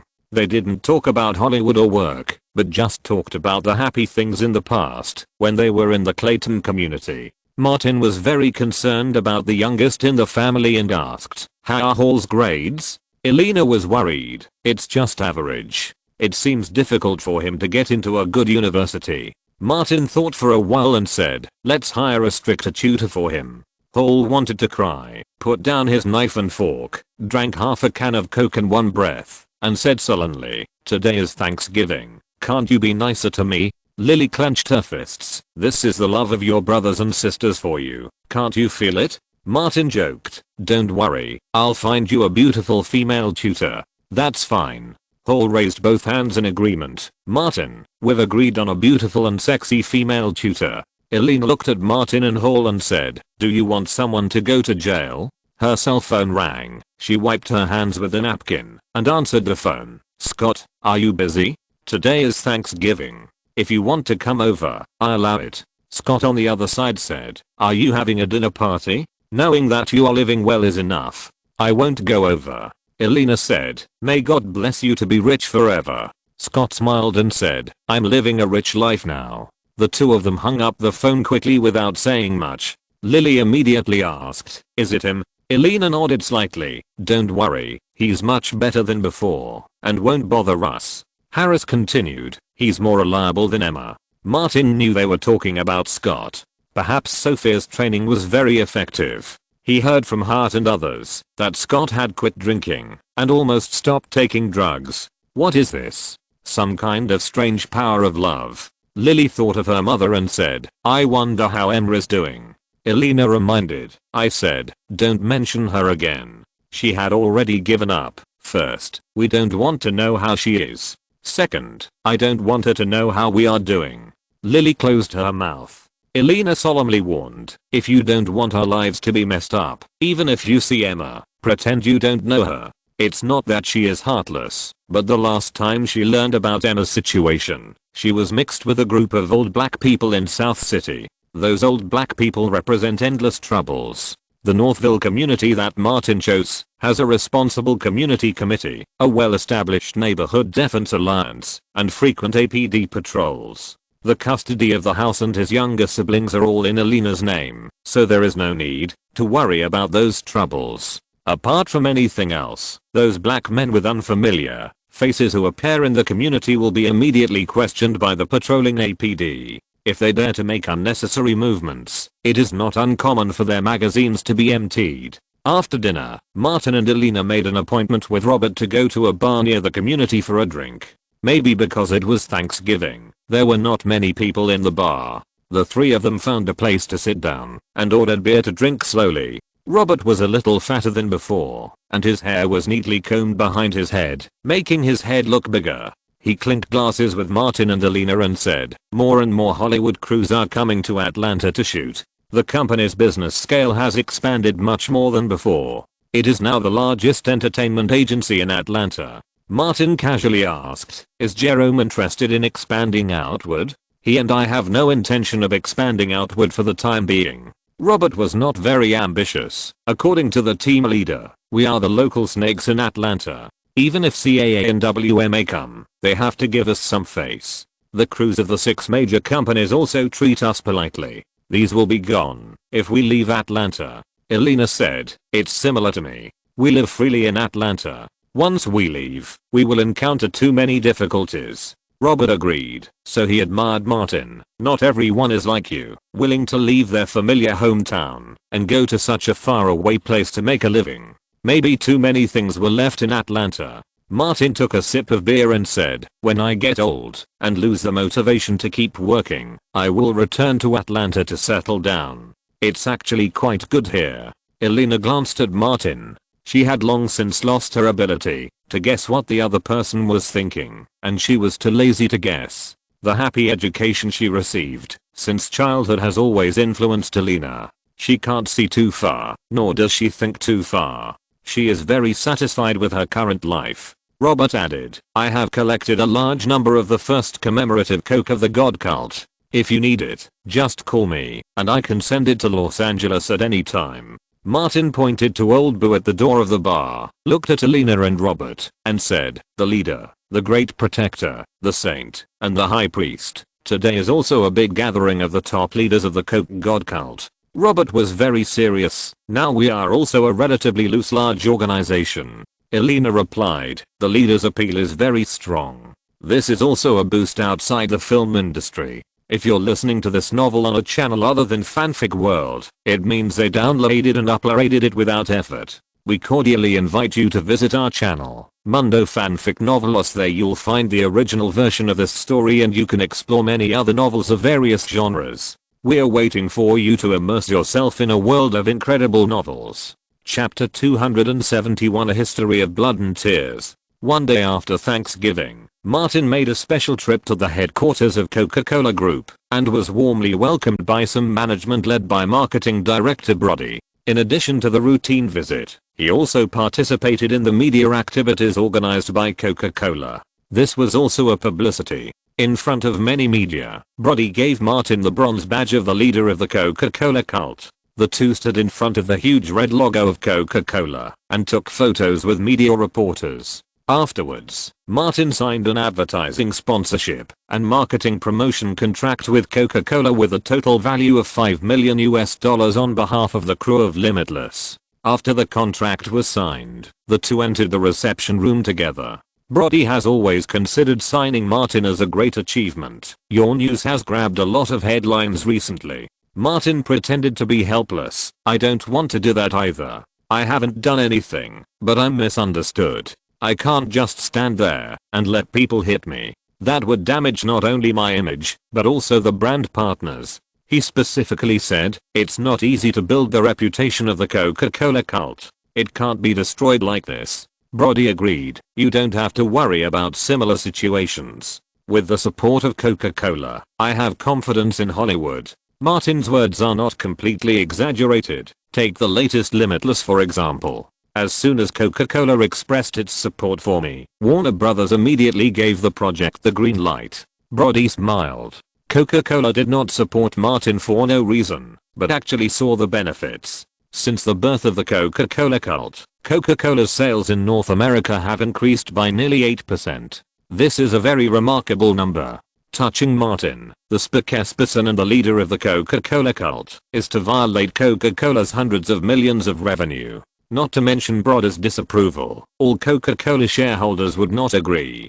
Coca-Cola also vigorously promoted the dissemination of the video on the internet, allowing people to see clearly that Martin easily defeated Pitt with Coke. Even the advertising department intended to use this as a creative idea to shoot next year's Coca-Cola advertisement. Brody appropriately expressed some importance. Coca-Cola should have mentioned to your agent that they want to extend your endorsement contract. My agent's advice: I just signed for half a year, don't rush to extend the contract. Martin certainly pushed his agent out as a shield, which is also one of the meanings of the agent's existence, to give stars and partners an extra buffer zone. Brody nodded slightly. Then let's talk about it next year. Martin smiled and responded, no problem. While the two were talking, Coca-Cola's reward for Wanted was transferred to Martin's designated account. There is a supplementary agreement in the endorsement contract signed by the two parties. As long as the North American box office of the movie starring Martin exceeds $100 million, Coca-Cola will pay Martin an additional bonus of $1 million as an incentive. At noon, Martin attended the reception banquet of the Coca-Cola Group and met more senior executives. His relationship with Coca-Cola has been developing in a healthy way. In Atlanta, Martin also had the support of two other major forces, namely Kelly Gray and the organization behind her, and the Beast House Entertainment Company headed by the female King Kong Sophia. Kelly went on a business trip to Washington. Martin came out of Coca-Cola, contacted Sophia, and went to the Peachtree Hotel to meet her. On the business floor of the hotel, Martin saw Scott guarding the door of a reception room, and walked over quickly.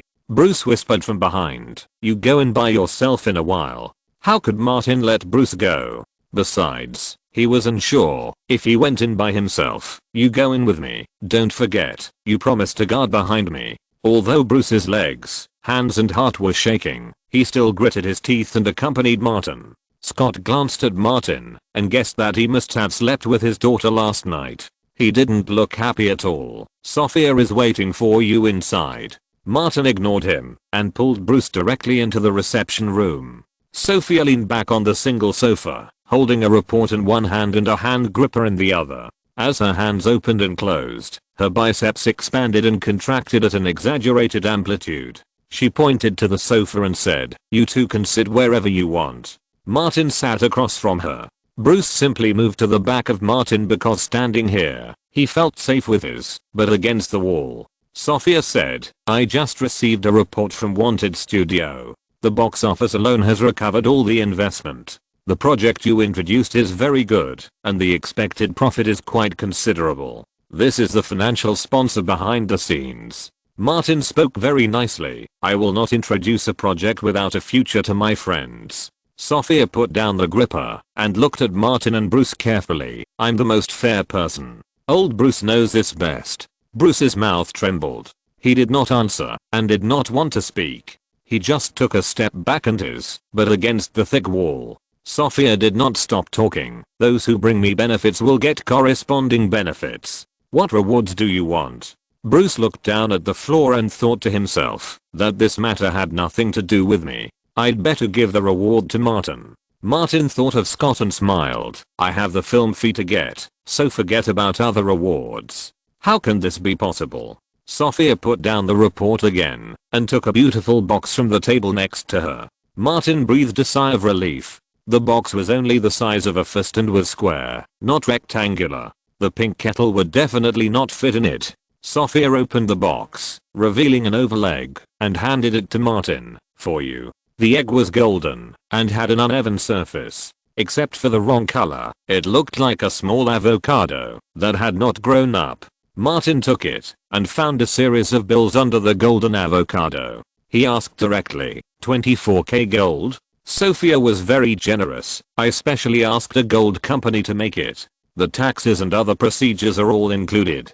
Just take it. Martin was not polite and accepted it. He also added, Sophia, you are really a person who can do big things. Sophia laughed heartily. Just don't forget me and Beast House when you are putting together the platter. How is that possible? Martin vowed, without you, there would be no Martin Davis today. Sophia nodded. I hope we are both nostalgic people. Martin said, I can continue to compete fiercely with others in Hollywood and win again and again. Atlanta is the foundation. Without a good foundation laid in Atlanta, without the opportunity to participate in the platter, he would not have got these important roles, and even when he met a big man like Harvey, he took the initiative to retreat. Sophia said, "I watched the video of you dealing with Pete. You were quite good." Martin said again in a helpless tone, "I can't help it. Hollywood is a rotten circle. If you don't step on others, you will be stepped on by others." The two chatted for nearly an hour and a half, and the issue of continued cooperation was involved. Martin declined Sophia's invitation to dinner and left the Peachtree Hotel with Bruce. After getting in the car, he opened the gift box again and looked at the golden avocado carefully. Although the surface was uneven, it was pleasing to the eye, no matter how you looked at it. Bruce said, Sophia's usual vulgar style. Martin weighed the weight and said, "I just like this kind of vulgar gift. Let the vulgarity overwhelm me." Bruce started the car and asked, "Where are we going next?" Martin checked the time. "To Northville Private Middle School. School is about to end. I promised Lily to pick her up from school yesterday." Bruce drove back to Northville. Martin put away the golden avocado and replied to a few text messages. Not long after, the car stopped diagonally opposite the middle school. After waiting for more than 10 minutes, Lily came out of the school gate with her school bag on her back. After a brief search, she found the BMW car and ran over with her long legs. The Martin clown hanging on her backpack swung back and forth with her long ponytail. After getting in the car, she took the school bag and said, "Everyone else is on vacation, but I have to use my vacation to come to the sculpture class." The top students in private middle schools are also very eager to study, especially students like Lily whose family conditions have just improved and who lack basic knowledge. She took out yesterday's sculpture and handed it to Martin. "It's all done." Martin took it to the car window, looked at it carefully in the light, and said, "I'm not professional, but it looks better than the previous sculptures." Lily said, "I have worked hard in the past 2 years. Others don't know, but you don't know it." Martin pretended to be confused. "I'm not in Atlanta. How can I know it?" Lily stared at him fiercely, holding back the laugh that was about to come to her mouth, and tried to use civilized language. "You mailed me boxes of carving raw materials and asked me for a similar number of finished carvings. Do you know how I survived? This is an endless story of child labor." Martin pretended to be doing it for your own good. "Without the materials I mailed to you, would you have achieved the progress and skills you have today?" Lily snatched the clay sculpture from Martin's hand. "It's not finished yet. I'll give it to you when I finish it." She decided that the most suitable sculpture for Martin was still the clown. The most evil kind. Martin stopped talking about this and got back to the point. "Have you decided to go to college in California?" Lily nodded vigorously. "Very sure. I'm going to California Institute of the Arts. The sculpture major there is very good." She muttered, "I'm not like Alina. I don't even have the courage to go out." It's not that she doesn't have the courage, but she has to be responsible for you. Martin understood Alina. Even if you go to college, there is still a hall. It's better to stay in your familiar hometown than to go to a strange city. Lily understood this. "If I go to school, Elena's burden will be reduced a lot." Martin said, "It's good that you understand, so don't make Elena angry." "Well, I know." Lily agreed and asked, "Are you sure you can help me get a recommendation letter with enough weight?" Martin smiled. "Of course, no problem. I asked a friend to help me. Even if there is an accident on his side, I have other preparations." If he really put down his face to ask, he would definitely get the recommendation letters from Scorsese and Wes Craven. At worst, there are still Nicholson and Leonardo, these two bastards. After getting Martin's exact answer, Lily had a clear goal. Chapter 272 Big Stick Punishment. The next day, after returning to Los Angeles, Martin went out early in the morning and came to the Mercedes-Benz sales store in the Beverly Business Center. As soon as he and Bruce entered the door, a salesperson immediately notified the store manager. A middle-aged man wearing glasses quickly went down the second floor and greeted him, saying, "Mr. Davis, welcome. What car do you need?" Martin didn't waste any words and walked directly to the sub-area. When the manager caught up, he pointed to the black G-Class on the booth and said, "Do you have a white model in stock?" "Yes, we have one." The manager wanted to introduce the vehicle and its parameters. This is the latest modified suburban Mercedes-Benz. Martin didn't listen to his nonsense and interrupted directly. I want the top configuration. Open the order. The customer was happy, and the manager was also happy. He turned to the assistant next to him and said, open the order immediately. Martin said directly, handle the procedures as quickly as possible. I want to drive it away before 11 o'clock. The manager replied, don't worry, Mr. Davis, there will be absolutely no problem. Today, Blake Lively returned to Los Angeles from New York. Martin was going to drive to the airport to pick someone up and give her a surprise. When they talked about cars a few times, Martin specifically asked, Blake's favorite is the white Mercedes-Benz G. The manager chatted with Martin, and Bruce went to see the AMG with great interest. With the money in place, everything was easy. The salesperson opened the bill, and Martin paid the bill with a credit card. At 10:30, he drove away from the Beverly Center, arriving at Los Angeles International Airport. After waiting for a while, the flight from New York landed. Blake dragged her suitcase and saw Martin in the aisle at a glance. She threw away her father beside her and almost ran out. She didn't care about the people around her, let alone the flashing lights, and jumped up and threw herself on Martin. It wasn't until Ernie Lively came out of the aisle that Martin let go of Blake and went over to say hello. Ernie waved his hand and didn't bother to say more. I'm leaving first. Martin took the suitcase with one hand and pulled Blake up with the other hand. Let's go home. Blake smiled and nodded. Yeah, go home. Martin looked at Blake as he walked. What's wrong? Blake asked. Have I changed? Martin praised. More beautiful, more sexy. Blake moved closer. I've been working out. I'll let you take a closer look when I get back. Martin felt that Blake was slightly different, more refined than when she left Los Angeles. Not only in appearance, but also in temperament and style. From bags to clothes to jewelry, they were all first-line brands. When they arrived at the parking lot, Martin took out the car keys and handed them to Blake. You drive today. This is for you. Blake looked at the keys in his hand, then looked at the white G-Class across the street, slapped his face with one hand, and was full of disbelief. God Jesus. Is this for me? It's so beautiful. Martin, I love you so much. Martin made a gesture of invitation. Go ahead. Blake let go of Martin's hand, ran over, walked around the car, touched the brand new car, and was as excited as a child who got a favorite toy.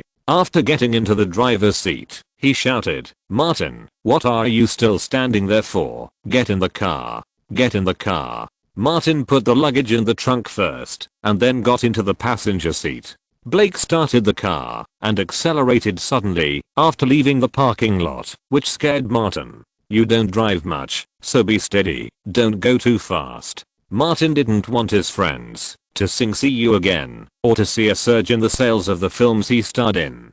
The biggest advantage of Blake is that everything is based on the standard of male god, and he immediately reduced the speed of the car and drove steadily. Martin asked, how is the experience of living in the Upper East Side? Blake simply said, there are a lot of rich people there. She added, the bastards on the East Coast actually despise us Californians.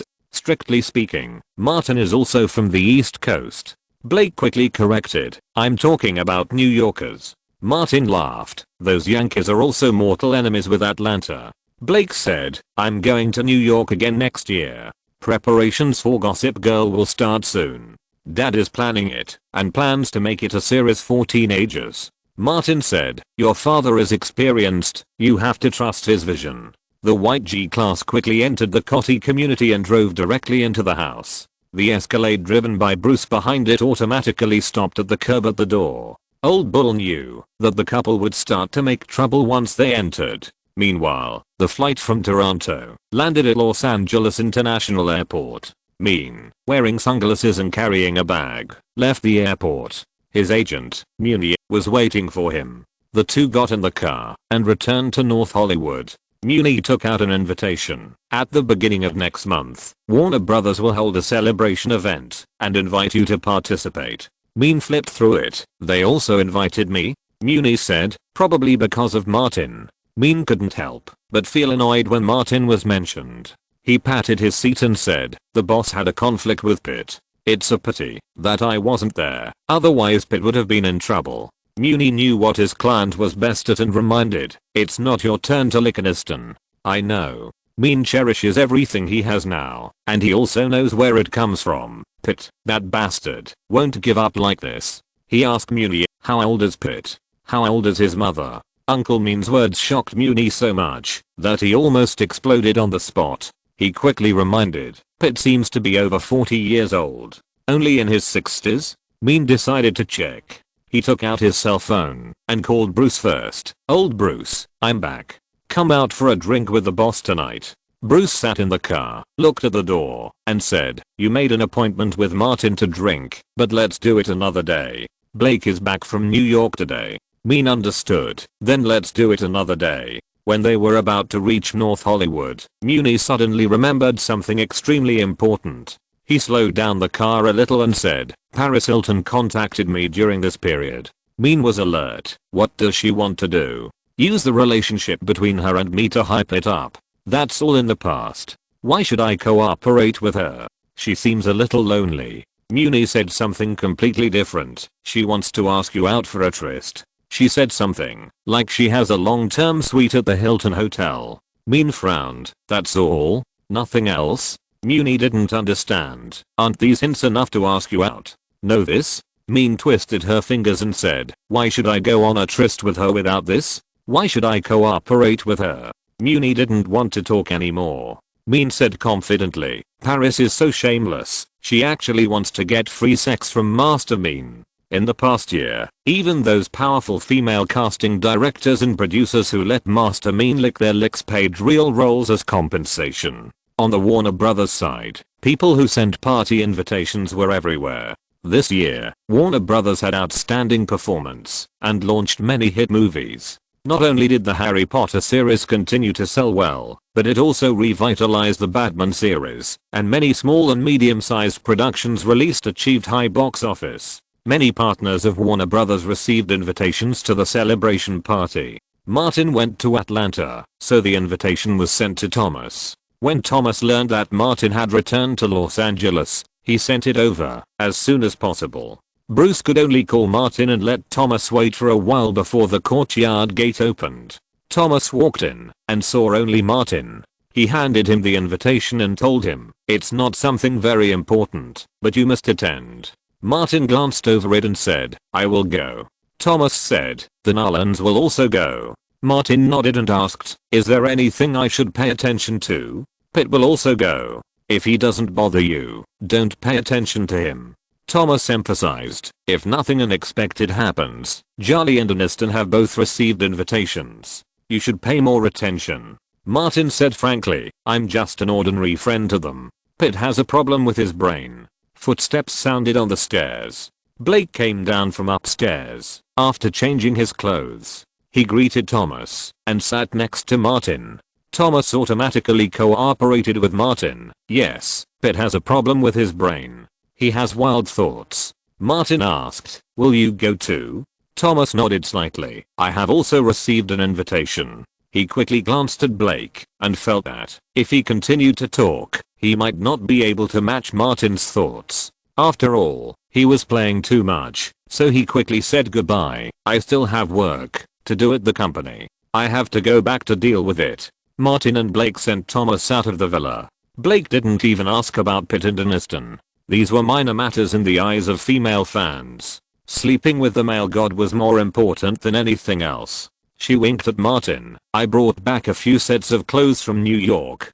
Do you want to see them? They all said that my figure is better than that of model. I will look good in them on the catwalk. How could Martin miss the opportunity to appreciate her? He pulled Blake upstairs. Perform for me next to each other.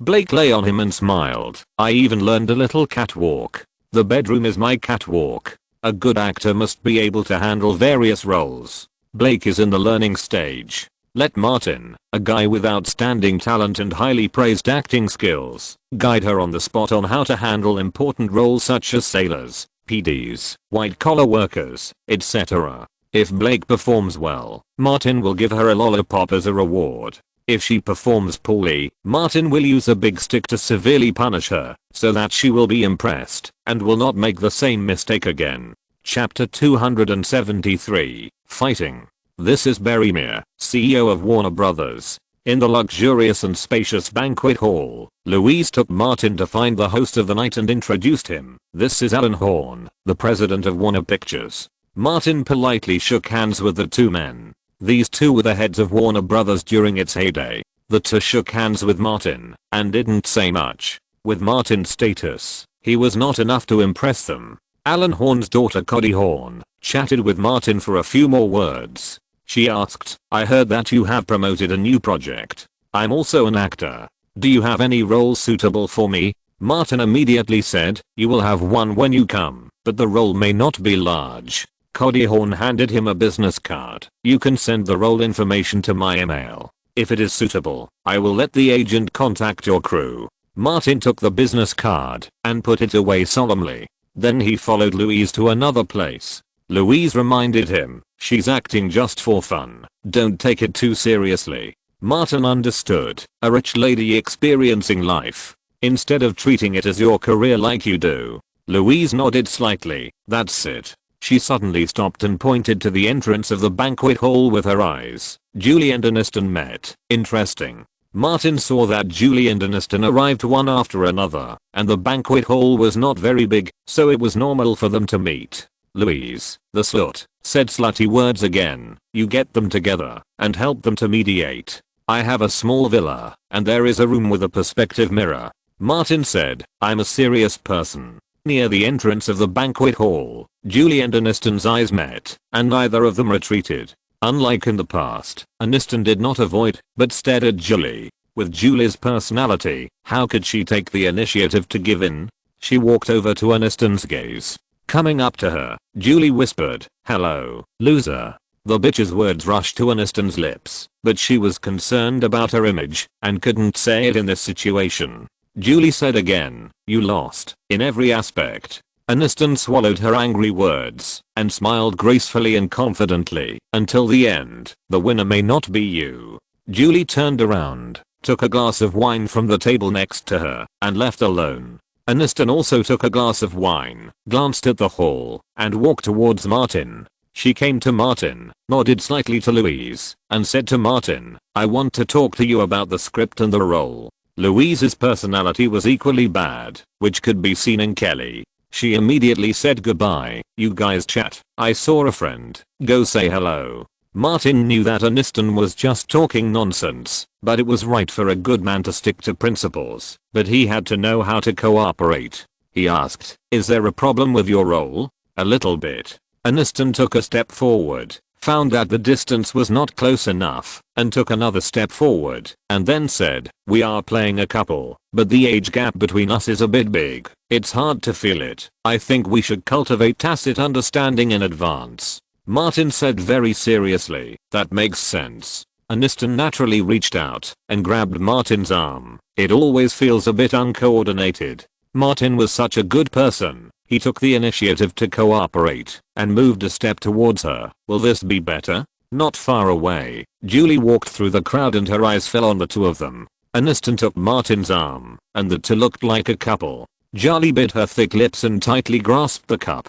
She was so excited that her legs were shaking, and she couldn't move. Almost at the same time, Aniston also found Julie. Seeing her strange expression and her bitten lower lip, Aniston curled the corners of her mouth and smiled slightly. Julie held the table with one hand and pressed her chest with the other hand. Aniston smiled even more, as if she had won a battle. At the door of the banquet hall, Brad Pitt, who was wearing a beige suit, had just entered the door when he saw Aniston holding Martin's arm. This time he was not overwhelmed and turned around and left the banquet hall again. He knew that there should be no conflict in such a place. If he messed around, he would hit the face of the entire Warner, so he simply turned a blind eye. Mean, who was wearing a dark suit, followed him out of the banquet hall and came to the elevator. Seeing Pitt waiting for the elevator, he simply stood in front of the mirror and pretended to adjust his bow tie.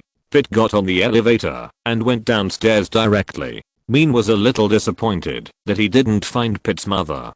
I wanted to vent my anger for the boss. The other party didn't give Master Mean a chance. After returning to the banquet hall, Mean waited for a while, and when he saw that Martin was alone, he went over and said, "Boss." Martin patted his arm. "Are you back?" Mean nodded. "I can take a few days off." Martin called Mean. "Come on, I'll take you to meet some directors." He joined Thomas and walked towards the circle of British actors and directors. Christopher Nolan, with his blonde side-parted hair, was picking up a dessert for his wife Emma Thomas. Thomas walked in front and introduced the two sides. Nolan shook hands with Martin. "I've seen Wanted and studied the action scenes carefully. They're very cool designs." As for the commercial praise, Martin was not ambiguous at all. "When the war begins" allows us to see a Batman and Bruce Wayne living in the real world, not just a comic symbol. Nolan was more modest. "It can't be said to be too successful. At best, it just didn't fail."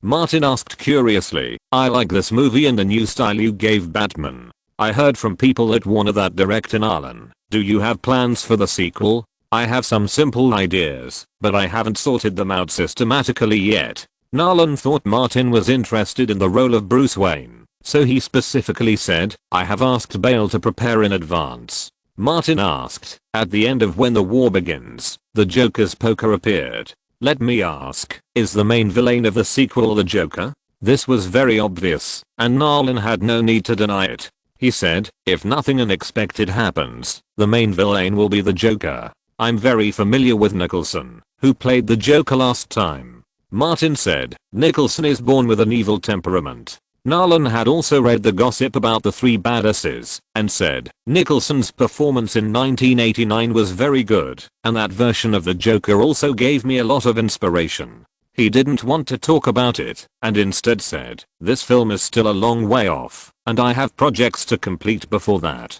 Martin didn't beat around the bush. After all, everyone knew his relationship with Warner Brothers, The Prestige. "I've read Priest's original novel, and it's a duel between two heroes. In fact, The Dark Knight continues this pattern, and Batman and the Joker are also a duel between two heroes. The latter even has a more important role." Nolan is a director, and he guessed, as soon as he heard it, "Are you interested in this project?" Martin said directly, "I like that novel very much, and I hope there is a chance for cooperation." "You're a little young." Nolan didn't say it for sure. After all, the age of the actor is only part of the consideration for the choice of the role, but it is not the key. "You are welcome to audition for the crew then." Martin stopped at the right time, and now he mainly wanted to get familiar with the face. While Martin was talking to Nolan, not far away, Mean also chatted with Emma Thomas. Perhaps he was born with a certain lethality to middle-aged women. In just a few words, Mean made Emma Thomas laugh non-stop. After laughing, Emma Thomas said, "You are a very interesting person. No wonder many people say you are good." Mean was surprised. "Many people say I'm good. Who are they?" Emma Thomas said, "Don't you know? We women who work behind the scenes have formed a fixed organization. Many people have talked about you when we get together. In the Hollywood circle, there are actually very few women who really control a certain amount of power. These people automatically come together and form a small group. In this group, there are more than one people who were licked by Mr. Mean." Mean was not embarrassed at all, but looked surprised. "I turned out to be so famous." Emma tilted her head. "In fact, many people doubt that you are really that good."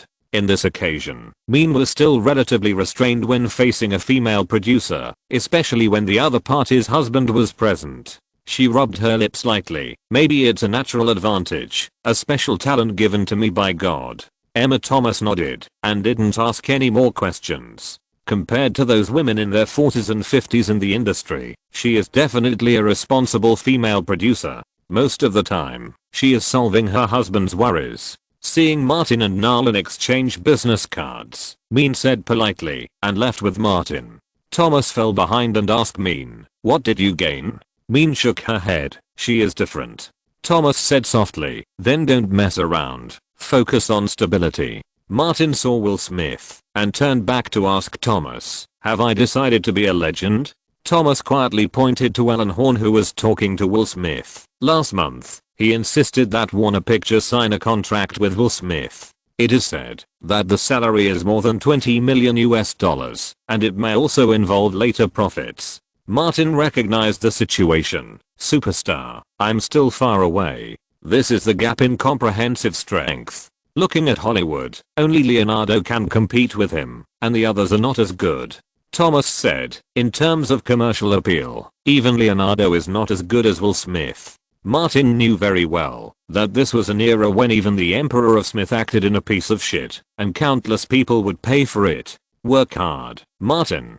Thomas finally seized the opportunity to CPU Martin, you still have a long way to go. Martin immediately reversed the CPU. Our goal is very clear. I will become a supergiant, and you will become a senior partner.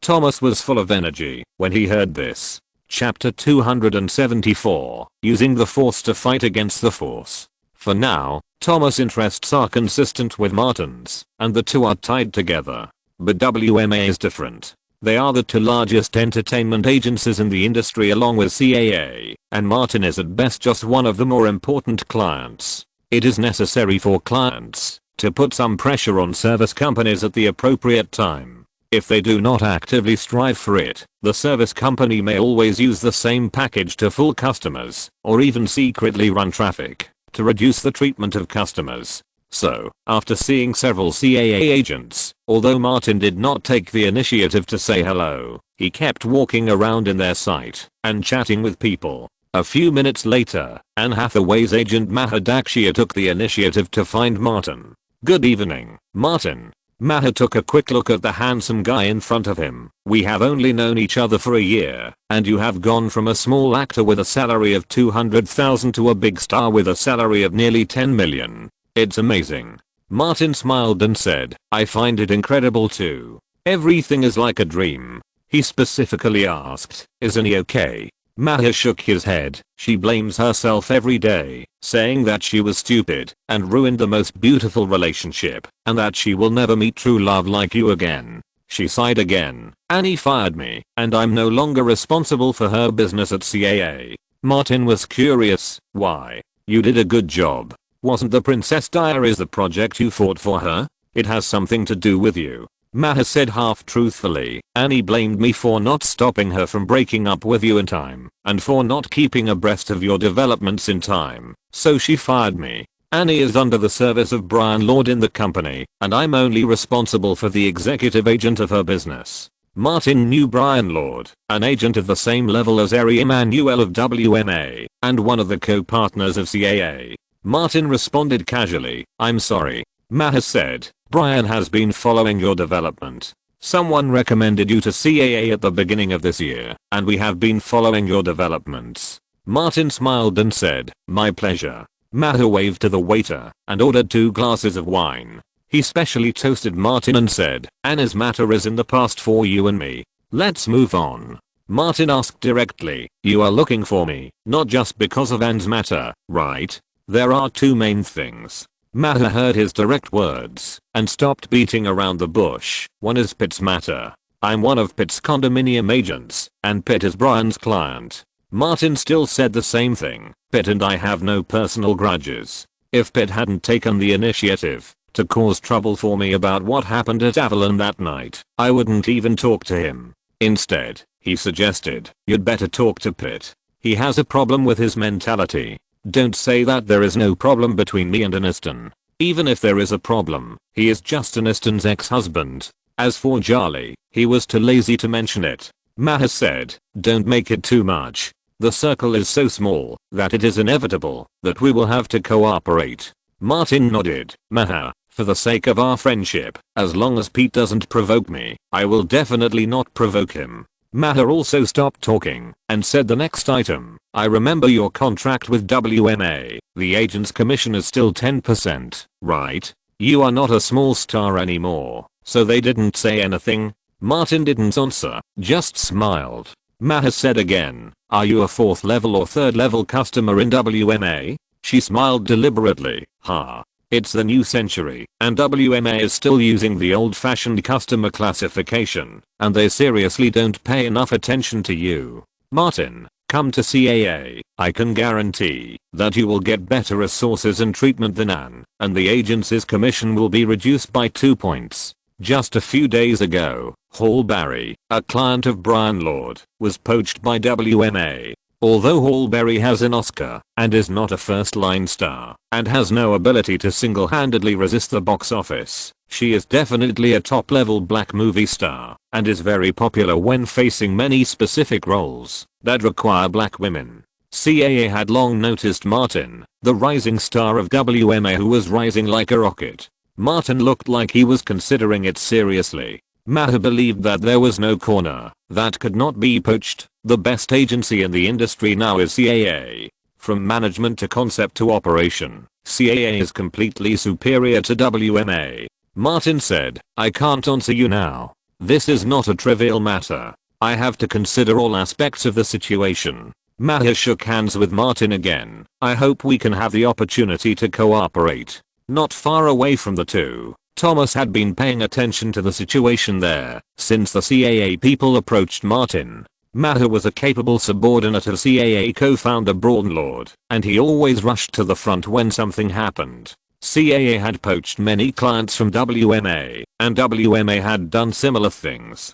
Thomas wanted to go there, but he felt it was not appropriate, just like the original wife seeing her husband being seduced by a beautiful woman, feeling both irritated and inexplicably proud. How could someone actively seduce him if he was not excellent? Finally, Thomas saw Martin breaking up with Maher and wandering alone, so he pretended to go there leisurely. Martin glanced at his agent and said, It's getting late. I'm ready to go. Thomas looked particularly concerned about Martin and reminded him, Julie has been standing at the door. Martin glanced over there quickly and said, It's okay. I can handle it. He took the initiative to mention what happened just now. Maher, the agent of CAA, talked to me for a while. Thomas asked, about Anne Hathaway? Martin shook his head slightly. She is not Anne's agent now and has nothing to do with Anne. She wants to poach me to CAA and has put forward many conditions, especially the agency's commission, which can be reduced to 7%. Thomas greeted Maher's family in his heart 100 times, thinking that these bastards are breaking the rules. They reduced it by 3 points at once. When the client becomes a first tier or superstar, won't it be reduced to less than 5%? Martin's words were not finished yet. She came here on behalf of Brian Lord and promised that the company would provide me with resources and treatment that are no less than pits. Hearing this, Thomas' heart skipped a beat. The agent's commission could be more than $100,000 per point. Martin, who is so generous, may not care about it, but who doesn't want the best resources? Within the entertainment agency, the treatment of clients varies greatly. WMA cannot provide Martin with superstar treatment. Thomas was nervous, like a prisoner waiting for judgment, and asked tentatively, How did you respond to her? I didn't give her any response. Martin's words were a bit scary. In fact, the first tier agencies don't make a big difference to me. Others don't know, but you should know that I have the resources to organize the deal. Thomas nodded. Louise Mayer, Kelly Gray, and Sophia, the three women, supported Martin, as well as Asian investors. Martin was different from ordinary actors and stars. Martin patted Thomas' arm and suddenly changed the subject. But you are different. Thomas, we met when we were little, struggled together, grew up together, and experienced so many difficulties in the middle to get to where we are today. You trust me, and I trust you. This kind of trust can never be generated in other agents. This was a little exaggerated, but Thomas agreed very much. We are partners. We are a golden pair. Martin added, the agent I worked with before was Thomas Ryan. The agent I work with now is Thomas Ryan, and the agent I will work with in the future will still be Thomas Ryan. I don't want to make any changes to this. The status of an agent is closely related to his clients.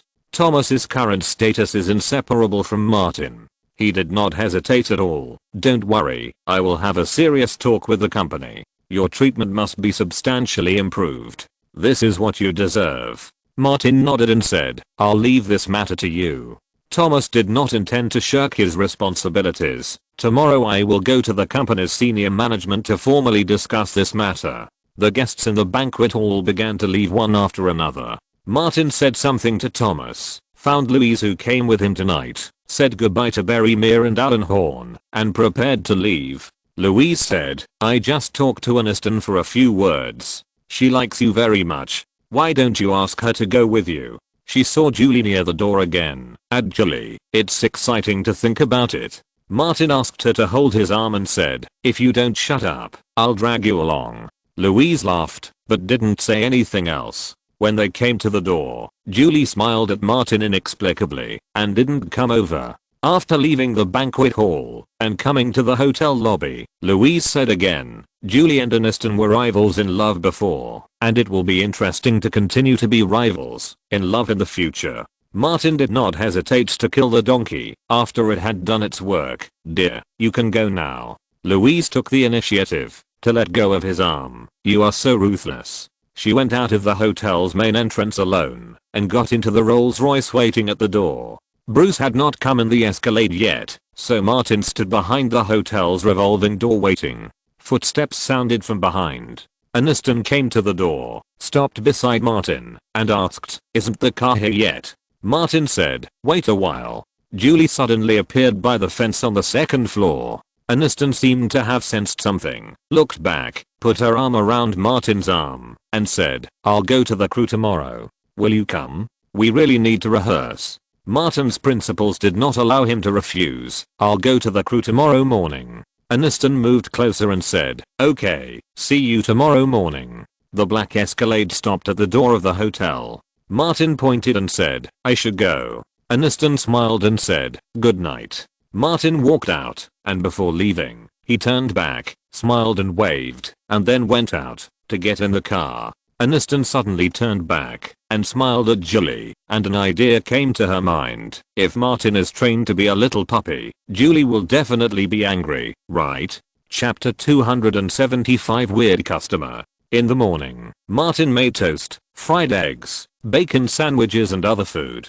Blake came down from upstairs, stretched, sat at the dining table, tasted the fried eggs in the white porcelain plate, and said, it smells good. Martin poured 2 glasses of cowboy. You have been exercising a lot recently, eat more. But Blake forked an fried egg from the plate to Martin's plate and said, you have consumed a lot of protein these days, so add more. Blake ate a sandwich. The taste was not important. The feeling of having a male god cook for her made her intoxicated. She couldn't help saying, it would be great if I could eat such a loving breakfast every day when I wake up. This kind of thing is fun to do occasionally, but it becomes torture to do it every day. Martin will not give her such unrealistic fantasy. I will make breakfast for you when I have time. Blake returned to reality. They have known each other for so long, and it seems that this is the first time Martin has made breakfast. Usually she doesn't make breakfast, and Martin doesn't make it either. Instead, it is old Boo who makes breakfast more often. Martin changed the subject. When are you leaving? I'll take you there. No need. We'll go to the airport together after we meet up with the crew. Blake is currently starring in a movie and a TV series. The former is about to start filming, and she's going to Louisiana soon. We've been together for a few days, and we are going to be apart again. Being apart is a daily routine of celebrity actors. Martin comforted him. I'll also leave Los Angeles soon and go out to film. The story of Limitless takes place entirely in New York. The crew got a tax refund quota in New York, and the entire filming will be in New York. Blake said, wait for me to rest, and I'll go to New York to see you. Martin nodded. I'll visit you when I have time. After the two had breakfast, Martin took Blake's luggage from upstairs and sent her to Broadway Street in Burbank. Eric Lively took the luggage that Martin took down, waited for the two to say goodbye, and called his sister to go into the studio together. Blake stood at the door until Martin got in the car. When his sister entered a lounge, Eric reminded her, he has a lot of scandals, don't you care? Blake seemed not to hear him and ignored him. Eric said again, for Aniston, he fought with Brad Pitt. Martin won. Very impressive, right? Blake's thinking was not on the same channel as his brother. My vision is so good. The male god I found is infinitely charming. Eric was so angry that he couldn't speak. After a while, he pointed at Blake and said, you have a good vision? That's a male god. It's obviously a scumbag. Blake warned. "Shut up, don't say that about my idol." Eric was angry. "I'm too lazy to talk to you." Blake reminded, "You should prepare for the role well. Being an actor requires seriousness and dedication. How many years have I been an actor? I have more experience than you." Eric is the kind of person with poor talent, but he doesn't admit it. "What I lack is just opportunities. As long as there are good plays and good roles, I can surpass Martin Davis in one play." Blake curled his lips and felt that his brother had no self-awareness at all. Eric shook his head secretly, thinking that his sister had a problem with her vision of people. Century City, WMA. As soon as he got to work, Thomas contacted several senior executives of the company and arranged a meeting time. When it was 10:30, he entered a small meeting room on time. Weitzel and Ari Emanuel were waiting for him. After Thomas sat down, he got straight to the point. Yesterday, Mahadakshia, the executive agent under Brian Lord of CAA, had direct contact with Martin and clearly expressed his intention to poach Martin to CAA. Weitzel was in charge of the company's daily affairs. This matter was within her jurisdiction. She hurriedly asked, "Did Martin tell you?" Whether he said it or not, it reflected the attitude of the customer. Thomas said at this time, "Martin told me on his own initiative." Weitzel breathed a sigh of relief. Ari frowned slightly. WMA had just poached Hallberry from CAA, and CAA immediately took action against Martin. Even if it was a 1-to-1 exchange, this deal would still be a huge loss. How could a black Oscar-winning actress who was on the decline compare to Martin, a new generation of male star who was rapidly becoming popular? Ali warned, "This may be CAA's revenge for our poaching of Hallberry, or they may be targeting Martin." Thomas, "Don't be careless. Now the commercial value of 2 Hallberries is not as good as 1 Martin. Martin still wants to continue to cooperate with me. After all, he and I have been together since the beginning." Thomas was talking about himself, not the company. He first ensured his own interests to avoid being replaced by the boss of the company. He then said, "But CAA offered him resources to match Brad Pitt, and the agent commission is only 7%. Fuck." Weitzel couldn't help but curse. The bastards at CAA are breaking the rules, which will only make those stars more arrogant and unscrupulous in firing agents. WMA was able to poach Hallberry because of the failure of Catwoman, which severely frustrated her career and did not make any progress at CAA. On the other hand, Hallberry is famous for firing her agents. Once her career goes up and down, the agent will inevitably take the blame. Neither Thomas nor Ali spoke. As first-line entertainment agents, they were very clear that the Entertainment Act and other industry rules tended to protect the interests of clients. The contract could only be signed for a maximum of 3 years. If the client could not get the corresponding job within 6 months, the client had the right to terminate the contract unconditionally. Ali asked directly, "Does Martin want to leave WMA?" Thomas gave a definite answer, "I can guarantee that wherever I am, Martin will be there." It is the most common situation for an agent to rise in salary because of a client. Ali has been in the industry for decades and naturally understood what Thomas meant. Weitzel said, "We can't give Martin the treatment of a first-line star, not to mention the treatment of a superstar. His influence and appeal are far from that level." She thought a lot. If the conditions given at one time are too good, how can we improve his treatment when Martin's status rises further? If he becomes a superstar or even a superstar one day, will we only charge 1% of the agent commission? This will cause a chain reaction. What will other customers think and think? Ali still asked Thomas, "What do you think?" Martin is different from ordinary star actors. His influence spans the film industry and the entertainment industry. Thomas knew very well that, as long as Martin was a client, he would have enough capital. If WMA couldn't satisfy him, other companies could. He also had the confidence to talk to the company's top management. Martin is a Los Angeles hero and a winner of the Presidential Medal of Freedom. This halo can at least help the film he starred in to pull in $5 million in the first week box office. Ali recognized this because this was the evaluation made by WMA based on Wanted. Thomas continued, "Although Martin's status is far inferior to Leonardo, he has the ability to initiate and participate in projects, just like Leonardo. The Wanted project was first initiated by Martin, and the currently being prepared Never Ending was also initiated by Martin, and he participated in the actual investment. Other Pacific Pictures, Grey Pictures and Beast House Entertainment also support Martin. Ali told the truth, because Martin's project made them profitable. Yes, it's a big profit. Thomas emphasized again, how many actors in Hollywood can be like Martin, pulling tens of millions of dollars into the crew, and the one he joined was the crew of the project he initiated. When Ali thought of this, he felt a toothache, and always felt that Martin, the little guy, had found a stable investor before coming to Los Angeles. When Thomas said this, he suddenly realized that Martin was the most important to him, and WMA and the like had to stand behind. Without Martin, where would he find such a wonderful client? Thomas's bud was slightly leaning towards Martin before, but now he almost sat on Martin's side and said, I think it is necessary to improve Martin's treatment. CAA is not the only one eyeing Martin. He emphasized, among the Hollywood stars born in the 1980s, how many are stronger than Martin in terms of commercial appeal. Elijah Wood, Christensen Hayden. The former is in an ensemble cast, and the latter is in Star Wars. And what about Martin? The Hills Have Eyes is just a small project, and the original work of Wanted was unknown, but both achieved a box office of over 100 million in North America. Weitzel said, according to the company's system, there is no precedent for reducing the commission before becoming a Class C superstar. Once this precedent is opened.